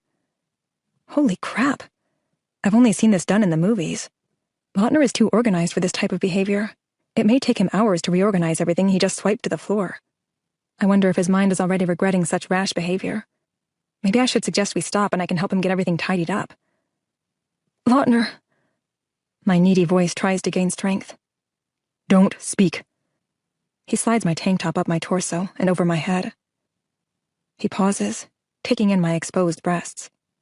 His chest heaves, and his hooded eyes are more of a smoky blue in this light. It's agonizing how slow he moves his hand to one breast, lifting, kneading, caressing my nipple. My head falls back, eyes close. His other hand follows suit. Ah, I moan. Shh. How does he do this to me? Every nerve in my body has a hair trigger to his touch. Moving his right hand to my sternum, he gestures for me to lie back. Then, with both hands, he slides my shorts and panties off. Blue irises never leave mine. Resting my feet on the edge of the desk, I watch him push down his boxers. Just the sight of his large cock springing free sends me to near convulsion. Oh God, we're really doing this. The waves of guilt continue to build, and I feel them spread over my face as a grimace. Why is this wrong? The magnetic force drawing us together has Herculean strength. We have a child together. We should be together. So why is my mind poisoning this moment? Lautner, I sit up. He pulls me to his body, turns, and slams my back against the wall. With one hand, he pins both of my wrists above my head. Just stop talking, he growls, thrusting up into me. I cry out, feeling him completely fill me with brute force. His mouth covers mine, absorbing my loud pleas. Lautner has never been this animalistic with me, demanding, dominating. I feel his anger, desperation, and pain. My body feels like it's on the verge of breaking every time he slams into me, but I don't want him to stop. Ever. His mouth moves to my breast, sucking in my nipple so hard my teeth dig into my bottom lip, drawing blood. I want to die in this man's arms. Even if it's in hell, I don't care. I just want to be with him. The pain that is this stolen moment, an unforgivable, epic mistake, draws tears from my eyes. With one last thrust, he stills and growls, dragging my nipple through his teeth, causing me to climax around him. Releasing my wrists, he rests his head on my shoulder. I ease my fingers through his hair with the same tenderness that I do with Ocean. He just went alpha male on me, yet all I feel from him now is a childlike vulnerability. What are we doing? He lifts his head. Blue irises. They're bleeding with pain. He looks at my lips and runs his tongue along my bloodied lower lip, then gently sucks it into his mouth. I close my eyes and melt into his tender touch. His soft lips brush over my tears as I run my tongue over my lip. With slow ease, he slides out of me, and my feet find the ground. His eyes drag along my body, then he slips on his boxers and leaves. No explanation, no apology, no words. One more lonely tear. That's all I allow myself. After a quick trip to the bathroom, I slip into bed next to Ocean. Hugging her to my body, I close my eyes and wait for the world to make sense again. Chapter 30. July 5th, 2013. Blue irises. Good morning, He whispers. Ocean is no longer nestled next to me. She's navigated to the other side of the bed and is snuggled into Lautner's bare chest, still sleeping. I don't remember him coming in last night. After our encounter in his office, my body was exhausted, so it's not surprising I didn't hear him. Morning, I return with a cautious smile. I think she likes you. I'm in heaven right now. He kisses her head. Me too, but mine is an illusion. Nature calls. I ease out of bed. As tempting as it is to slip back into the bed of blue irises, I exit the bathroom and go downstairs. It's a beautiful morning, and I can't get enough of the view. I feel like a god, surrounded by beautiful flowers and a quiet tranquility, looking down on the rest of the world. From here, the large city looks so small. Maybe that's what this weekend is. A taste of paradise. A slice of heaven. Can I make love to Lautner and still marry Dane? Is that even what we're doing? Was that making love or just a release of emotions? A slow goodbye. Tea? Turning to my left, Lautner is holding out a mug. Thanks. Ocean still sleeping? Yeah, she's out. He sips his coffee. What should we do today? Pacific Park? Universal Studios? The aquarium? So this is how it's going to be? Like last night never happened. The same way the close encounter on the stairs never happened. Is this how it's going to be when his fiancée comes home? Will he take her upstairs and make love to her like he didn't just fuck me against the wall in his office? We should talk. He sighs and walks over to the railing with his back to me. You're right, we should. I'll go first. Okay. Were you ever going to tell me I had a daughter? Whoa, I see we're back to this. He didn't think to ask me this before now? I think so. He turns, leaning back against the railing. You think so? What's that supposed to mean? It means I don't know. It means since I struck out all 3 times I went to tell you, I thought it might be best to wait until she was older. Wait, 3 times? You tried to tell me twice.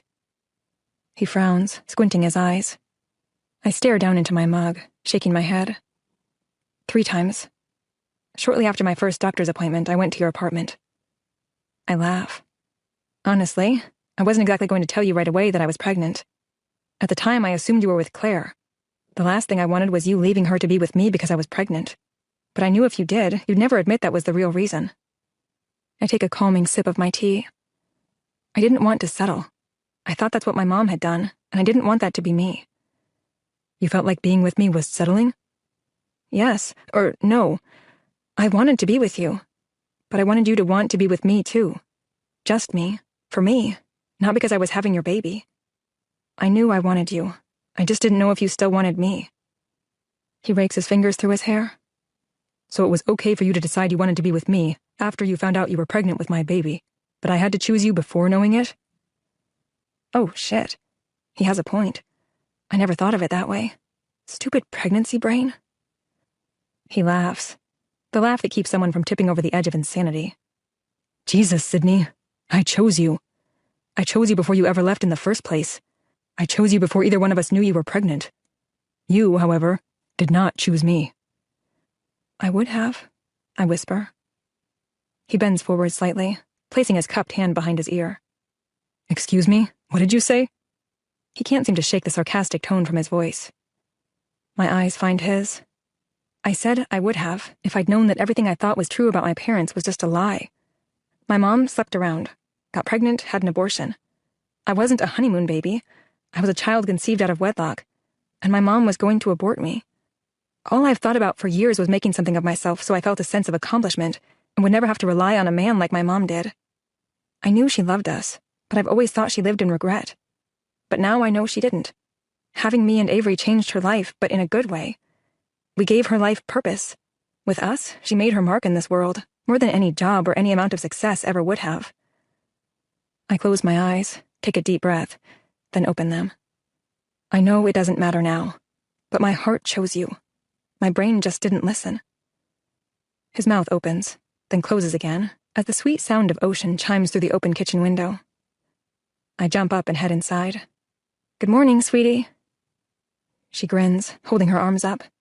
I pick her up and shower her with kisses and hugs. Waffles and fresh fruit? Lautner asks, looking solely at Ocean.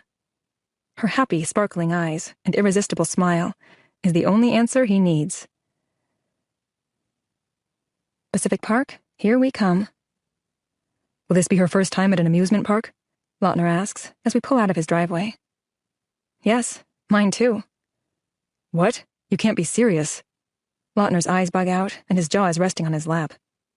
My mom never thought the rides went through proper inspection, and my dad assumed all the people working there were drug addicts or child molesters. But I got to ride the carpet slide at the state fair once. I'm speechless. Drug addicts and child molesters? Doesn't he follow the 10 Commandments? Thou shalt not judge?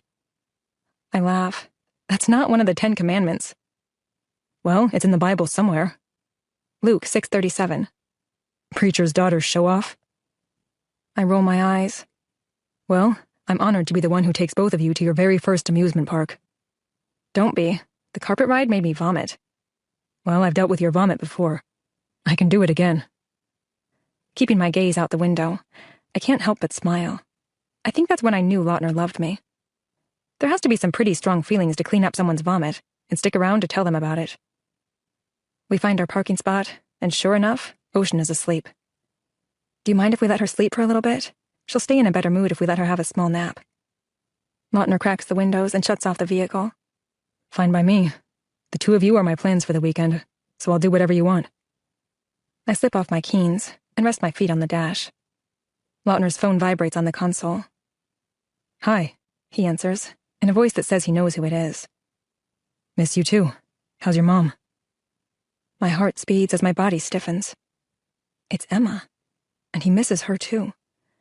Was he missing her last night when his dick was buried in me? Yeah, we're at Pacific Park, but Ocean fell asleep on the way, so we're waiting for her to wake before we go in. I feel like I'm eavesdropping, but I can't help it. Should I get out and give them some privacy? Maybe he should get out. Okay then, I'll see you at the airport. Love you too. Bye. Reality check. Punch in the gut. Slit my wrists. Bullet to the heart. Is it all men or just the ones I fall for? How could he be so insensitive? I feel like someone stabbed me with a syringe and injected liquid anger into my veins. My blood is past boiling. It's in massive volcanic eruption mode. Emma says hi. What the fuck? My body acts on its own accord, as my brain has a waiting line today for all thoughts that need rational consideration. Smack. I hit him so hard I expect Ocean to wake up from just the sound alone. Then there's the grunt-type growl that escapes him as his hand covers his cheek. What the hell?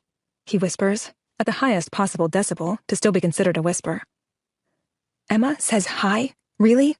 You fucked me so hard last night I thought there was going to be a permanent mold of my ass in your drywall. And less than 24 hours later, you're missing her and loving her too, right in front of me. And then you have the nerve to say, Emma says hi, like we're all BFFs. We both look back. Ocean adjusts in her seat, but settles in again without waking. I'm sorry. He runs his fingers through his hair. Sorry for what? Fucking me or loving her? He leans his head back against his headrest and closes his eyes. Both. Neither. I don't know. Well, don't get your knickers in a knot. I didn't come down here this weekend to steal you from your bride. You were right to begin with. We should talk to our attorneys about a legal custody agreement. If we put things in writing so we both know what to expect, it will be easier on everyone. Tilting his head upright again, he turns toward me. That's why you're down here? To discuss custody? Slipping my feet back into my sandals, I chuckle. Well, I sure as hell didn't come down here to have my heart ripped from my fucking chest. Again. That appears to just be a bonus. Lucky me. I open the door and hop out, deciding Ocean has slept long enough. She really hasn't, but even with the windows cracked, the air in the car is too thick to breathe. The ride back to Lautner's is just as uncomfortable as the 3 hours at Pacific Park. Ocean is the focus for both of us. We talk to her, but not to each other. She's loved every minute of the day. I've taken so many photos today, it's going to take hours to sort through all of them. I'm contemplating leaving to go home tonight, but it doesn't seem fair to Ocean. She loves being with Lautner, even if I can't stand to be near him. If we stay, it will be for her, and I'll add it to my list of motherly sacrifices. You didn't finish telling me about the other time you came to my apartment. Lautner breaks the silence as we drive through the hills nearing his house. It doesn't matter. I shrug, staring out my window. It does to me. Why? He sighs. Because I'm trying to wrap my head around how we got here, to this messed up situation. Bad timing, I guess. I shake my head. It was a little while after my first OB appointment. You weren't home, but Rose came down the stairs and said you had been going through a tough time because your mom's cancer came back. She said you were hanging by a thread and that Claire was basically holding you together. I didn't want to be the one to break that thread, so I decided to wait. Shortly after that, I ended up in the hospital. I was dehydrated and stressed out. It was a wake-up call. I knew right then that I needed to put my baby first, so I decided not to try and contact you again until after she was born. I remember Lautner saying he and Emma stayed at his dad's last weekend. Giving him a quick sideways glance, I contemplate asking the question. He nods, but doesn't look at me or say anything. Did your mom... I can't finish. His head snaps to mine. You don't know? He asks, with a tense confusion in his face. I shake my head. No, how would I know? Lautner pulls into the drive, shuts off the car, and hops out. Unbelievable. I should have known. He gets Ocean out of her seat and carries her to the house. What are you talking about?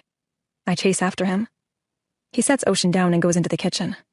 I lay her new coloring book and crayons on the coffee table, and she's all smiles, dumping the crayons out of the box. Lautner is chugging a sports drink by the refrigerator as I come into the kitchen. What is unbelievable? He finishes it and tosses the empty bottle on the counter. My mom died 2 days before Christmas that year. I'm so sorry, I whisper. Me too. He plants his hands on his hips and looks out back. Dane knew, so I assumed you did too. Now he's talking gibberish. How would Dane know? Dane didn't know. Yes, he did. I saw him the following spring at the hardware store. Ocean would have been close to 2 months. My mind stirs with jumbled thoughts. This still doesn't make sense. When I asked Dane what you meant at the hospital, he said he saw you at a coffee shop a month before Ocean was born. He said it wasn't his place to tell you I was pregnant, and he didn't tell me because he was looking out for me and Ocean. Lautner whips around. Are you serious? Nice guy you've got, Sid. He's a fucking liar. I raise my eyes and gesture with my head toward the young ears in the other room. He sighs with regret, then goes out back. I follow him. Dane wouldn't lie to me. I cross my arms over my chest. Then ask him about our conversation at the hardware store after Ocean was born. See if he tells you that I told him I was a complete wreck after losing the 2 most important women in my life within 6 months of each other. I told him it had been almost a year, and I couldn't even look at another woman yet because you marked me so deep. Then I asked him if he'd heard from you, or if Elizabeth or Trevor had said anything about how you were doing. His voice has worked its way up. Each word is filled with pain, but the emotion behind it is pure anger. I collapse on the bench, shoulders slumped, head down. Why would he lie? It's a question to myself. Because he wanted what should have been mine, Lautner yells. Scrubbing my hands over my face, I shake my head. No, it doesn't make any sense. He was the one who originally convinced me to tell you. He's the reason I showed up that day when Rose was there. It doesn't make any sense that he would be on your side, then lie about this. Lautner laughs. Maybe once it got in your pants, his conscience became clouded. Fuck you. I squint my eyes at him. Dane's the one that found me passed out and took me to the hospital. He's done nothing but look out for me and Ocean. Even when I spent years hung up on you, thinking by some miracle we'd end up together. He's always made sure we've had a house to live in and food on the table. When I needed to go back to work, he spent all his free time babysitting or walking my dog. So don't you dare make it sound like Dane's only goal was to get in my pants. Then why didn't he tell me? Why didn't he tell you? Hey, Sydney, I ran into Ocean's dad, and he just lost his mom and misses you so much he can barely focus on his next breath. Lautner's face is red, his chest heaving. Every muscle in his neck and arms is strained. It's me this time. Or maybe it's just us, because when we're together, it's all or nothing. I close the distance between us so fast, I can't remember what it felt like to not be in his arms 2 seconds ago. My lips demand this time, and he doesn't deny me. The feelings I have for Lautner are second only to Ocean, and since I've had her, and seen his eyes in hers every single day for the past 2 years, My feelings have only intensified. Breaking our kiss, I press my face into his neck and hug him so tight my muscles start to ache. Why did this happen? It's just not fair. I know, He whispers into my hair, holding me tight. The anguish and pain around us the rest of the evening is unbearable. We say very little, sharing the occasional sad smile over dinner and during the movie we rented for Ocean. It should be simple. Tell Dane and Emma that we can't live without each other and let the healing begin and start our lives together as a family. But it isn't that simple. My feelings for Dane are complicated. Then there's Lautner's feelings for Emma. I've seen them together, and when he looks at her, there is love in his beautiful blue eyes. I would never ask him to choose me, because I'm no longer sure he would. He no longer has to be with me to have his daughter, and he knows that. Emma's not a fling. I know what they have is real. I'll carry her upstairs, Lautner whispers, picking up our sleeping baby from the couch as the movie credits roll up the screen. I flip through the channels, trying to find something to take my mind off the ache in my heart. Come with me. Lautner holds out his hand. I look at it, then blue irises. Clicking off the TV, I take his hand. He leads me upstairs. I can see straight ahead into his bedroom. Ocean is in the middle of his bed. Turning left, he pulls me into the guest room where we slept last night. He shrugs his shirt off and sits on the edge of the bed, pulling me to stand between his legs. I press my palms to his cheeks, brushing my thumbs under his eyes. Don't want Emma to find out I was in her bed. My voice is soft and sad. I bite my lips together and blink back the tears. My own jealous emotions are ripping me apart. His gentle fingers cover my left hand, and he presses his lips to the inside of my wrist. It's not for her. It's for you. Always you, Sydney. I suck in a shaky breath and hold it, then release it with my tears. He brushes his thumbs over my cheeks, catching my watery emotions one at a time. I close my eyes as his lips touch mine with tenderness. Last night, he took. Tonight, he's giving. Keeping his lips slow dancing with mine, his patient fingers work the buttons of my shirt before pushing it over my shoulders, releasing it to the ground. I unclasp my bra and let it join my shirt.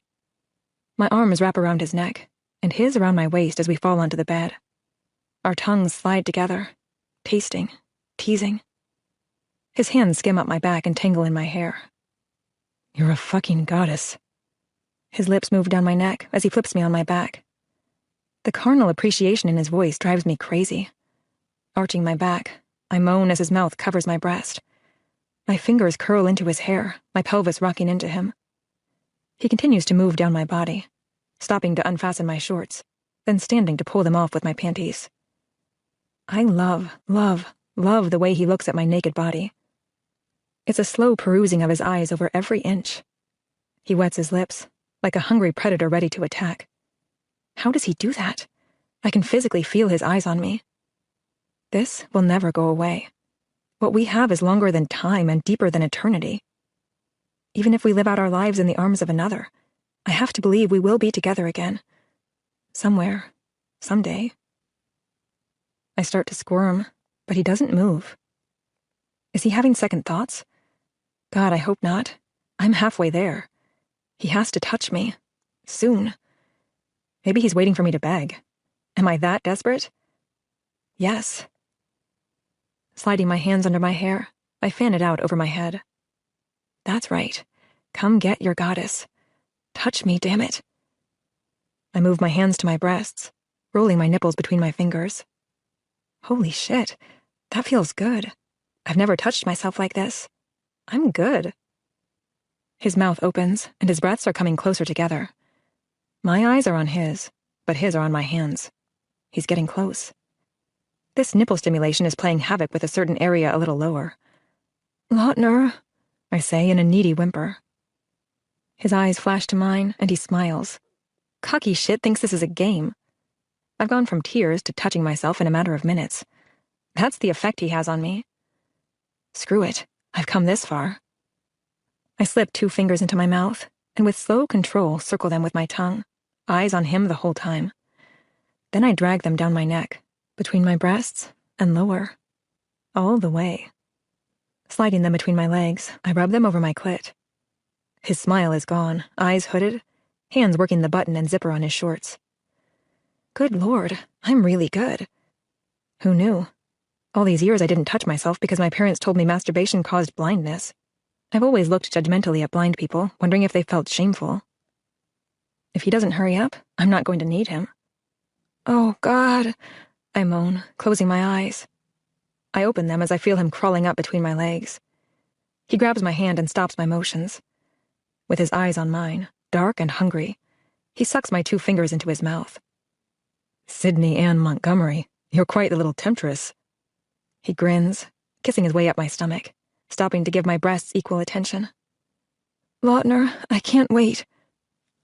He traces his tongue up my neck and sucks in my earlobe. I know, baby, he whispers, sinking into me. Oh, God, I moan, pulling my knees back, letting him plunge deep into me. He pauses, then inches out, before easing back in at an equally slow pace. I'm no longer in a hurry. At this moment, I'm praying we stay frozen in time. I never want to forget this feeling. He completes me, physically and emotionally. Don't stop. And just like that, my emotions flip, and the moment brings back the tears. Don't ever stop. Sydney, say it, he breathes, looking into my eyes with something. Desperation? Don't you feel it? He kisses me, letting his tongue dip into my mouth with the same rhythm as his pelvis. Closing my eyes, I try to control the building sensation that's on the verge of exploding. His pace picks up, and his breathing is erratic. Say it. Please, baby, say it. Say what? I can't think. What does he want me to say? The stars are coming, and it's an incredible slow release. Thrashing my head from side to side, I cry out, Please don't stop. That feels so good. 1, 2, 3 more thrusts, and he stills, emptying into me, then collapsing on me. I can barely breathe beneath the weight of his strong body, but I don't say anything. I'm used to the crushing feeling in my chest and around my heart when we're together.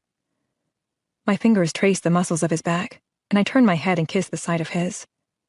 He turns and looks at me for a moment before kissing me. It's patient, soft, and perfect. He rolls over, pulling out of me, and I repress the painful gasp from feeling the empty space he leaves inside of me. Pulling me into his chest, I rest my ear against his sternum and fall asleep to the soothing beat of his heart, a heart I used to think beat for me and only for me. I love you. Always you. His words are so quiet, barely a whisper. I'm not sure if he meant for me to hear them. Chapter 31. July 6th, 2013. A few rays of morning light sneak through the tiny gaps in the blinds. There's a warm body pressed against mine. Not the one I fell asleep against. This is a tiny body, and her messy hair is in my face. I inhale her scent. We're alone. Lautner is not here. I'm still naked under the sheets. Not really wanting to play 20 questions with my 2-year-old as to why I'm not wearing my jammies, I slip out of bed and put on a t-shirt and shorts. I hear some noise in the kitchen as I tiptoe downstairs. Rounding the corner, I freeze. Oh, shit. Good morning. Hope I didn't wake you running the coffee grinder. Emma scrunches her nose. I'm trying my best to hide my deer-in-the-headlight look, but I'm shocked and unsure of what to say. It's now quite clear why he put Ocean back in bed with me. When did she get home? Where is he? Coffee? She asks, reaching in the cabinet for another mug. No, I'm fine, thanks. I smooth my hair back, knowing I must look like a hag this morning. Not a coffee person, huh? It's my survival, especially after my long flight. I was supposed to fly home tomorrow, but they canceled the flight, so my choices were a late flight last night or not until Tuesday. Luckily, Lautner got the message I left him before boarding the plane. I chastised him for not answering his phone when I called, especially since he's on call this weekend. He said Ocean was playing with it, and it took him a while to find it after she fell asleep. Oh, he did he? I'm letting her do all the talking, because she knows the story, not me. A heads up from Lautner would have been nice. Where is he? I ask, thinking it's a safe question. On the way back from the airport early this morning, he got called into work, so he dropped me off and headed straight to the hospital. He texted me a few minutes ago and said he'll be home soon. She takes a sip of her coffee. Bummer about your sister's place. She's going to have to elaborate. Wish I would have gotten a text with a script for today. Instead, I'm stuck doing improv. Yeah. I nod my head. Bedbugs can be a nightmare. She should do a better job of checking the hotel mattresses when she travels. Yes, she should. Bedbugs? What the fuck, Lautner? So, how's your mom? I find a subject that doesn't require me to walk through a minefield. She's doing pretty well. My brother showed up early to stay with her. That's why I was able to take the earlier flight. She'll be fine by herself in a few more days. That's good. I smile and walk to the windows. Your view is spectacular. It is. I'm going to miss it when we move. I turn to her. You're moving? Soon as we find the right place. Still in LA, of course. Just something more child-friendly. We want to start our own family right away. And now the surprise of Ocean has made us even more determined to find something as soon as we can. Maybe when our kids are grown, we'll trade in the big backyard and swing set for a view like this again. This is all so awesome. I haven't felt this nauseous since I was pregnant. Thinking of Lautner and Emma starting a family and growing old together is just fabulous. Oh, by the way, did Lautner mention the dress fitting next weekend? With a tight-lipped smile, I shake my head. Ocean's dress will be ready. She just needs to try it on so they can make any last-minute adjustments if needed. Emma puts her empty cup in the dishwasher. I have a wedding I'm photographing next Saturday, but I'm sure you and Lautner can take her. Oh, you landed a wedding gig. Good for you. Did you see the photos in his office I was talking about? Yes, I stared at them while your fiancé was fucking me against the opposite wall. I did. You were right. That photographer has some real talent. I know, right? She looks at the clock. Lautner should be back any minute. I'm going to run up and take a quick shower if you don't mind. Go right ahead. I offer my prize-winning fake smile. As soon as I hear the water going upstairs, I fly up to the bedroom and start packing our bags while Ocean continues to sleep. We have to get the hell out of here ASAP. Setting aside a clean outfit for Ocean, I take our bags out to my Jeep, just as Lautner pulls in. I'm not going to cry. I'm not going to cry. Need some help? He calls, walking toward the back of my Jeep. Nope, I'm just fine on my own. Attempting to stay pleasant and unaffected fails me. I toss the bags in as he sits on the back bumper. I'm sorry. Looking at him is not an option in Sydney survival mode. Don't be. I start walking back to the house. Sydney, he calls after me, but I don't stop. Kneeling by the coffee table, I shove Ocean's books and toys into her bag. We need to talk. I shake my head while keeping my hands busy and my gaze away from fucking Medusa eyes. There's nothing to say. There's everything to say, he says with a low, firm voice. I stop what I'm doing and look at him. Are you going to tell Emma what happened this weekend? He wrinkles his forehead. Are you going to tell Dane? Yes, I deadpan. You are? His eyes are big. Yes. So you're not getting married? He cocks his head to the side. I laugh. Are you? Lautner's mouth falls open, but no words escape. Look who just woke up, Emma says, coming down the stairs in a bathrobe, holding Ocean's hand. Standing, I hold out my arms, and she runs right into them. Good morning, baby girl. I hug her. Let's get you dressed. We're going home soon. I'll get her some breakfast. Lautner heads to the kitchen. Don't bother. I'll pick her up something on the way. He turns with a frown, but I don't acknowledge it. Instead, I take her upstairs and get her ready to go. If only I had a magic wand, we would be back in Palo Alto right now, instead of trying to make our escape from here. I don't know if I'm going to tell Dane about my infidelity. It was more of a test. I needed to see the look on Lautner's face. My answer came fast and clear. He's scared shitless to tell Emma, which means he doesn't want to lose her. That's all the answer I need. Okay, let's go. I walk Ocean down the stairs, but pause for a moment. God, I missed you, Emma says. Then I hear her moan. I think they're kissing. After they leave, we need to get reacquainted. He hums. A crashing ball just hit my chest.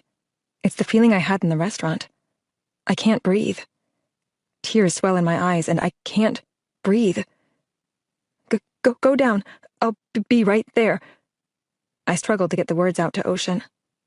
She doesn't notice my state. Instead, she continues down the stairs. I run into the bathroom, unintentionally slamming the door behind me. Sitting on the toilet seat, I fight to slow my breathing. I did this. I allowed this to happen.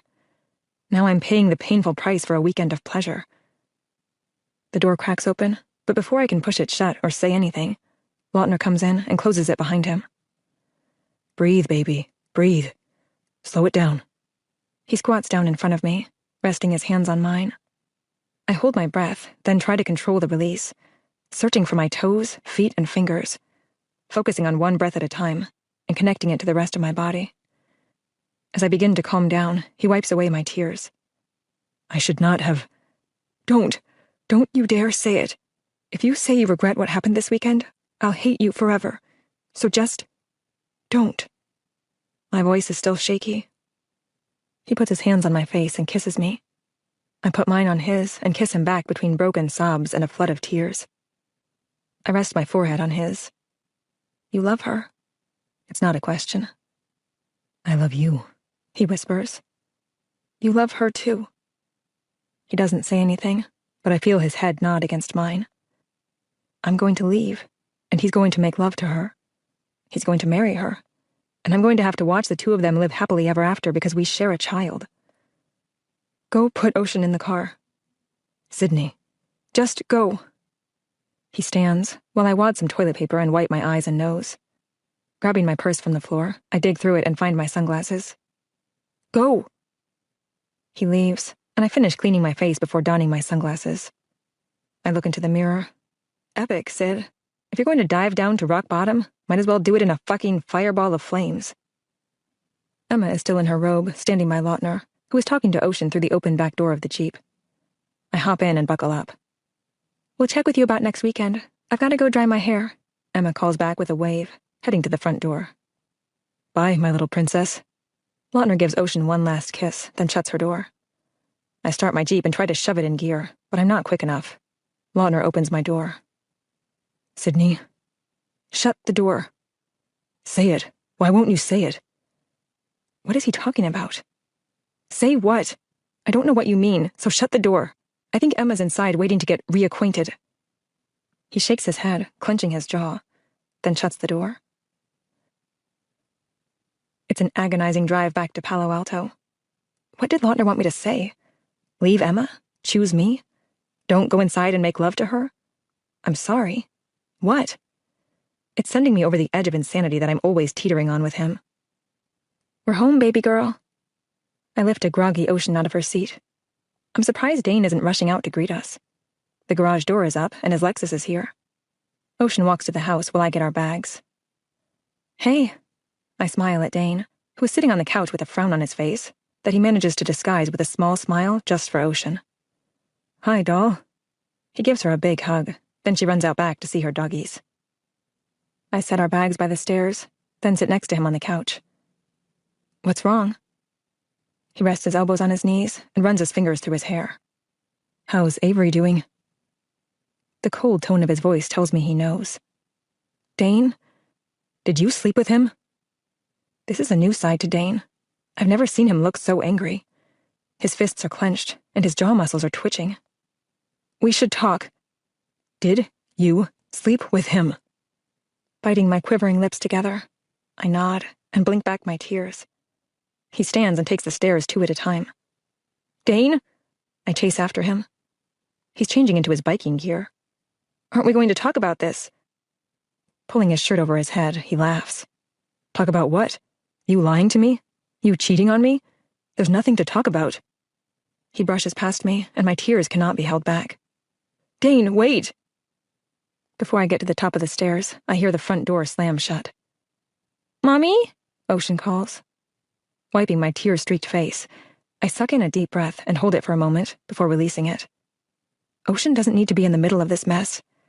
I have to get it together for her. She's all that matters.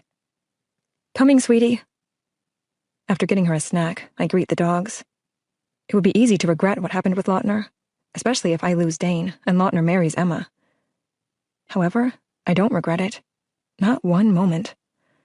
Nothing so wrong has ever felt so right. Hurting Dane, though, I do regret. I don't expect him to forgive me, and even if he did, things would never be the same between us, because he would never forget, and neither would I. After 2 hours, I start to worry. The sun is setting, and Dane's not back yet. I try his phone, but it goes to voicemail. Ocean wants a bath, so I take her upstairs and watch her in the tub. My phone rings, but I don't recognize the number. Hello? Sydney Montgomery? Yes? My name is Jillian. I'm a nurse at Stanford Hospital. You were listed as an emergency contact for Dane Abbott on his running shoe ID tag. Oh God, oh God, oh God. What happened? Is he okay? He's been injured in an accident. A motorist hit him on his bike. I drop my phone, and my breath is stolen again. Ocean plays in the tub, oblivious to my alarmed state. Breathe slow it down. Karma. This is karma. I did this. Come here, baby. I pull Ocean from the tub and dry her off. My instincts kick in, and I get us out of the house into the hospital. Can I help you? The nurse at the desk asks. Dane Abbott. A nurse called and said he... Yes, room 238. I pick Ocean up and carry her, so she doesn't have to run to keep up with my fast pace. My stomach is knotted, and my heart beats with a dull pain in my chest as we enter the room. Dane is sleeping, with a sling around his left arm and shoulder, and his leg is elevated, with a cast from his knee to toes. Dane, Ocean whispers. Shh, sweetie, Dane got hurt on his bike. He needs to sleep. The relief that washes over me is indescribable. I imagined all sorts of things, since I dropped my phone before the nurse finished talking. Massive head injury, spinal cord injury. I even feared the worst. Are you Sydney? A soft voice behind me asks. I turn. Yes. I'm Jillian. I called you. Oh, God, yes. I'm sorry, I panicked. My daughter was in the tub and... It's fine. I should have started with, he's fine, so that's my fault. Are you his wife? I start to hold up my left hand, but notice my ring isn't there. It's the first time I've realized I haven't worn it since the wedding. We never made it to the exchanging of rings. I'm honestly not sure where our rings are. Fiancé, what happened? I turn back and move closer to the bed, setting Ocean in the chair, then holding his free hand. Witnesses said he was crossing an intersection when a motorist turned right on red. He has a concussion, dislocated shoulder, and a fractured tibia. We're keeping him overnight to monitor his concussion, but he should be able to go home tomorrow. Thank you. She leaves, and I fight so hard to hold back my tears. I don't want Ocean to think I'm worried about Dane. Although that's part of it, it's not the main reason for my emotions. Guilt is tearing me up inside. Dane's hand twitches as his eyes fight to open. Hey. I hate myself for not knowing what to say beyond hey. Hey, he murmurs back. Dane, Ocean calls. I lift her up, and he forces a smile for her. Hi, doll. Owie? She asks. Yes, owie. I fell off my bike. She squirms down and climbs back on the chair, digging through my purse, probably for a snack. Tears fill my eyes, and his too. Something tells me the emotional pain he's experiencing is far worse than the physical.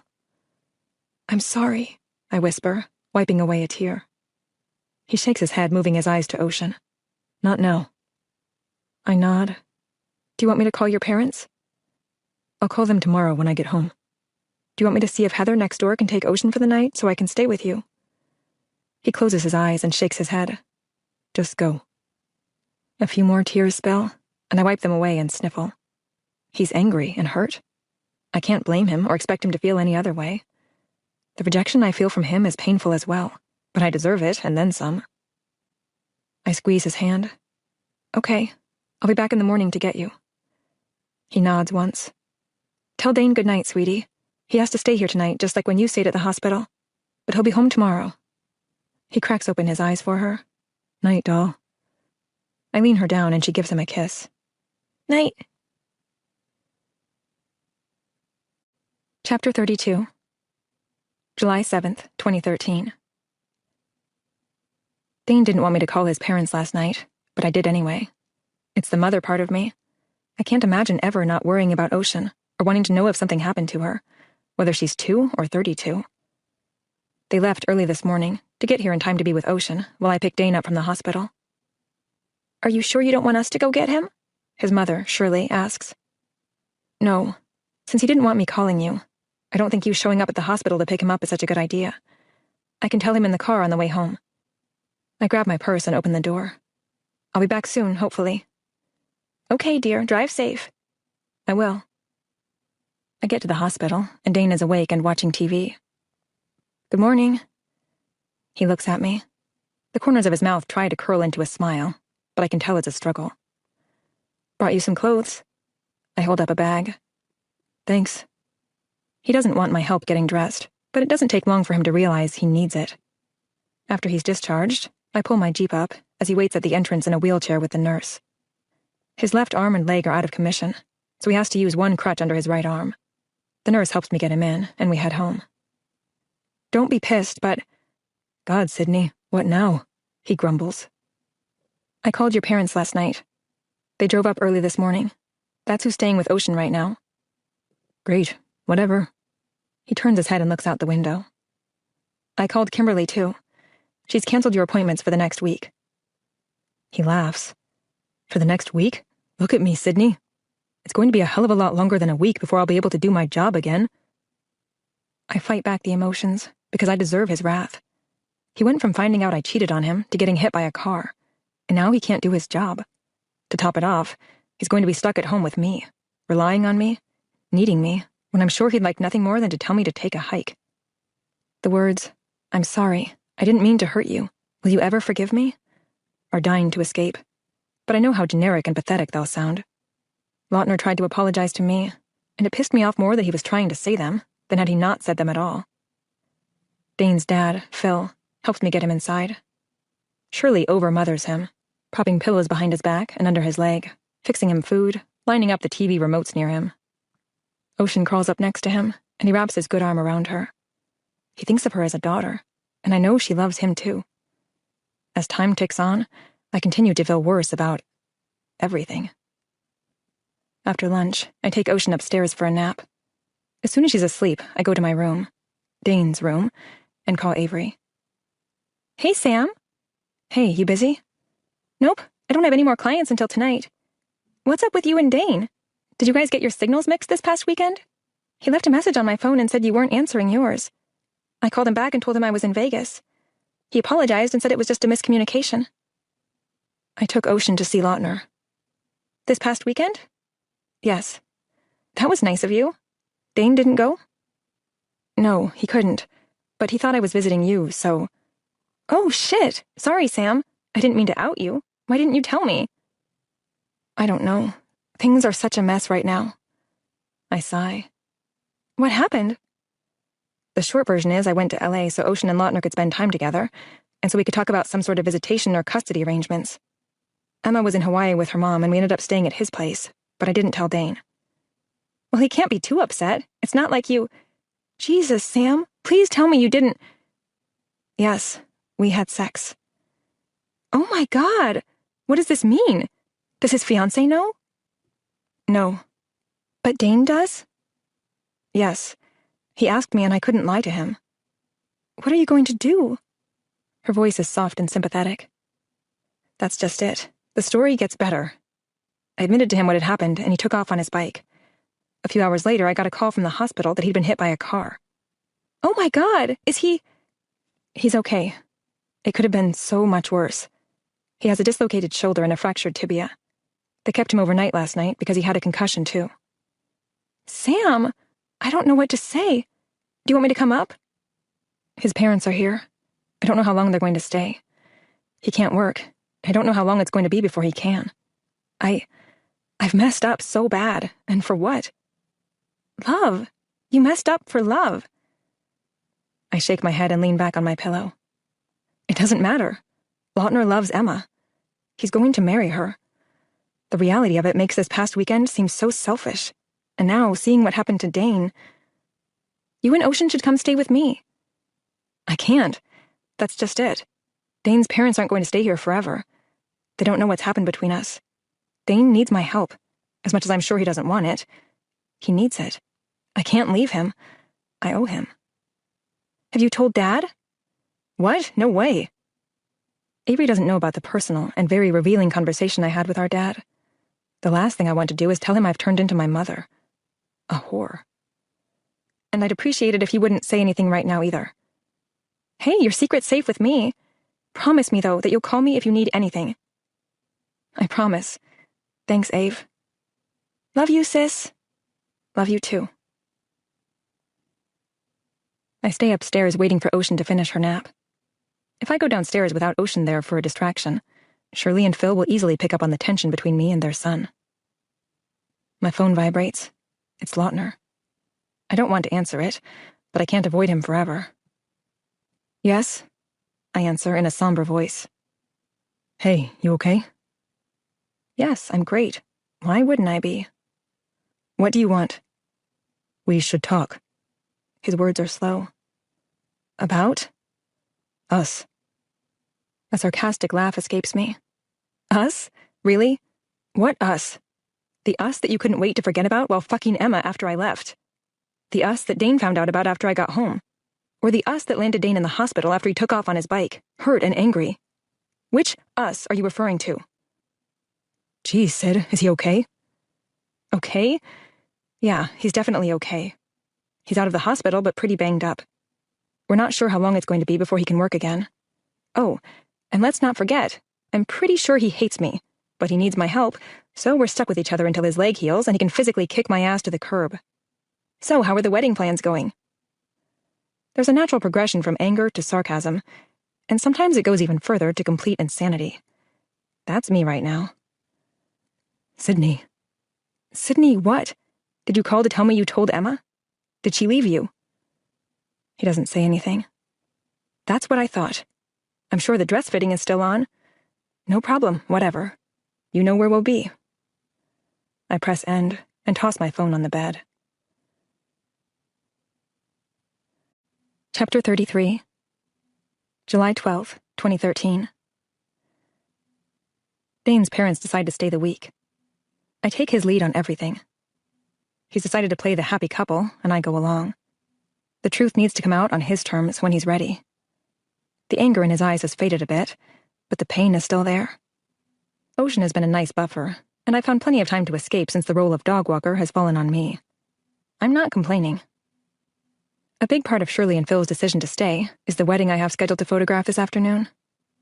Lautner and Emma should be picking Ocean up any minute, but Dane still needs help. I keep a close eye on the drive. The last thing we need is Lautner coming to the door.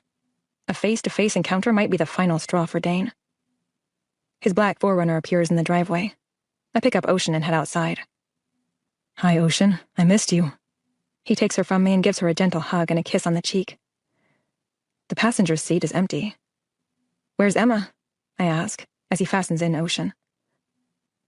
She wasn't quite ready to go, so I decided to come get Ocean, then stop back by and pick her up. He closes the door. Crossing my arms over my chest, I smirk. You're afraid I'm going to tell her, aren't you? He shrugs. Nope. If you want her to know, then tell her. He holds up his phone. Do you want me to dial her up? What's his angle here? Why would he say that? It's not my place to tell her. You should tell her. He cocks his head to the side. Do you want me to tell her? Fucking mind games? I said you should tell her. I asked if you want me to tell her. I turn and walk off. Tell her, don't tell her. It's none of my business. There's nothing quite like photographing a wedding to take my mind off my own wedding that will not be taking place, or Lautner's wedding that will. By the end of the reception, I filled all my memory sticks, so there has to be some great pictures. But today I didn't feel inspired. My artistic side was not feeling it. As I leave the reception, my phone vibrates. It's a text from Lautner with an address, and message saying Ocean is still with them, and I can pick her up at his dad's when I'm finished. I'm exhausted by the time I reach his dad's house. It's been a long day. Hey. Lautner smiles, opening the door. Come in. I'm not in the mood to visit, but since he has my daughter held hostage, I don't have a choice. You remember my dad, James, he says, as we enter the great room. James is in a recliner, and Ocean is sleeping on his chest. He smiles. Nice to see you again. He kisses Ocean's head. Thank you for giving me such a beautiful granddaughter. She has Rebecca's eyes. I nod with a small smile, tired but not completely unaffected by his words. Hey, Sydney. Emma walks into the room. Here. She hands me a bag. We went shopping after the fitting. Just some girly clothes I couldn't refuse, and a new baby doll. I take the bag, feeling Lautner's eyes on me, but I don't look at him. Thank you. Well, it's late, and I'm tired, so... You get her stuff. I'll carry her out, Lautner says, taking Ocean from James. I wave at James and Emma while holding the front door open for Lautner. Good night. He fastens her in without waking her up and shuts the door. I open up the bag and put her bags in, jumping at the feel of his hands snaking around my waist. I look around, worried that someone is watching, but I'm parked in the driveway on the side of the house, away from all windows, and tall shrubs line the other side of the drive. Turning in his arms, I place my hands flat on his chest and sigh. Why are you doing this? He bends down and kisses my neck. Say it, he whispers. I close my eyes, curling my fingers into his shirt. Say what? My voice is weak. His lips work their way up to mine. His tongue thrusts into my mouth. I moan. Where the hell is my self-respect? I am such a junkie. I keep coming back for more, thinking eventually I won't want it. I won't need it. What if Emma or his dad came out? Doesn't he care? I cling to him, wanting him to be mine so bad. I want you, I breathe against his lips. I want you too, he whispers back, tangling his hands in my hair. He kisses me again. I wrap my arms around his neck and kiss him back with everything I have. Can't he feel this? Tugging on my hair, he pulls our mouths apart and rests his forehead on mine. I love you, he whispers. Tears sting my eyes. This is torture. Then don't marry her, I plead. There. Is that what he wanted me to say? Fine, I said it. My voice is desperate. What more can I do? He grabs my hands, removing them from his neck. Squeezing them tight, he bends down to my eye level. Why? Why shouldn't you marry her? My face is contorted in confusion. He nods. Because you love me, that's why, I yell, louder than I should. Standing straight, he drops my hands and walks away. There's nothing more I can do or say. I asked him not to marry her. I asked him to choose me. There's nothing left. Dane is asleep on the sofa. He hasn't slept upstairs since his accident. His parents think it's because of how long it takes him to get up the stairs. I know he's not wanting to share a bed with me. After getting my half-sleeping baby into bed, I grab a snack from the kitchen. I haven't eaten since noon. How was the wedding? Dane's groggy voice mumbles. I take my plate and sit on the edge of the coffee table next to the end of the couch where his head is at. Long? I crunch on a chip. How are you feeling? Restless? I give him a sad smile. Are your parents still planning on leaving tomorrow? Just my dad. He tries to readjust himself so he's sitting up a little more. The grimace shows the pain that's still there every time he moves. Why just your dad? I take a bite of my sandwich. His eyes fail to meet mine. She knows you're moving out. I stop mid-chew. His gaze meets mine. With a slow nod, I continue chewing. He's still marrying Emma. Dane shakes his head. Doesn't matter. I care about you. I rest my hand on his. Do you love me? My head jerks back. Why would you ask me that? Because you've never said it. What do you mean? Of course I've said it. No, I've said it, and you've said, you too. Same thing. Is it? He raises a brow. I look away. Does it matter? It does to me. If you can look me in the eye and tell me you love me, not like a friend or a brother, but as a husband, as your lover, then maybe we stand a chance. I look him in the eye, but not to say those words. Why did you lie to me? He looks away. You didn't see Lautner before Ocean was born. You saw him after. He told you his mom died. He told you he wasn't with anyone because he still loved me. Lautner was broken, and you could have said something. If not to him, then to me. Why, Dane? His jaw muscles twitch as he continues to look away. I wanted you.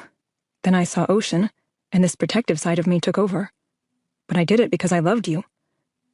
His eyes meet mine. I may have lied to you, but I didn't screw anyone. You screwed me! My voice elevates, and I pause a moment to make sure I'm not waking anyone. You screwed me, Dane. You stole Ocean's chance at having a real family. Not some split situation where she's being shuffled between two homes, but a real family, with her mother and father together. The life you got to have. You took that away from her, and now it's too late. So you can be pissed at me because I made a last-ditch effort to get that back for her and myself, but we wouldn't be having this conversation if you would have told me the truth. He's hurt. My words were meant to hurt him. I'm willing to take responsibility for my actions, but I won't let him put it all on me. Dane has given me so much, but he's also taken so much away. Chapter 34. July 27th, 2013. 2 weeks ago, I packed up my belongings, my daughter, and my dog, and said an emotional goodbye to Dane. We shared some tears, and by the time I pulled out of the driveway, things felt better between us. The fact that Dane was willing to even consider taking me back was a real testament to his love for me. A love I was never able to return. My feelings for him may not have been as strong, but I care for him too much to take away his chance at happiness. He deserves a love like the one I had with Lautner. I know saying goodbye to Ocean was just as hard. She has asked about him more than once, and I know over time the memory of him will fade from her mind, but she will forever be in his heart. As for my sister, she has taken us in temporarily. Her roommate agreed to stay with her boyfriend until we found our own place. In return, I have taken over paying for her part of the rent. Swarley has been the challenge. Avery's not allowed to have pets, so we've been sneaking him in and out of the building. Lautner and Emma's wedding is next weekend.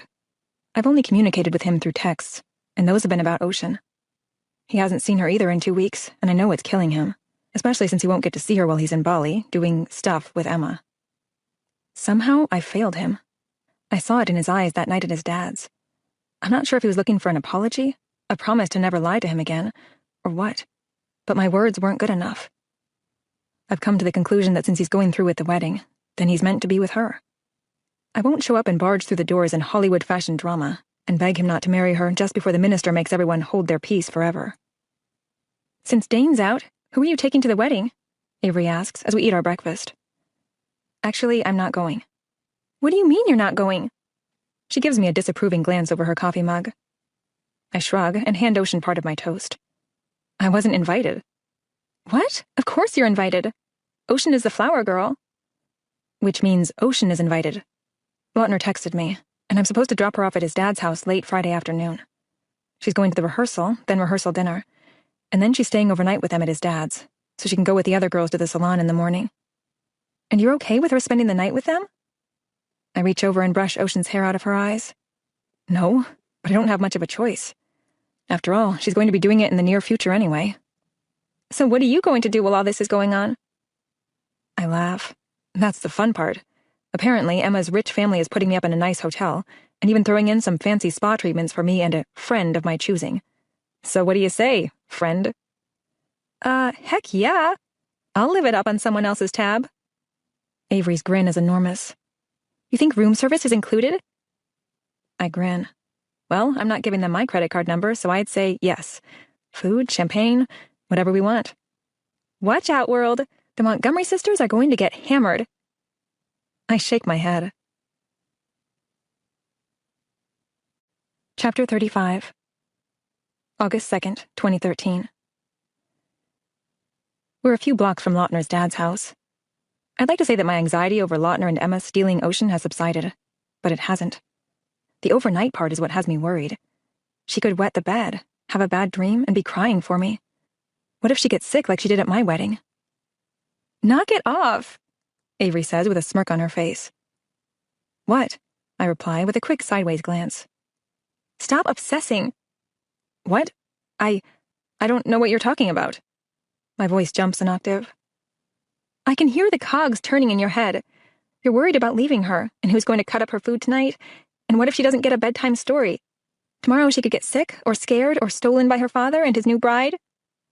Pfft, you think you know me, but no, not even close. Lying like a rug, Sam. Lying like a rug. She laughs as we pull into the drive. Want me to come with you? I roll my eyes as I open my door. Thanks for your concern, but I'm a big girl. I can do this. After getting Ocean out of her seat, I sling her 2 bags over my shoulder and walk her up to the door. It's like I'm leaving her off at camp. Don't cry. Don't cry. Ocean. James answers the door with such excitement to see his granddaughter. Sydney, nice to see you too. I smile. Where's Lautner? I try to sound casual, like it doesn't matter, and I'm not sure why it does. He and the groomsmen are still out golfing, but they should be back soon. I offered to stay back here to be here for Ocean. He wanted to, but I told him it would be wrong for the groom to miss his own golf outing with the guys. Oh, okay.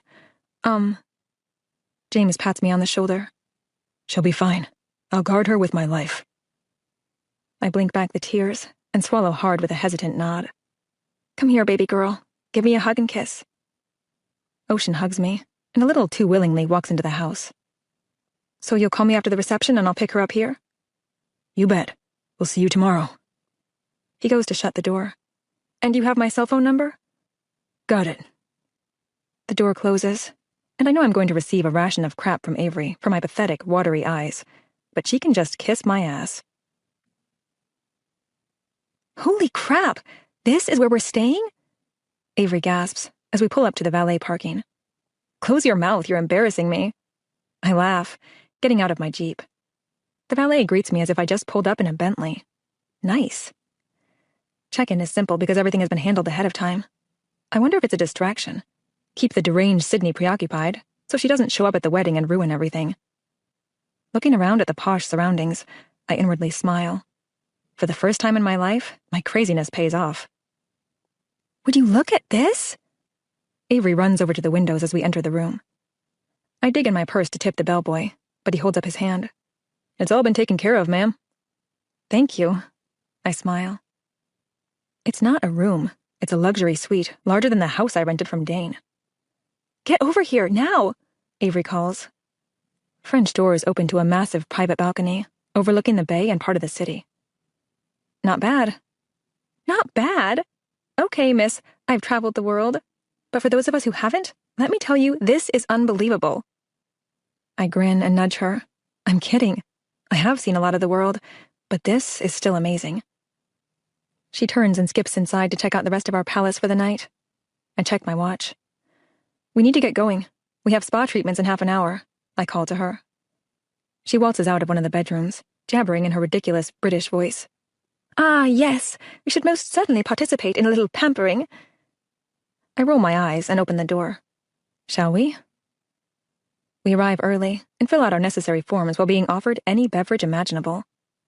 Avery jumps at a glass of champagne, while I opt for iced tea, deciding to wait to drown my sorrows in alcohol until after my treatments. So, no regrets, right? She says, while we sip our drinks waiting to be taken back. Regrets? I tilt my head. This weekend, the love of your life is marrying someone else. I'm just saying, no regrets?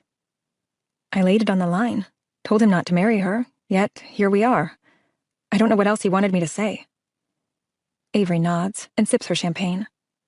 A young couple exits the spa and stops to look at some of the products on the shelves next to us. He wraps his arms around her and kisses her. I love you, he says. I love you, she returns.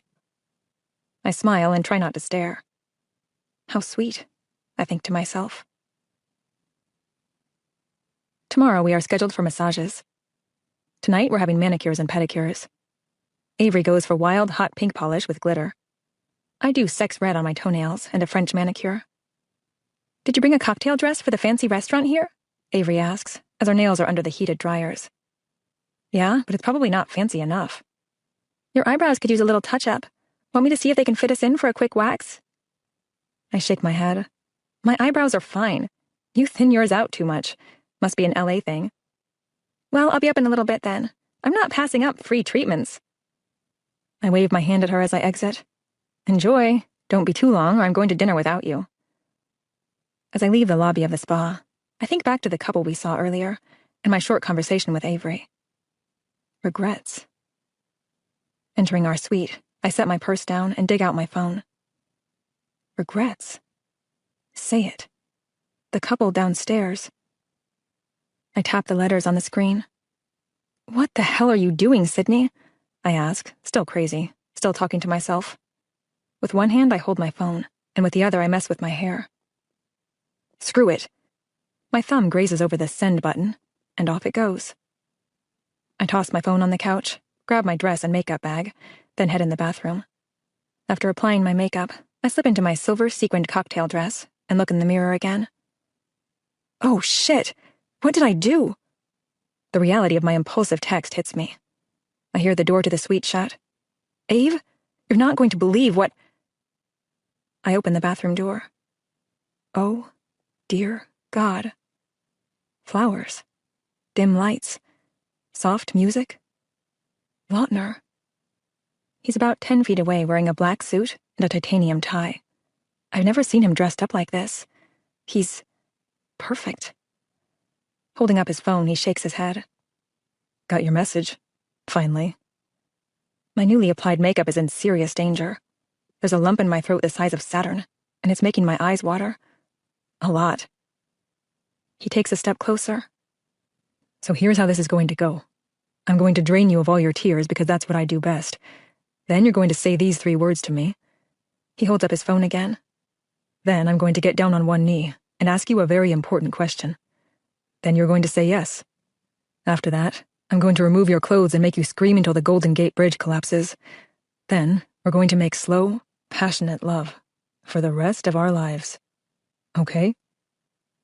The most painful sob escapes, as my tears come so fast I can barely see him, but I manage to nod. He takes another step. Here's the problem. I don't know how to live if I'm not loving you. It's like asking my lungs to expand without air, my heart to beat without blood, my eyes to see without light. It's just not possible. And yet you're so stupid.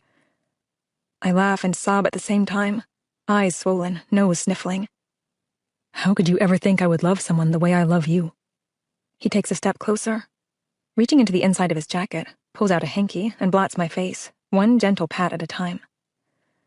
You obviously didn't hear me the first time, so I'll say it again. He smiles. Are you ready? I nod and sniffle. I love you. Period. It's a goddamn soul-shattering love that will never, ever be matched. My love for you is unapologetic and forever. He puts his hanky back in his pocket and cradles my face. Blue irises. I love you. Only you. Always you. Forever you. He reaches in his pocket and pulls out his phone, showing my text on his screen. Are you done crying? He smirks. Sniffling, I nod and smile. Good. Your turn. He wiggles his phone a few times before sliding it back in his pocket. He shakes his head and puts his finger to my lips. 3 words, Sid. That's all I want to hear. He slides his finger off my lips and presses a chaste kiss to them. In this moment, I've discovered a truth that I never thought I would believe. Fate is a real, undeniable force, and not all fairy tales are fictional. I love you. I've never put so much emotion into 3 simple words. A lifetime of happiness shines from his smile and beautiful blue irises. I can't believe it took me so long to say those words. He drops to one knee, reaches into his other jacket pocket, and pulls out a ring. My mom gave me her diamond ring before she died. He releases his own rebel tears with a deep swallow. She told me to give it to the girl who captured my soul. He closes his eyes while I brush my thumbs over the tears running down his cheeks. I didn't give this ring to Emma. Our eyes meet, and he doesn't have to say any more. There's nothing left to say. He just said it all. Sydney Ann Montgomery, love of my life, keeper of my soul, mother of the most angelic baby girl ever to grace this earth. Will you marry me? Where is my baby girl? Sydney, 1 word, baby. I told you how this was going to go. I giggle and hold out my left hand. Yes! He slides the ring on my finger, then kisses it. Where's my sister? Where's Ocean? Why aren't you... He silences me in the only way he knows how. As I relax and surrender to his silencing demand, he releases my lips. Looking down at my bare feet, he bites his bottom lip. What do your shoes look like that you brought to wear with this? He skims his hands down my hips. Silver stilettos? Why? I sniffle. Put them on. Why are we... Put them on, he interrupts with a firm voice, but a sly grin tugs at his lips. I roll my eyes, dig the shoes out of my suitcase, and slip them on. They have a 4-inch heel and look like something a pole dancer would wear. I only wear them when I go out with Avery. He's standing by the glass balcony doors. My eyes meet his sexy, heated gaze. Are we going to sit out on the balcony? Why do I have to wear these for that? He crooks his finger at me. I follow his silent request. Standing in front of him, he explores my body with his eyes as he shrugs off his suit jacket. Are we staying in? I ask, as he loosens his tie. He nods. I continue to watch him remove his shirt while I wet my lips. Are you taking off all your clothes? My words are breathy. He nods. I chew the inside of my cheek and fiddle with my hair while thinking about my stilettos. We're going to do something kinky, aren't we? He grins as he removes his boxer briefs. I gasp as he stands before me naked and very aroused. Taking a glance out the window first, I look back at him with wide eyes. No one can see us. He smirks, turning me around and unzipping my dress. My strapless little number falls to the floor, and I'm left with just my black thong and silver stilettos. Step out. I step out of my dress. He grabs my hands and places them flat on the window. Spread your legs. When did you become so kinky? I look back at him. He brushes my hair to one side, exposing my neck and running his tongue along it, then continues down my back with open-mouth kisses. Says the girl who pleasured herself in front of me, he mumbles over my skin. There it is. The smile. I feel him smile against my skin, and it makes me tingle all over. It was awkward, I sigh, as his hands slide around to my breasts. It was fucking sexy. He cups my breasts, then pinches my nipples. Ah! I arch my back, pushing my breasts further into his hands and my butt toward him. Baby, you're so damn sexy. His cock slides between my legs, rubbing against my thong. And you're mine. All mine. Inching his right hand down my stomach, he slips his fingers under the front lacy part of my panties. I tilt my head back next to his as he circles my clit. Lautner. What is it, baby? Oh, God, I cry. I can't hear you, Sid. He pinches my nipple harder. Ah, Lautner, I yell as he works my nipple and my clitoris. He fists the delicate fabric, and with one quick jerk, my thong disintegrates into a small lace scrap of nothing. Rocking his pelvis, he thrusts into me. My nails scrape against the glass as my knees give a little. I look up and watch our reflection in the glass, surprised by how much it turns me on. His hands at my breasts, and then moving lower, between my legs. I see him watching us too. Our eyes meet in the glass. Not kinky, baby, just sexy. His voice is strained and labored with each thrust he makes into me. My God, I love every inch of you. Lautner, I yell again, tipping my head back as his expert fingers work me. I'm close. Oh, God, so close, I cry as he hits every bundle of sexual nerves I have. He slams into me harder, more erratic, and I push back against him, tightening around him. Yes, yes, yes, I scream like I'm trying to wake up the city. I convulse around him in wave after wave of glorious sensation. My forehead drops against the window. He slams into me one more time. Sydney, God, that's so good, he growls, pouring himself into me while wrapping his arms around me. My legs are gone. I'm thankful he has a strong hold on me. He turns me around, picks me up in his loving arms, and carries me to the bed. Pulling down the covers, he lays me on the bed and eases off my shoes, massaging my feet. I grin and shake my head. Sexy my ass. Say what you want. That was kinky. He kisses each one of my newly pedicured toes. Yes, your ass is sexy. And since I'm officially keeping you forever, then we should throw in a little kink every now and then to keep things unexpected. I hold out my left hand and gaze at my ring. It's beautiful. How will your dad feel about me wearing your mother's ring? He crawls up the bed toward me, planting kisses the whole way. He's thrilled. I lift my head. He knows? Of course. Interesting. He kisses me on the lips. It's slow, almost lazy, like we have all the time in the world. I smile inwardly because it's just now sinking in that we do. Please don't let this be a dream, and if it is, I never want to wake up. I tug his hair and he releases my lips. I love you. His lottery winner grin reappears. If he smiles that big every time I say it to him, then he's going to hear it at least 100 times a day. I love you too. He rolls me so I'm sprawled on his chest, his face in my hair, his heart at my ear. So, here we go, 20 questions. He chuckles knowingly.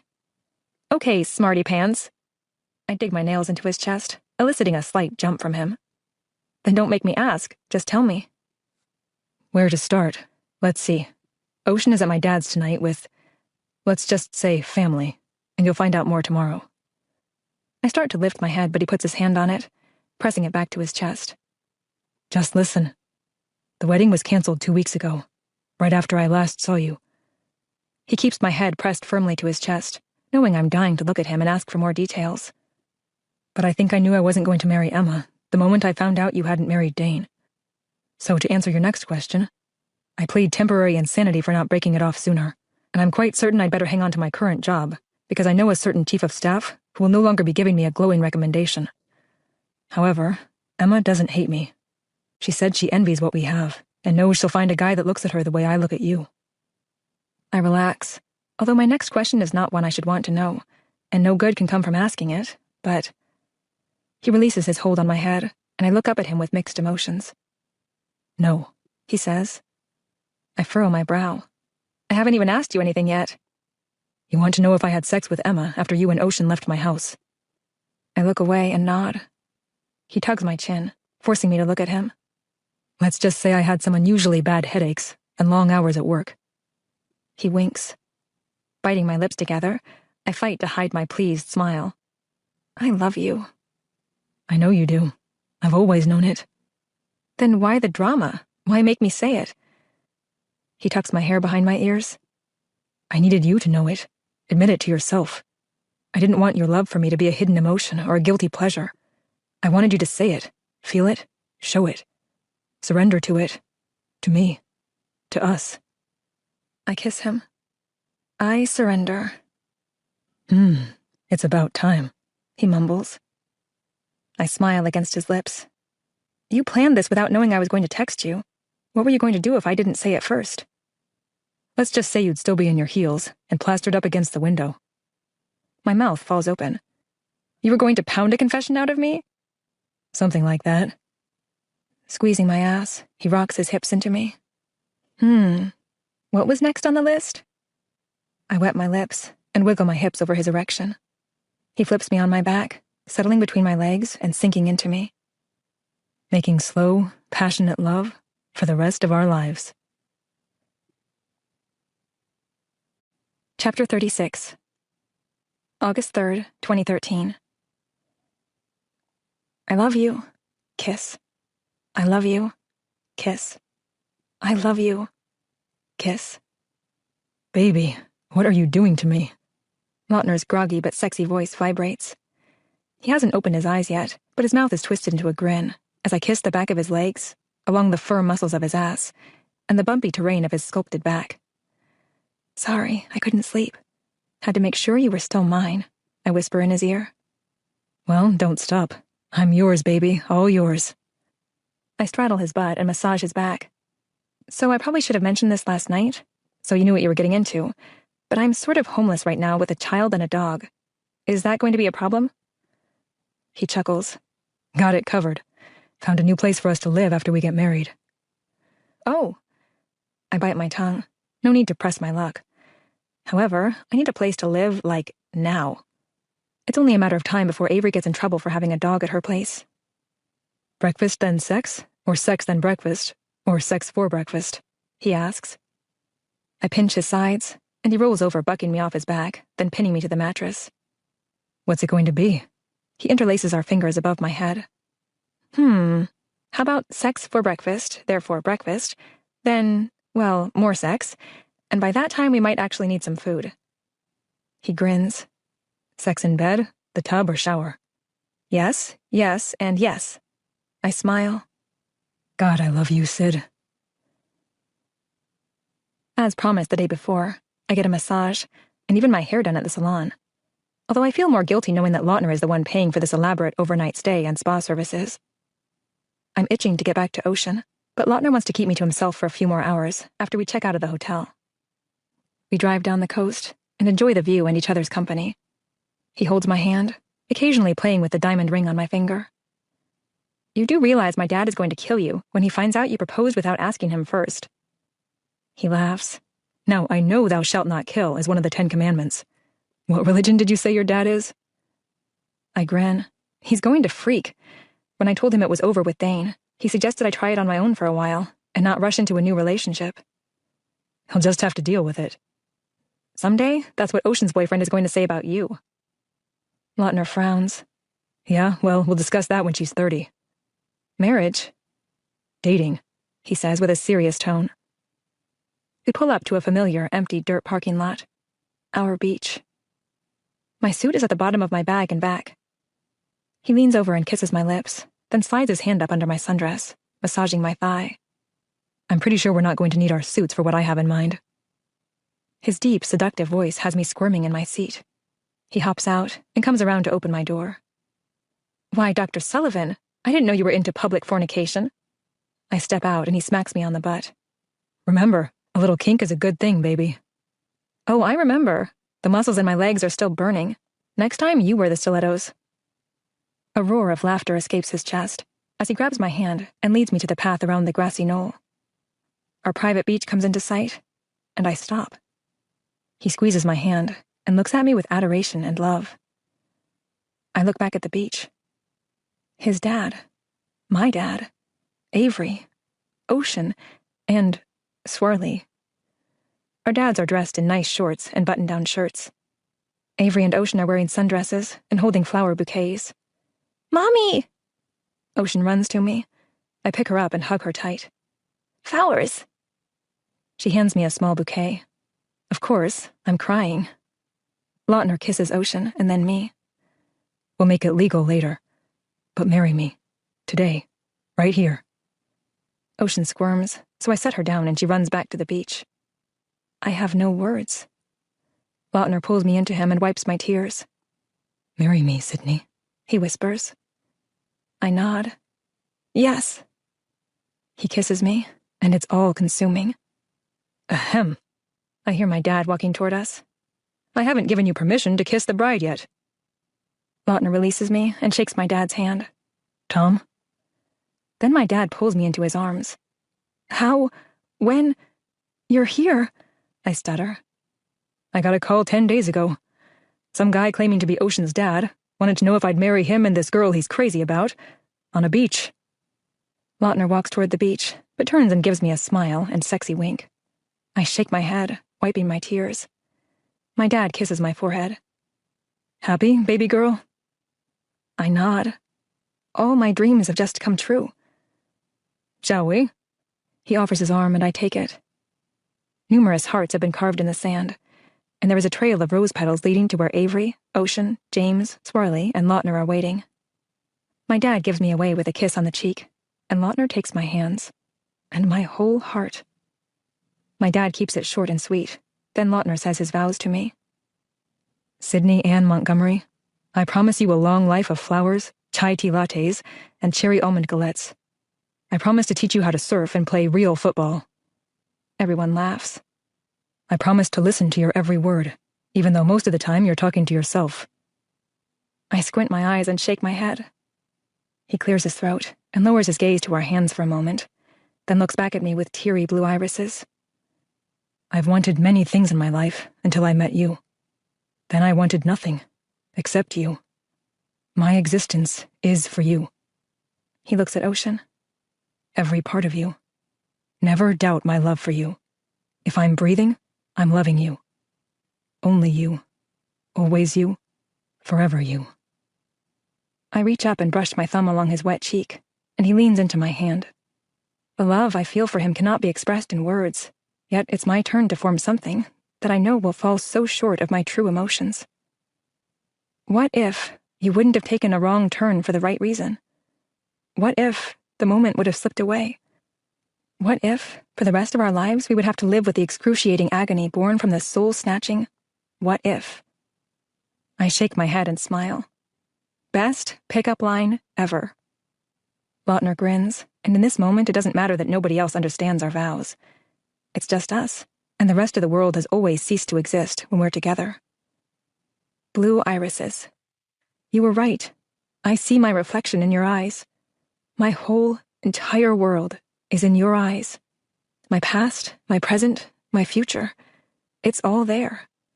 When I'm lost, I find myself in your eyes. I see my heart beating in your eyes. I see everything beautiful about life in your eyes.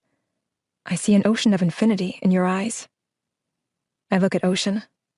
I see our ocean in your eyes. Lautner Asher Sullivan, if I'm given 1,000,000 lives to live, it will never be enough to show you how much I love you. But I do. I love you. I look at my dad, and he has tears in his eyes. Clearing his throat, he continues.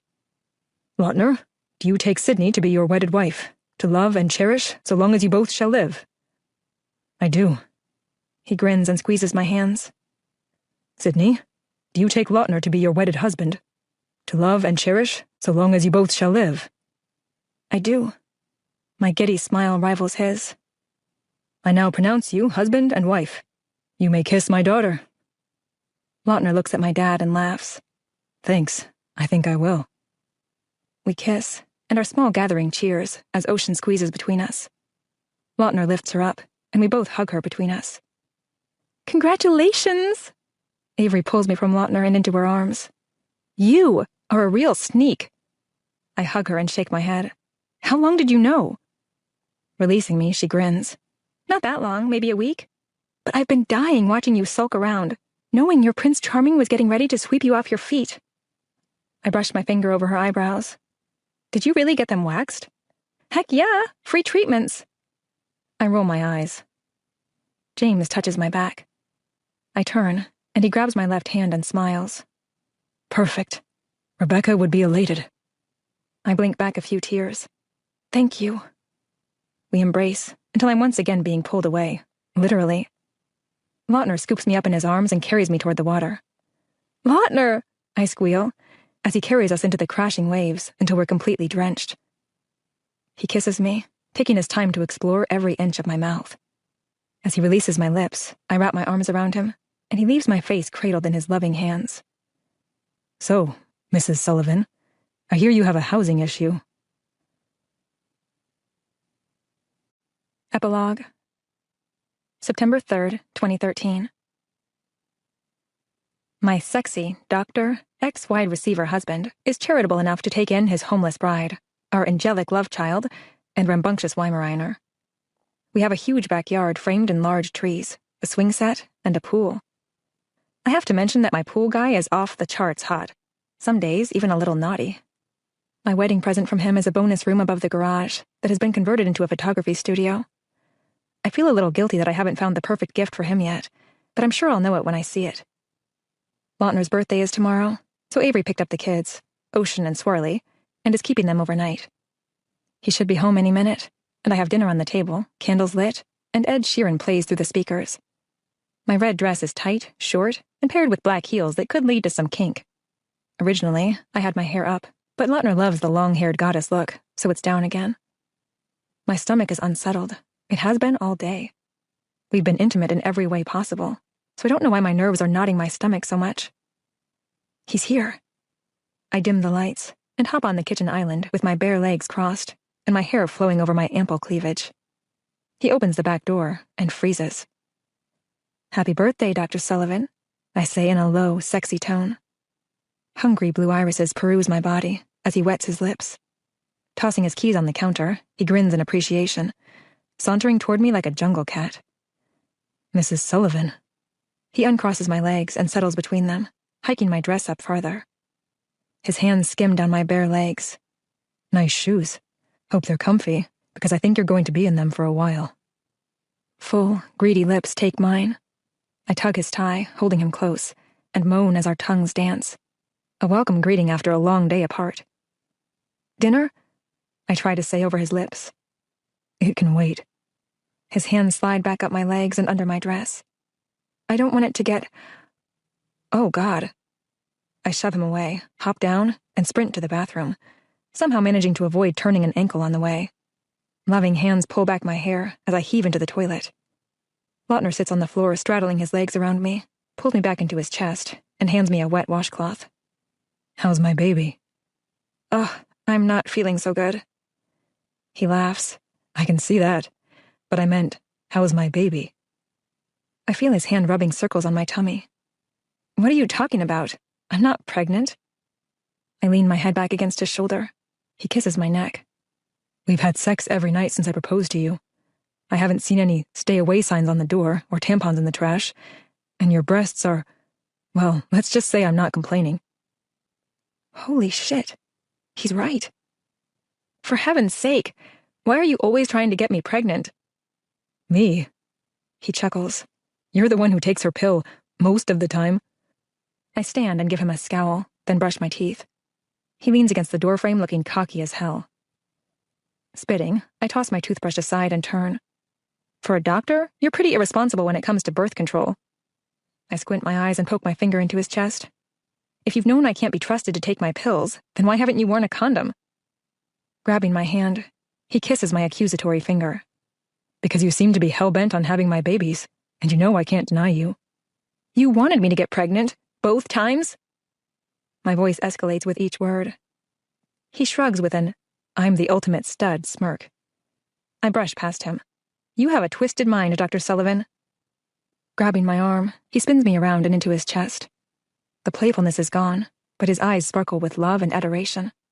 I love you, Sydney. He kneels in front of me and removes my shoes. My toes scream in delight. Wrapping his arms around me, he kisses my belly, blue irises peering up at me. We're having another baby. I grin and run my fingers through his hair. We're having another baby. He just got his wedding present. April 3rd, 2014. Paging Dr. Sullivan. Almost 4 years ago, I met my wife. She didn't know it, but I did. Sydney landed in Palo Alto for one reason: to be with me. When did I know she was the woman for me? Easy. The day she crawled onto the beach after trying to catch a few easy waves. Sharks? Hell, there were no sharks in a 2-mile radius. Even they swam away, embarrassed for her, after watching her capsize into the water so many times. On all fours, she crawled out of the water, stopping at my feet, her sexy goddess hair a matted, tangled mess, and an enormous sand turd sagging from her bikini bottoms. 2 thoughts went through my mind. 1, man, this girl is one sexy, awkward, stubborn disaster. 2, yep, I'm probably going to marry her. Being with her is my survival. Loving her is effortless. She is the shining center of my universe, and her love is the moon that pulls the tide of my heart. The best part of my day is coming home to the squeal of, "Daddy!" from our brown-haired, blue-eyed baby girl, followed by the tug of my tie, as Sydney pulls my lips to hers and seductively whispers, "How was your day, Dr. Sullivan?" Perfect. That's my day. Every day. "Oh, God, it hurts!" Sydney yells, clenching my hand. I know it does, baby, but you're doing great. The hell you do? How many babies have you pushed out of your vagina? Dr. Mackey, our OBGYN, perched on her stool between Sydney's spread legs, glances at me, and I know she's smirking behind her mask, as is the nurse next to her. Well, none, but then just don't talk. She clenches her teeth as another contraction seizes her. That's it, Sydney. One more hard push and the head will be out. Why does Dr. Mackey get to talk? Ouch! Sydney yells one last time. You're up, Dr. Sully, Dr. Mackey declares, as I pry my hand from Sydney's to finish delivering our baby. Sydney's not stopping, in spite of Dr. Mackey's instructions to stop pushing. It's out. He's out. I catch him with ease, the best catch I've ever made, and I've made a lot. I suction his mouth, eliciting an immediate cry, and hand him to his mom. Oh my gosh. She looks at him, and then at me, with tears freely flowing from her irresistible hazel eyes. I'm gone. Grown man or not, I can't hide my emotions. The most beautiful woman in the world has given me another child, a son. She reaches her free hand up to wipe my face. You can speak now. She grins. Amazing. You, my love, are amazing. I kiss her, and then our son. I love you, sweetie. I know you do, baby. I love you too. Sydney tells me all the time how much she loves me. They're just 3 simple words, but they're food to my soul. I waited so long to hear them, and I'll never tire of the way they sound coming from her, or the way she holds my gaze until I smile in acknowledgement. I cut the cord and hold our son, Asher, for the first time. I lay him under the heatlights and look him over. 10 fingers, 10 toes, and a strong set of lungs. Perfect. That's my day. Every day. August 17th, 2014. Real football. Ocean, turn your shin guards around. It's obvious your dad dressed you for your first practice. I heard that, and she dressed herself, Lautner says behind us, carrying the mesh bag of soccer balls to the practice field. I remove Asher from his ergo carrier and try to hand him off to Lautner. He holds up his hands. Nope, sorry. I have to run practice, baby. I'm the coach. You're the assistant coach, I say between gritted teeth. He picks up a soccer ball and dribbles it on his knees, just to prove he's all that. Well, the moms at the team meeting said they'd like to watch me run the practice. I roll my eyes. Oh, I'm sure they'd love to watch you do anything. As I recall, I had to hand out tissues at that meeting so they could wipe the drool off their faces. He kicks the ball to Ocean, as more cars start pulling into the parking lot. You're not jealous, are you, baby? He whispers in my ear, before kissing Asher on the cheek.